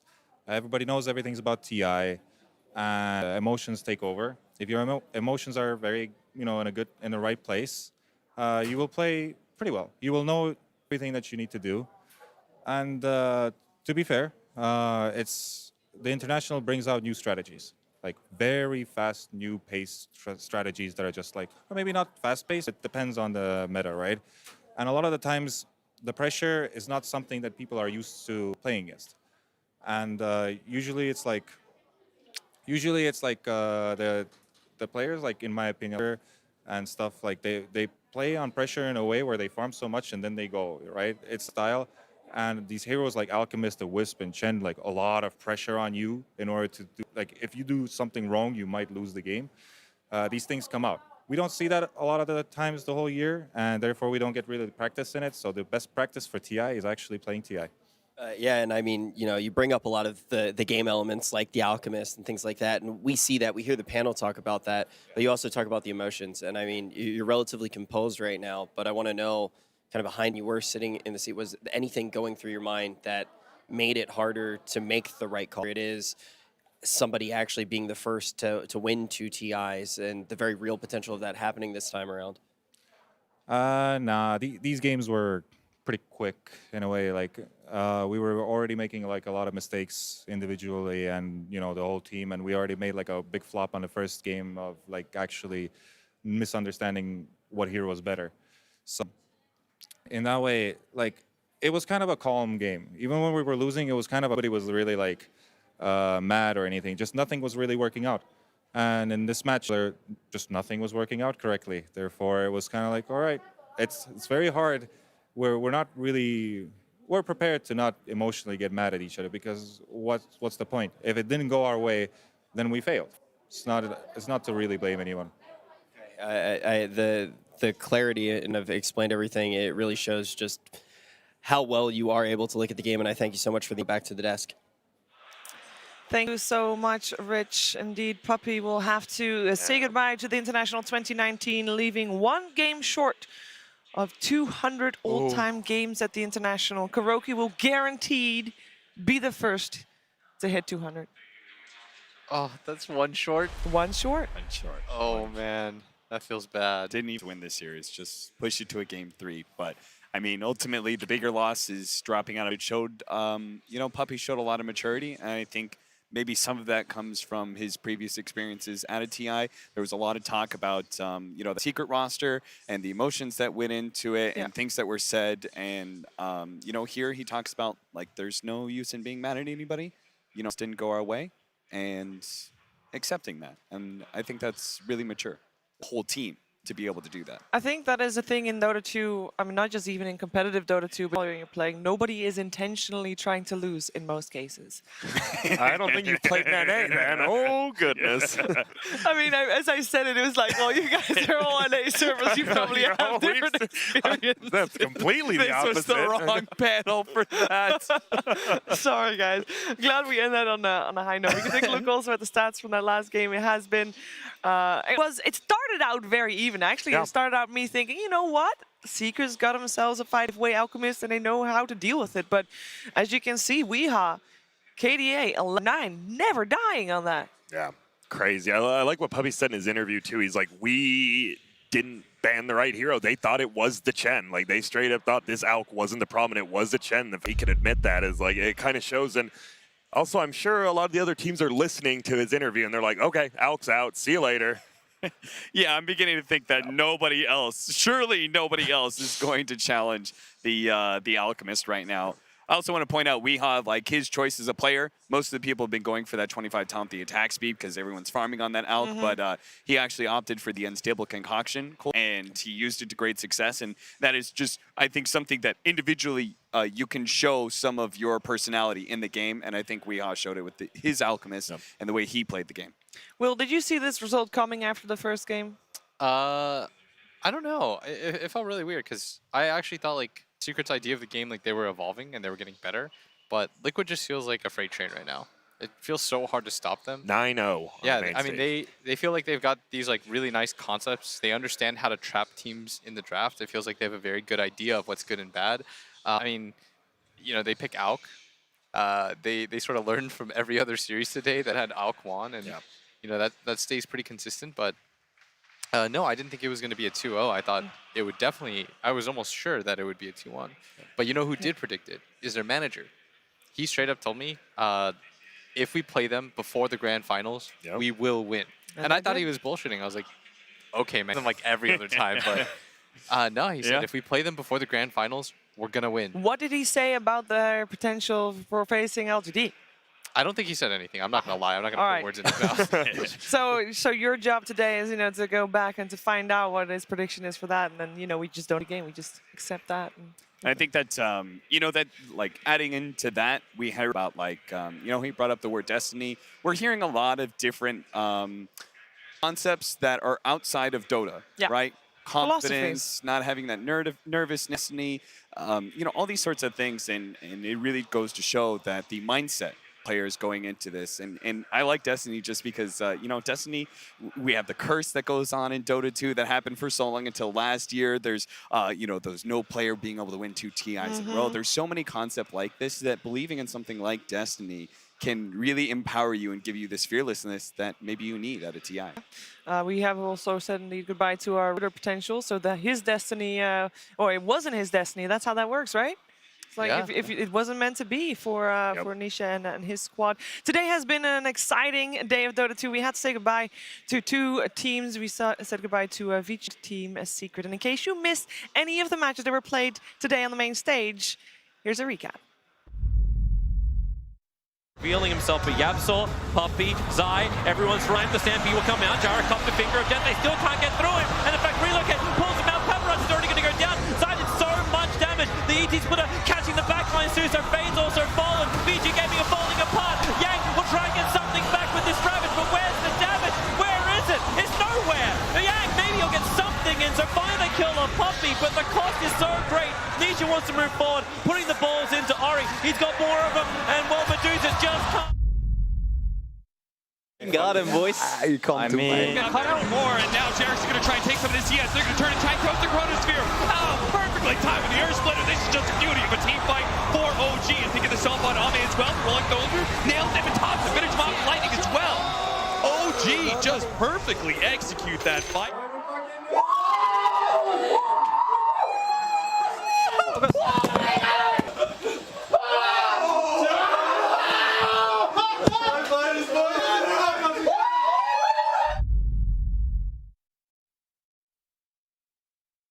Got that instant initiation, and now speaking of which, Yapsor back behind. He can jump in if he wants to. Thinking about it, Fisher to open up. GH, the Echo Slam. Is it quite going to be enough? They have the Ravage to try and turn it. Weehaw so freaking low, looking quite low enough. They do manage to kill him off, but they lose the Earthshaker and the IO. Mid one falling low, the next as well, as they all are getting torn apart. Nisha ended up buying back into this fight, and Miracle trying to take him down. Is it going to be quite enough? Yule Scepter lift up at the very last second to keep Miracle alive. He wanting to take down the mid from Liquid, and he does die to the Maledict. 3 gone. Trying to run. Weah has him in his sights. Do they dive past the tier 3 tower? No. It's gonna come back down to the low ground. Mind control. Cosplaying this Scorpion right now. Some Ether Shock here from Yapsor, but not enough to do anything.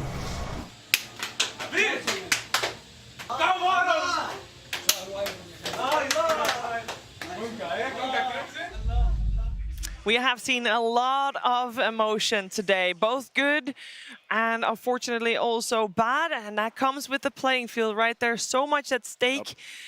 I mean, we heard Kuro talk about emotions run high this game. You know, it requires everything from you. And I'll ask you guys a little bit about that, because I personally think it's very important to show those emotions. And yeah, I hope that you guys agree with me. Let's first. Oh, I definitely agree with that. Because I think it's important not to be able to show this fairy tale of one team being able to go forward and achieve their dreams and literally change their lives by being on the international. I think, you know, it comes at a cost of other people in competition. That's just the nature of it. Not everybody's going to be that winner. And so there is going to be some intense emotions. And that's just the way that life is. Those emotions can help you grow and learn.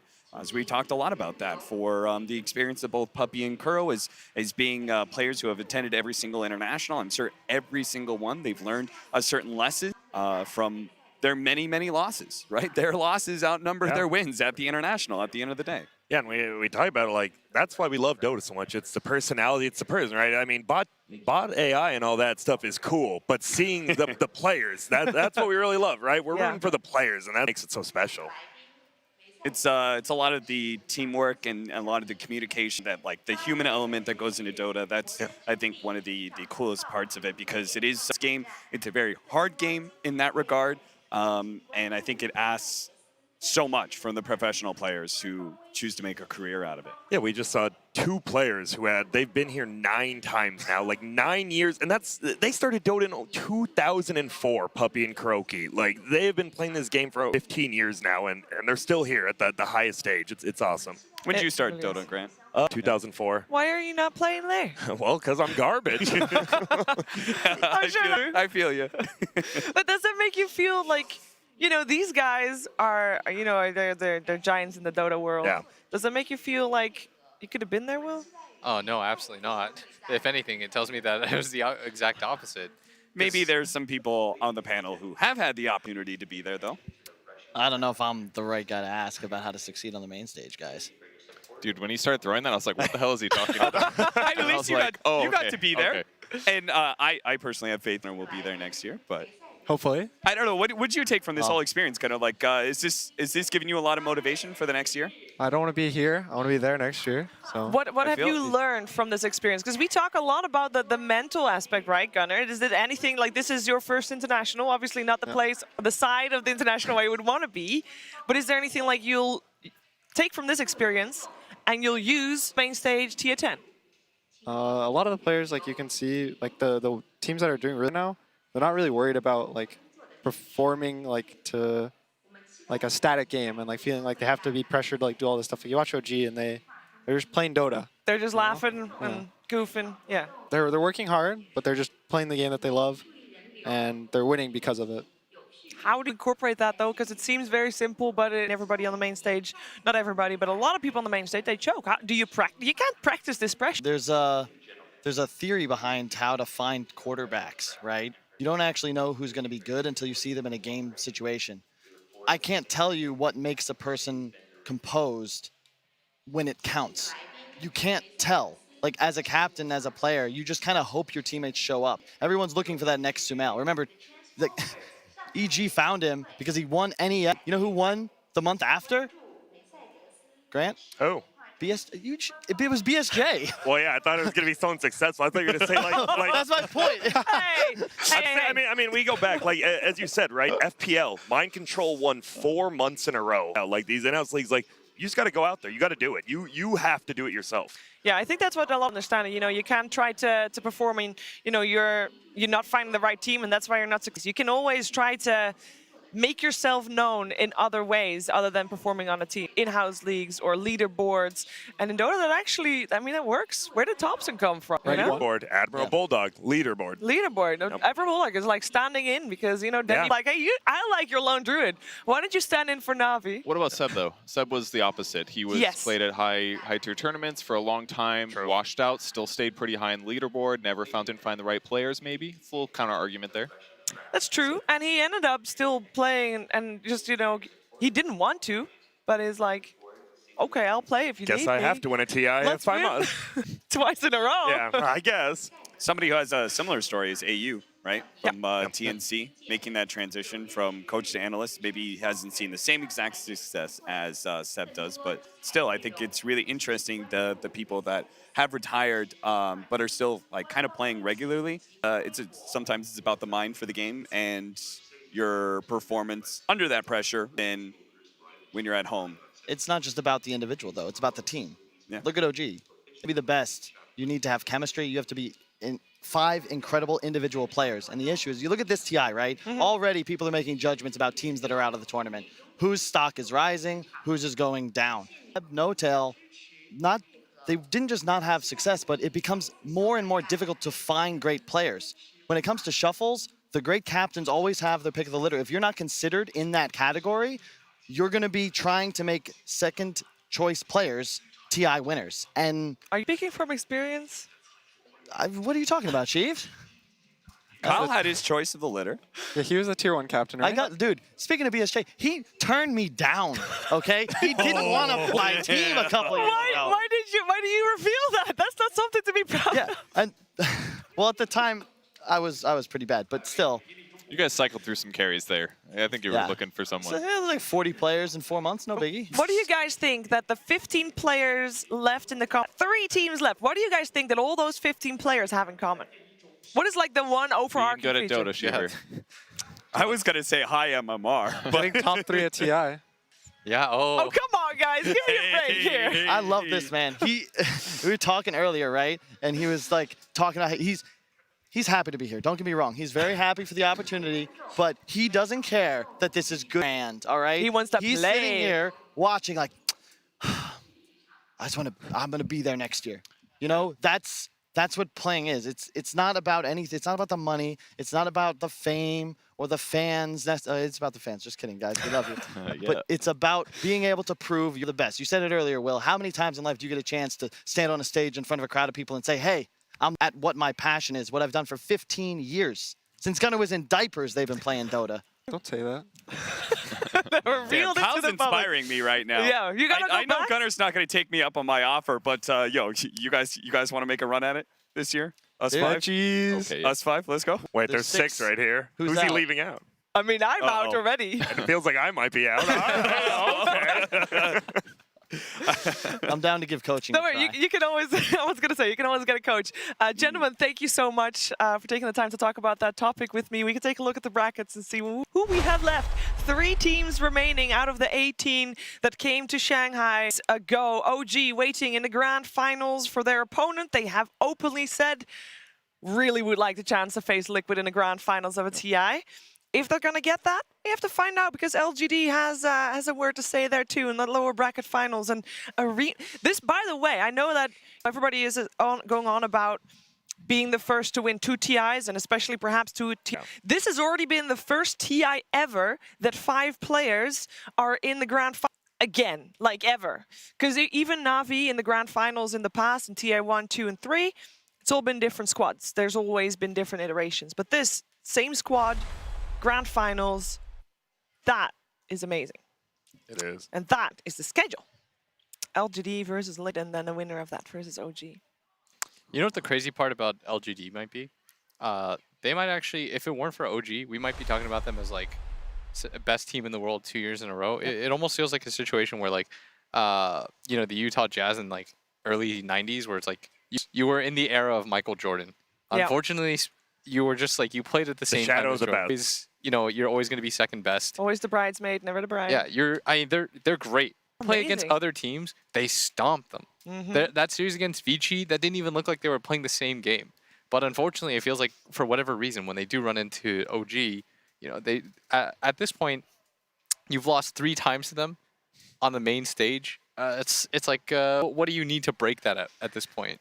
That's where the emotional warfare, mental warfare comes back in. That is a mental block that you also have to get over. You have to believe that you can actually win. But we're going to find out if they're going to win tomorrow. But that is all for tomorrow. Today is not over yet, at least not for you guys at home, because a late game will be coming your way with Dakota and Pyrium Flax. There will be lots of entertainment, some drinks on the side, and hopefully some never seen before content of people making fools of themselves, because that seems to be a little bit of a trend there. Eggs, camera shots where you didn't realize you had a camera on you. Dude, I'm honestly perfectly still from now on. Though, because you don't want to get your leg sleeping, or you want to. Yeah, that's what I was doing. You're right. Wrap it up. All right. Well, thank you so much for joining me, and thank you so much for joining us as well. And we hope to, of course, tomorrow for more Dota 2 at the International 2019.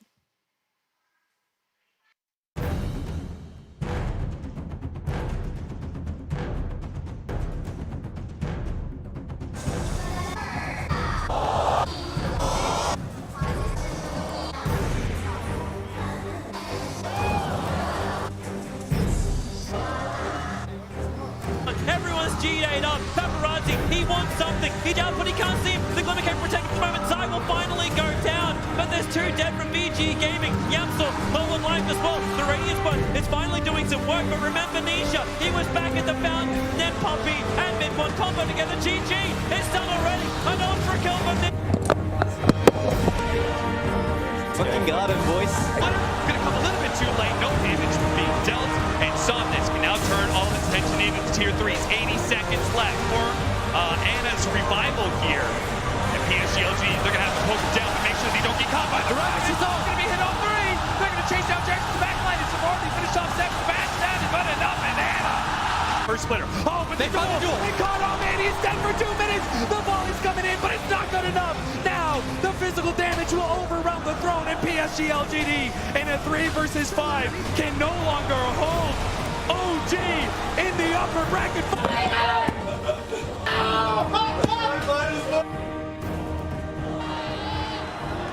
Zai trying to run. Mia has him in his sights. Do they dive past the tier 3 tower? No. It's going to pick him back down to the low ground. Mind control. Cosplaying this Scorpion right now. Ether shot here from Yapso, but not enough to do anything.